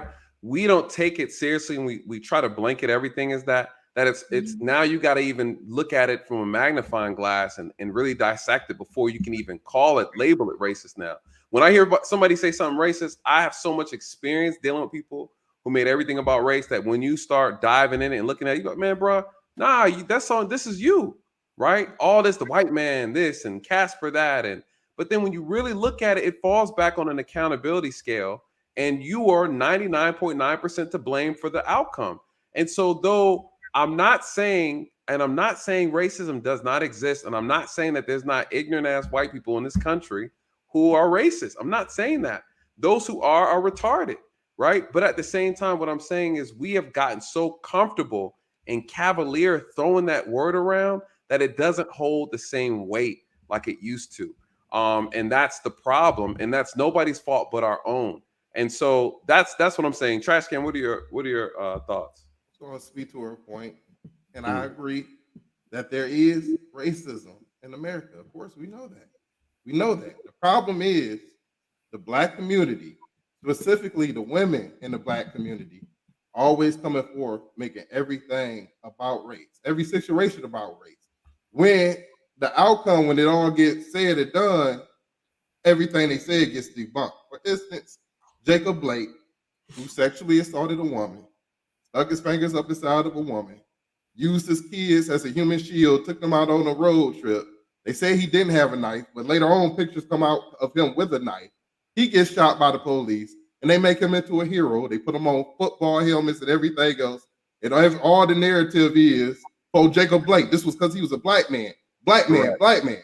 How much of an insult to it was that when they come to find out that he actually did these things and we was rooting behind him the whole time, which deflects from all the points of real racism that goes on, such as doing the rioting, which is the media is trying to make everything about race, so we will become racist, and the racism will spread to the point that you believe it's there.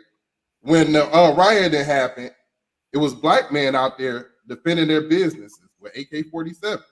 It was police out there that was driving around with bean bags, shooting anybody that was on the street at the time with bean bags, telling them to get off the street.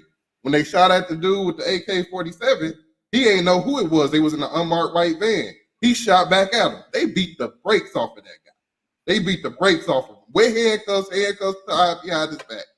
But we couldn't even concentrate on that because of all the false racism that was out there. Yep. That was actually some racism. That was a black guy out there defending his business with an AK. But because he had the Second Amendment, Yep.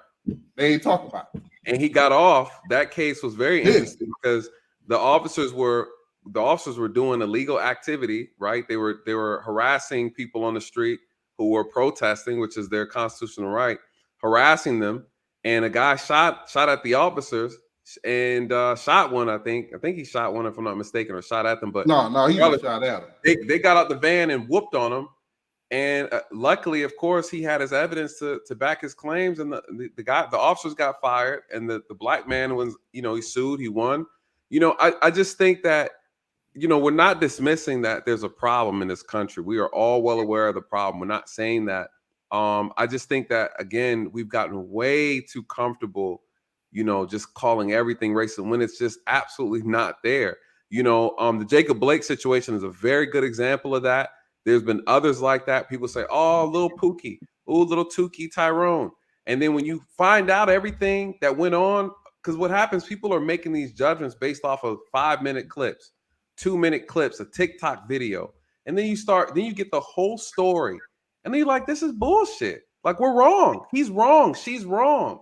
But again, but those be in the news. So I think that they make it to light in it. I don't know. Like, I'm from the hood. I don't know about the rest of y'all in the chat, right? And what I'm saying is that I understand the way racism works and how it is a lot of police brutality because of the hood I come from. This is not from watching stuff on the news, right? These are experiences that my family, myself, and people I know have had, right? And so everybody doesn't call and report everything the police do to them. I know plenty of people who get beat up, get robbed, get their money taken, left in the alley, police done whoop their ass, right? We don't go tell anybody. We just go home and look stupid. They done took all your money, done took all your drugs. Like, I'm from Detroit. Police do stuff all the time that's corrupt. And so I think a lot of those things that make it to the news, we have to be mindful that even the stuff that make it to the news, for the stuff that is racist, the stuff that is over-exaggerated, racist, right? At the end of the day, there's so much stuff that goes on that never makes it to the news that's not accounted for. So I want to be clear that when I talk about racism, I'm not speaking from the stuff we see on the news. Those are the things that are pulled out. But we see this type of stuff every day, especially in the community when we're doing work as activists and things of that nature. We deal with stuff all the time that never makes it to the news and nobody's even talking about. You know what I'm saying? So I think that those things come to the forefront. But again, in the media, I think they like those things to happen, right? They want to play the race card and then they want everybody to not play the race card or to say it's being played too much. It's this game back and forth. But I mean, to say that racism exists in this country, I think we have to say it different because this country was founded on racism, right? There's all kind of hate crime bills and there's racism bills for everybody else but Black people. But the truth of the matter is that this country is run on racism. It really is.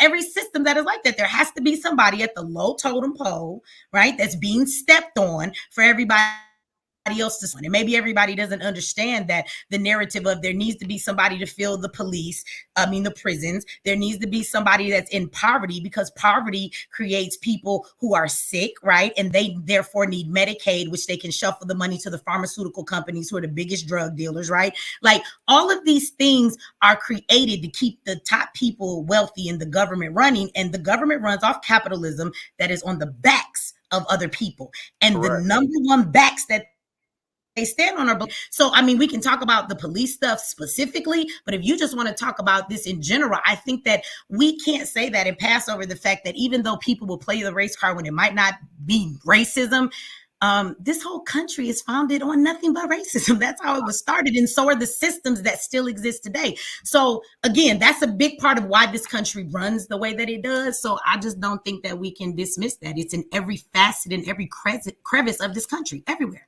Where you see racism, I see capitalism.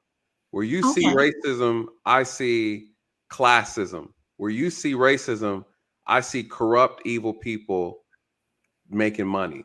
And I think racism is a tool that's used to keep them profitable. Okay, so racism, isn't racism used as a part of capitalism? I mean, you say that like they're separate. Yeah. What was slavery? No. What I'm saying is, yeah, but what I'm saying is though, it's about business. Is it personal? Nah, I don't think it's personal. I think what's happening is people, they want to make you believe it's personal. Why does it have to be personal? It's not a matter of being personal again. Because people are coming from an emotional standpoint instead of actually fighting and competing and taking Yeah, back. how do you tell people? How do you tell people not to come from an emotional standpoint when ever since Black people have been in this country, they've been nothing but beat down, and you want us to not be emotional about the travesties that still face us today? See, slavery did not change. It did not become abolished. It just changed the way that they did I stuff. hear what you're saying, but what I'm saying is, You say take it back. We've never had control of it. But the problem is, though, the reason why I say you can't be emotional, not saying that you can't feel. I'm not saying you cannot be frustrated. I'm saying the issue is that being emotional is not going to solve the problem. And again, that's not the way to address the problem either. You can be emotional all you want. That's not going to change anything. You said that they need Why someone. do we always speak on emotion like it's bad? Can we talk about that? Y'all men kill me with that.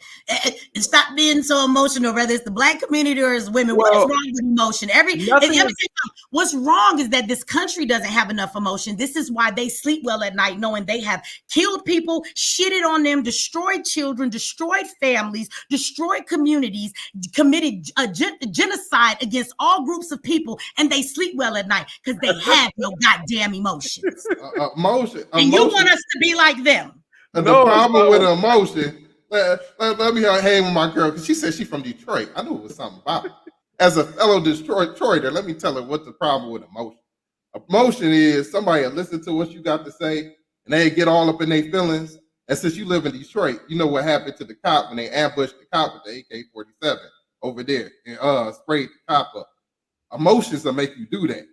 When you can't construct yourself in a constructive way, you will go out there, you will lash out, and you will do. No, that's someone who can't like control their emotions. There's nothing wrong. That's an emotional person.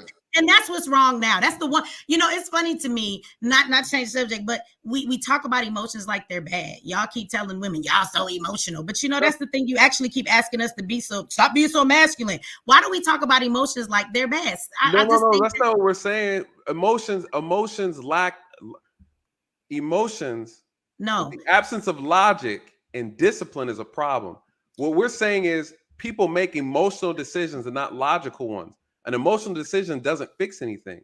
What right? makes you think that both can't be in the same thing at the same? Why a person can't be emotionally logical? Stop talking about emotion like it's all negative. Well, the problem is we have people in our community that are making emotional decisions and not logical ones, which is why there's not much change. That's what I'm saying. And y'all keep talking about emotions, and y'all make people feel like it's a bad thing they have. And I'm not making people feel emotions. Y'all don't feel nothing over nothing. Listen, you don't have no feelings for nothing. I can't make people feel any kind of way. Your feelings. I'm asking you as a human being. Y'all don't have no feelings for nothing. It's a time and a place. Just devastate. You should have that. Emotions make you a weak punk motherfucker. No one said that. No one said that. It's a time and a place for everything. Everybody talks about emotions like they're bad. Stop doing that. Only the Black community is doing that. You're very emotional right now. Asian folks, no Mexican folks talking about don't have no emotions. Don't do you're that being around very here. emotional right now. Say that dumb shit. You're being very emotional right now. It hurts a conversation with logic. Definition of emotional. I am speaking to you, sir. I don't feel anything for what you're saying. Okay, you're saying a lot, Sister Soldier. You said it's a lot. Take something in. Receive. Before you go on, what do you mean I'm being emotional? You don't even know the damn definition. I'm gonna tell you how you're being emotional. Okay. You brought up something. You say this country is built off of racism, right? It is. You say this country built off of racism. They had us as slaves. Who had you as a slave? Who particularly had you as a slave? Who particularly? You I said this country. Your ancestors or whatever. Who particularly had Black people as slaves? Because I'm gonna make a point. I don't mean to be rude to you, brother, but I don't even know what you be talking about when you be coming out your ass with these comments. We're talking about the country being founded in systems. Why are you asking me about being a slave? Anyway, let me answer it for her because she's like, too emotional. She's too emotional. You think I'm hopping it on it. You just insult yourself because you can't keep up with a logical conversation. Nigga, but it's all right. It's all right. It's all right. It's all right. You the best we got in the community. I'm done. I'll answer it for you. This is the problem you're going through today. This is me. Democrats had you in slavery. And who do you continue to vote for in office and wonder why you still have the problems in your community that you have today? you Who do you still blindly? I'm talking to every black person out there that's 90% of who vote for Democrat. Whoever you, why do you blindly vote? Because you're doing it off of emotion. They can they know you run off emotion, so politicians can get up there and they can talk all emotions to you. You get up in your feelings, you say, I'm about to go out there and vote for them, I'm gonna change the world, and you surprised when nothing changed. When they create laws that get homeless crackheads off the street, or legalize heroin, or legalize crack, like as that's gonna fix a problem. Because you voted off of emotion for somebody in office that everything you complaining about is somebody in legislation that's making these laws that you put in there. So why you keep complaining about it if you keep putting these people in there? Because I'm emotional. You're emotional. That's why we got. I agree. Yeah. You are right, brother. I apologize. Earlier, I was wrong. You are so right. The first step is admitting. I apologize, my king. It is just, I'm sorry, my brother. You are right. I ain't the king stuff. You got on them headphones and you came up in here on your throne with your little flags in the back. You was running the improv over there or something. Y'all silly. You are so right. You are absolutely right. I am so wrong, y'all. I must apologize for my illogical ways and being too emotional. I quit. Y'all are silly. Y'all are silly. Listen, we are hitting the 4-hour mark. Trash Can, you know, I appreciate you, brother. Always holding me down in the conversation in the chat. That's one of my chat hustles right there. Hey, I'm gonna hold it down in the chat, man. Hey, man, you know I appreciate you, brother. What's your closing? Any closing thoughts for us? Hey, stop letting yourself be ran by emotion. If you find yourself getting riled up at any point of this conversation, any point of this broadcast, if you find yourself getting riled up in your heart where you really emotional about it, then there's something wrong. Because you ain't sit down there and use your thinking. Other people doing the thinking for you. If you ain't gonna use your mind, they can use you to sway you to their benefit because you emotional, and they can use all that emotion in you to sway them to their benefit. But if you stop to think, it'll benefit you greatly. That's all I got.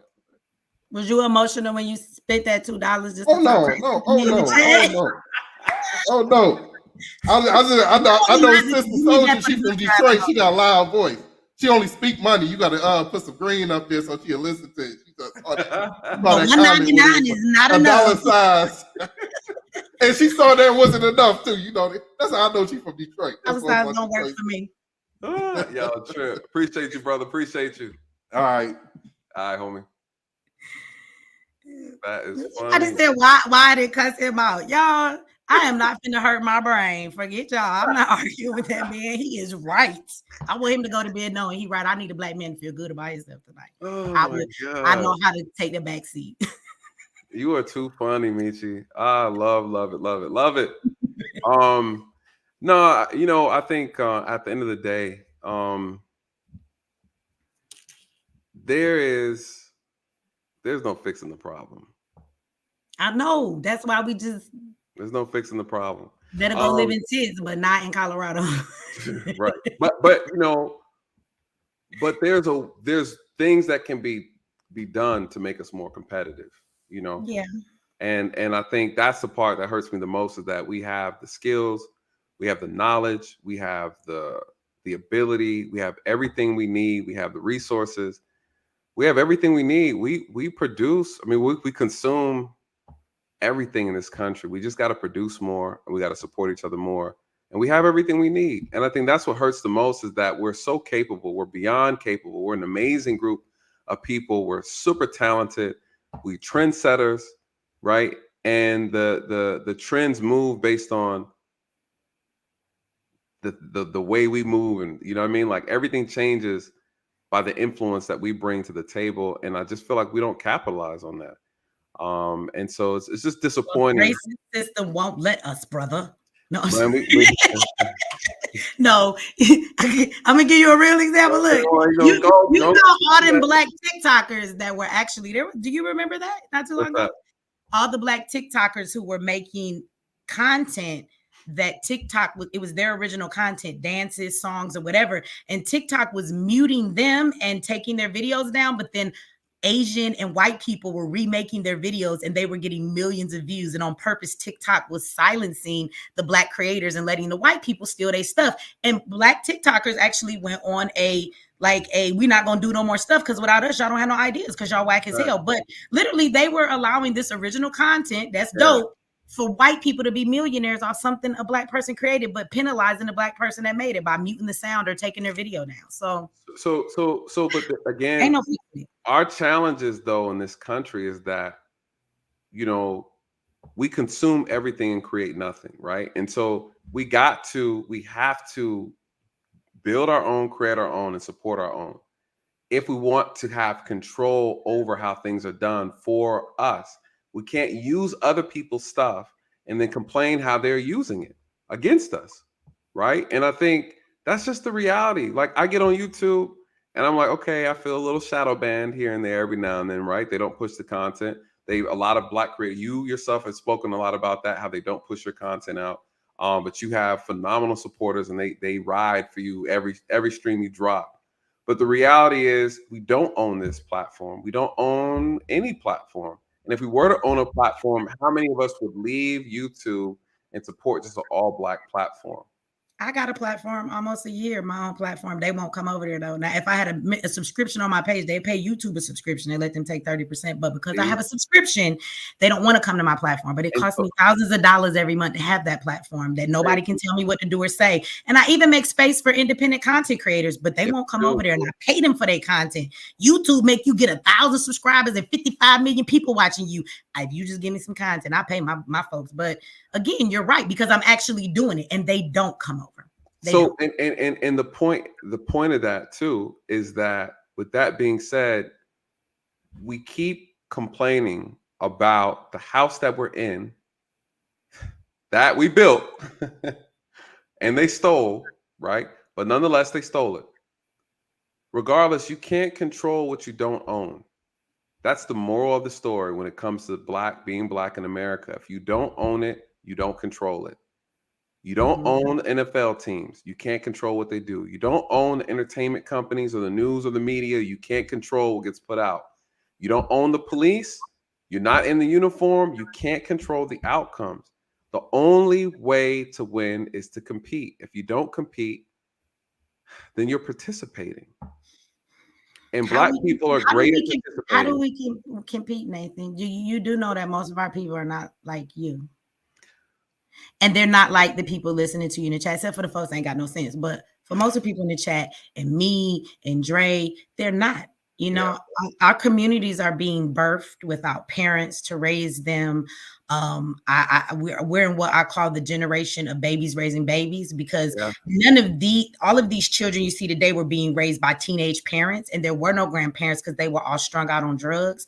And so you have this community, and between all of the toxins in our community, all of the RNA that's been put into our food that's destroying us, all of the chemical things that are pushed to destroy us, the lack of education that's given in the schools. We have children in our communities that are graduating with high school diplomas, but they're illiterate. This is a fact, and they can't read. So my question is, how do you fight when that's your army? And that's a real question. That's a fact. And honestly, the only answer, I think, the enemy put us in a massive trick bag where all weapons are formed against us.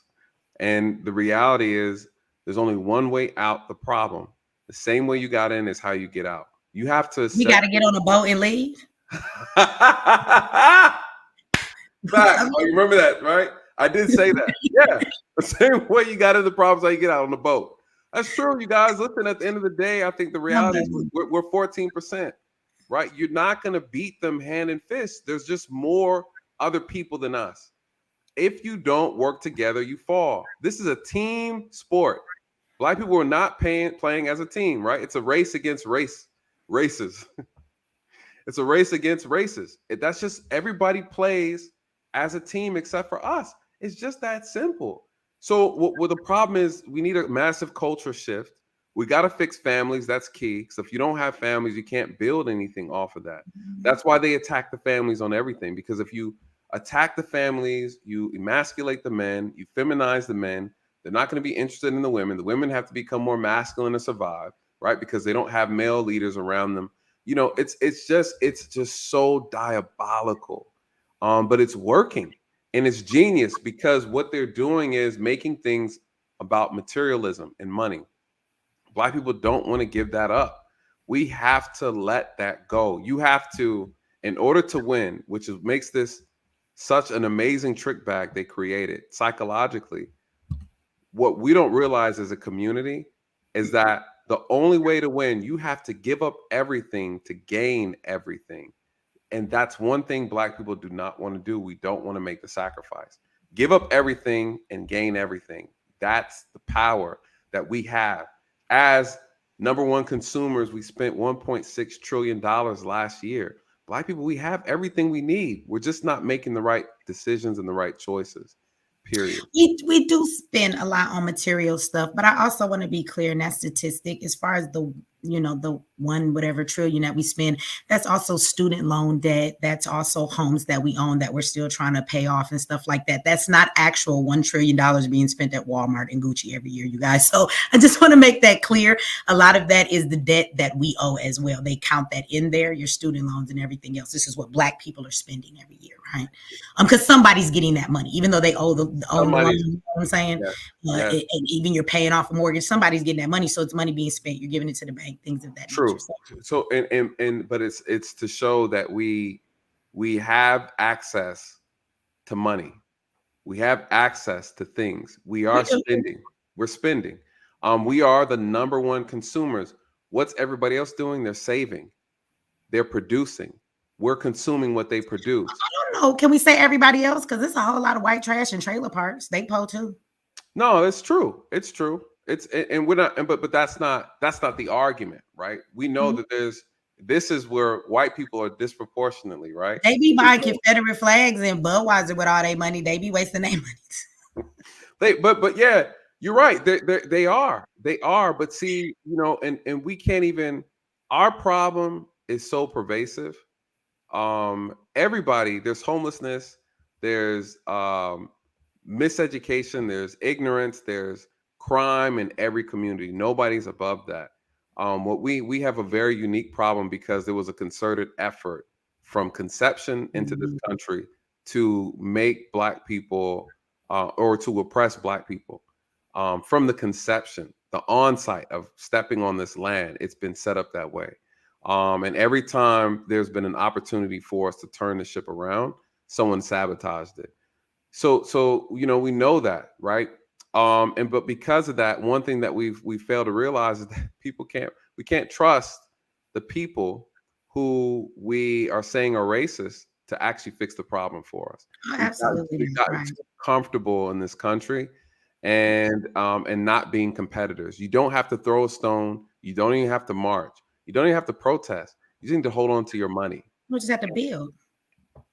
I mean, if we spend that money, why don't we build? Of course. Yeah. Right. My Q was just online the other day, and he was, he's in New York, and he was showing a Jewish hospital. And he said, look, the Jews built their own hospital. Like, why we don't have a hospital, right? They build all their stuff. So I think instead of saving, we should spend, but we should spend it in the right things and invest in our community. I agree. But we don't. I will admit we like shiny things. This is why even when we do pour money into what we think is the community, we give it to the people who have the most fiery, disposition, the people who speak the best, the people who entertain us the most. And we don't give it to the people that are actually doing the work so it doesn't amount to anything, because our community will give tons of money. I've seen people give, they gave Jay Morrison, was it $13 million for us? Y'all could have bought y'all could have bought all of Detroit. It is on sale, cheapest.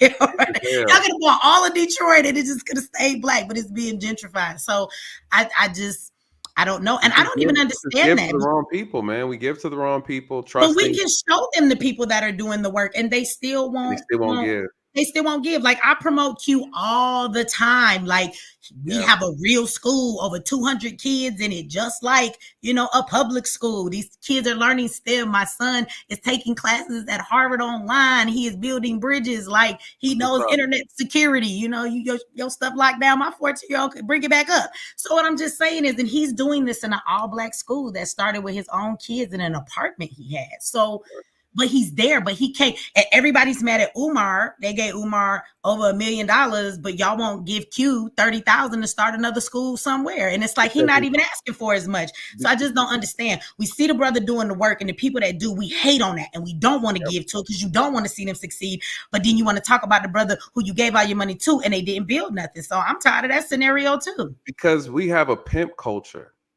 and we have a pimp and pastor culture, right? We pimp and preachers.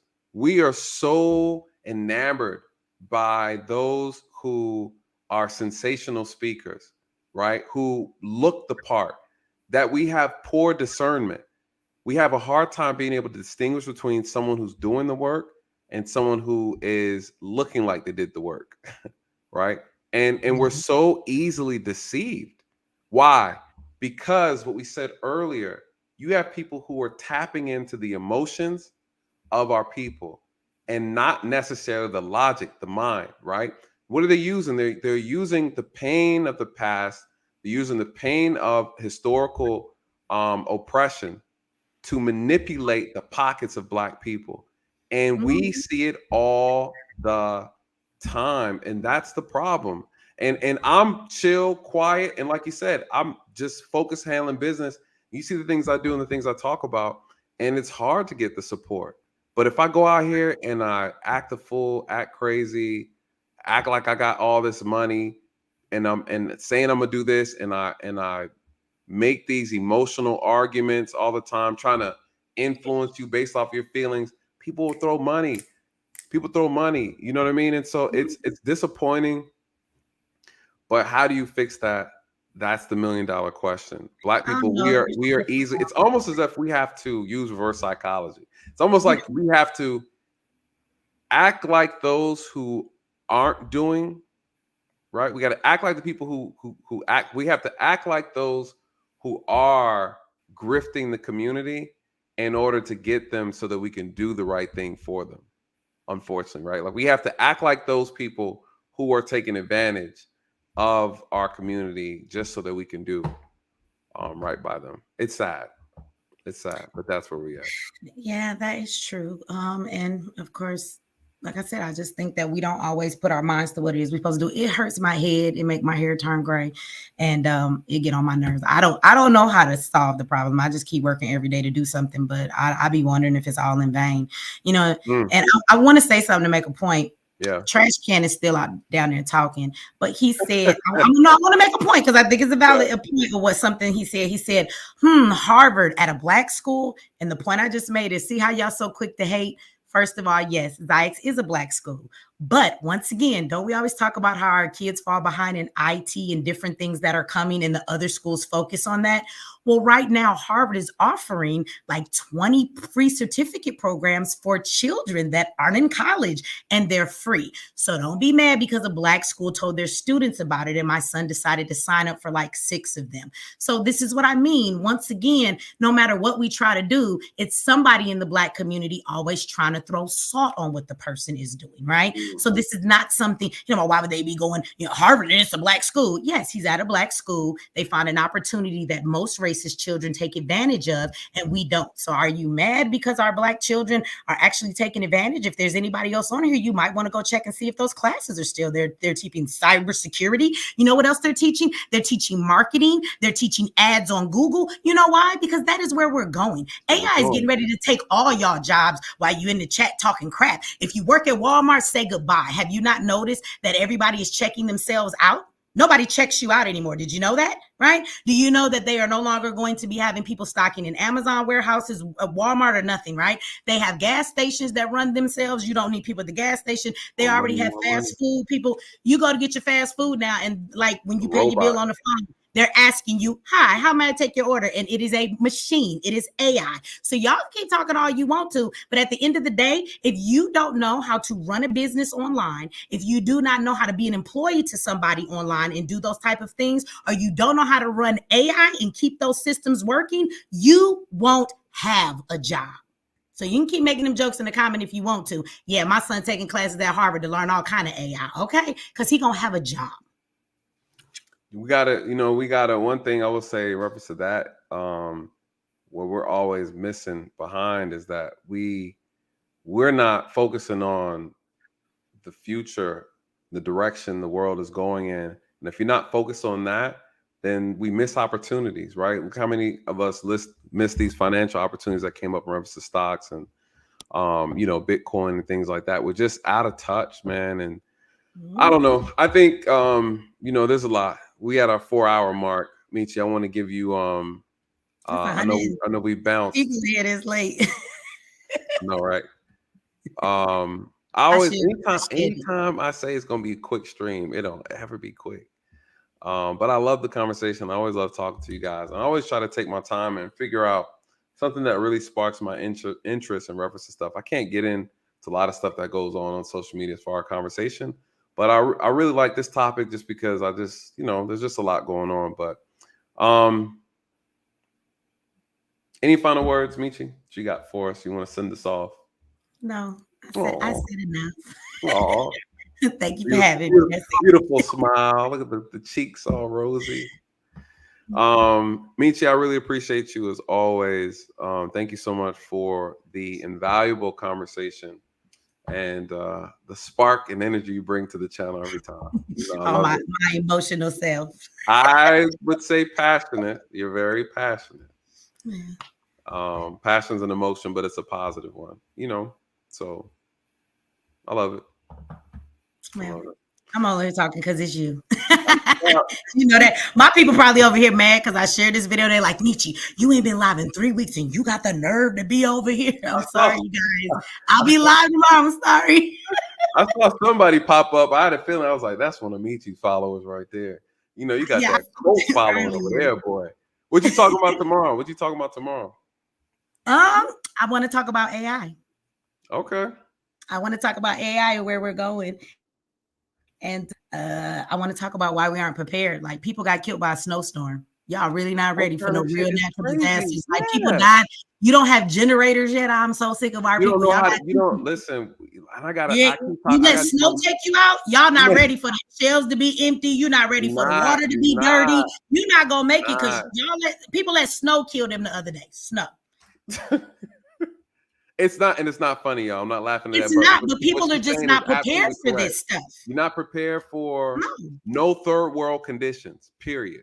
None. Not even for natural disasters come all the time, and we know that NASA creates it. So, we'd be here another hour not to get in that I'm be talking about all of that tomorrow. But y'all should be send me the link. Ready. People in their house on Christmas Eve didn't have power for over 24 hours. Like a good solar power generator that doesn't have the gasoline and all in your house, you could have powered your whole stove and a heater and everything for 2 days. So, just simply having something like that, you could have kept yourself from freezing to death in your house. That's ridiculous, right?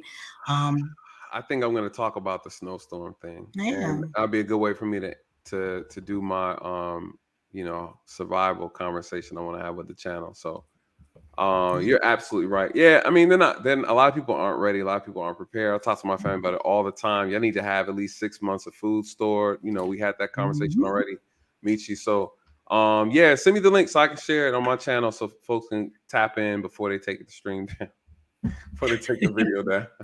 They take all my videos down. I hate them. Y'all need to go on there and get the info before they take it down. YouTube stage. Somebody record it and give it back to me. I can put it on MA. Sweet. Shout out to King T. I see King T in the chat. Shout out to you, brother. Let me go, because we'll say bye 50 times, and we got all these people on here, so we're gonna really let them go. All right, you're right. Let me know about the stream tomorrow. I'm gonna leave, huh? I said, send me the link tomorrow when you post it. I will. All right, my love. Have a good night. All right. Good night, everybody. All right. Shout out to all the Michi-ites. That's what I'm gonna call y'all. Michi-ites, followers for Michi channel. I appreciate you guys coming over. Even though you don't like me, I appreciate it. Even though you think I'm a sellout, I still appreciate you. I just appreciate you guys willing to hear the conversation. I think to me that's the most important thing at the end of the day is, can we have a discussion? And sometimes, shout out to you, King T. I hear you, brother. It's a good brother right here. Shout out to you. Give little Nips my blessings. I know he's sleep. But yeah, I think I appreciate you guys just simply because, it's difficult. I know some people are just like, he's biased. He's not from here. All this kind of stuff. But, I have a different perspective because I have a different life experience, just like Michi has a different perspective because she has different life experience. And, we bring those things together to find solutions. And I think that's what it's all about. Everybody coming together and bringing their perspective so that we can find solutions. We're all on the same team. We see things, what they call them, Mechians. Call them Mechiites, Mechians. Her devout followers. They're pretty dope. I be in the chat on her channel and they be dragging me. I don't even be up on video. Like, I don't even come up. Like, Michi don't even have that kind of setup where you can come up. I don't know what she's operating with over there, but she don't even have a thing where you can come up. I've never seen her bring a guest like on her thing like that. But yeah, she don't have that. I just be in the comment section. Whew, you talking about getting dragged? They be dragging me in the comments. So I would love to. They be nice. I think they just mad. The moment they find out I was a cop, they mad. They don't even want to hear what I have to say. They're like, we know that non-FBA hairline he got. I'm like, what hairline? I don't got no hairline. His forehead don't look like an FBA. That's why I be getting that type of talk. Boy, they be discriminating against me like a mother. So I don't know. Great conversation though.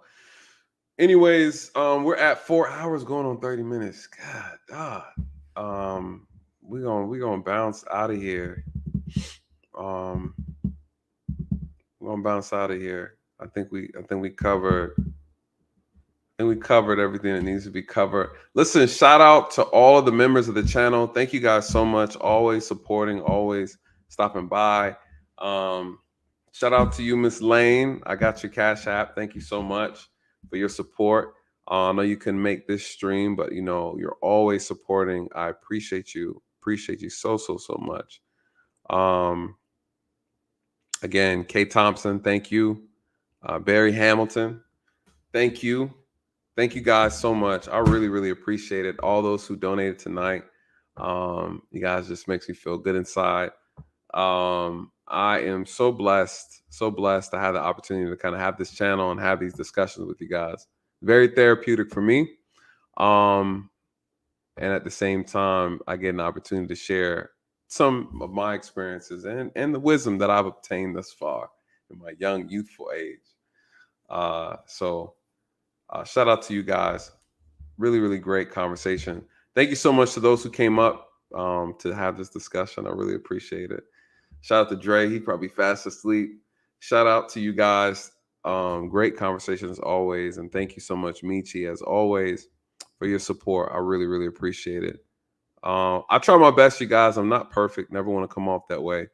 I just do my best to try to explain things as based on the things that I know and how I know them to be.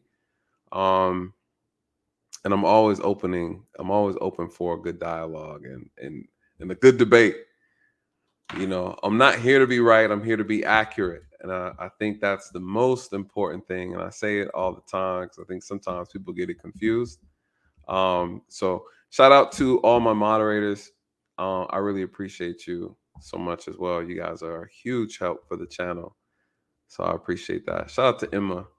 I see you in here, Emma, dropping the comments. I appreciate it. Great conversation. Shout out to Brubman from the Fifth Flow. He was in here earlier. Love that dude. Oh my God. So it's late, you guys. So we about to shut it down. Shout out to you, Barry. Thank you again, brother. Thank you again. Happy New Year's to you guys. If we don't jump back on the stream again, which I probably doubt, y'all probably won't see me till 2023, which is in just like 3 days, right? Shit, nah, 2 days, damn near. Nope, why I said very inaccurate information. My bad. Nope. I'm trying, brother. You got to come up. He said it's all good. Next time, come up. Share with me. Nope. I'll give you 5 minutes if you want to come up real quick and give us all a closing statement. You know, you welcome. Nope. If you want to come up. Nope said, not at all, brother. Not at all. He said, very inaccurate. Good night, everybody. I appreciate y'all so much. Yeah. Nope, you got to come up next time. Shout out to you, King T. You got to come up next time. Nope. Happy New Year's, everybody. Happy New Year's. Happy New Year's. Let's be safe. Have a good time. You know, we got to stay prayed up, stay vigilant out here in these mean streets of the world. We got to do our best to kind of stay on task, man. I pray that things are a little bit different, a little better than they were this year for a lot of people. So I'll see you guys again. There's just a lot to talk about, a lot to share. Happy New Year's. Anyways, you guys, with that being said, let these truths find you where the lies have left you. Good night and God bless.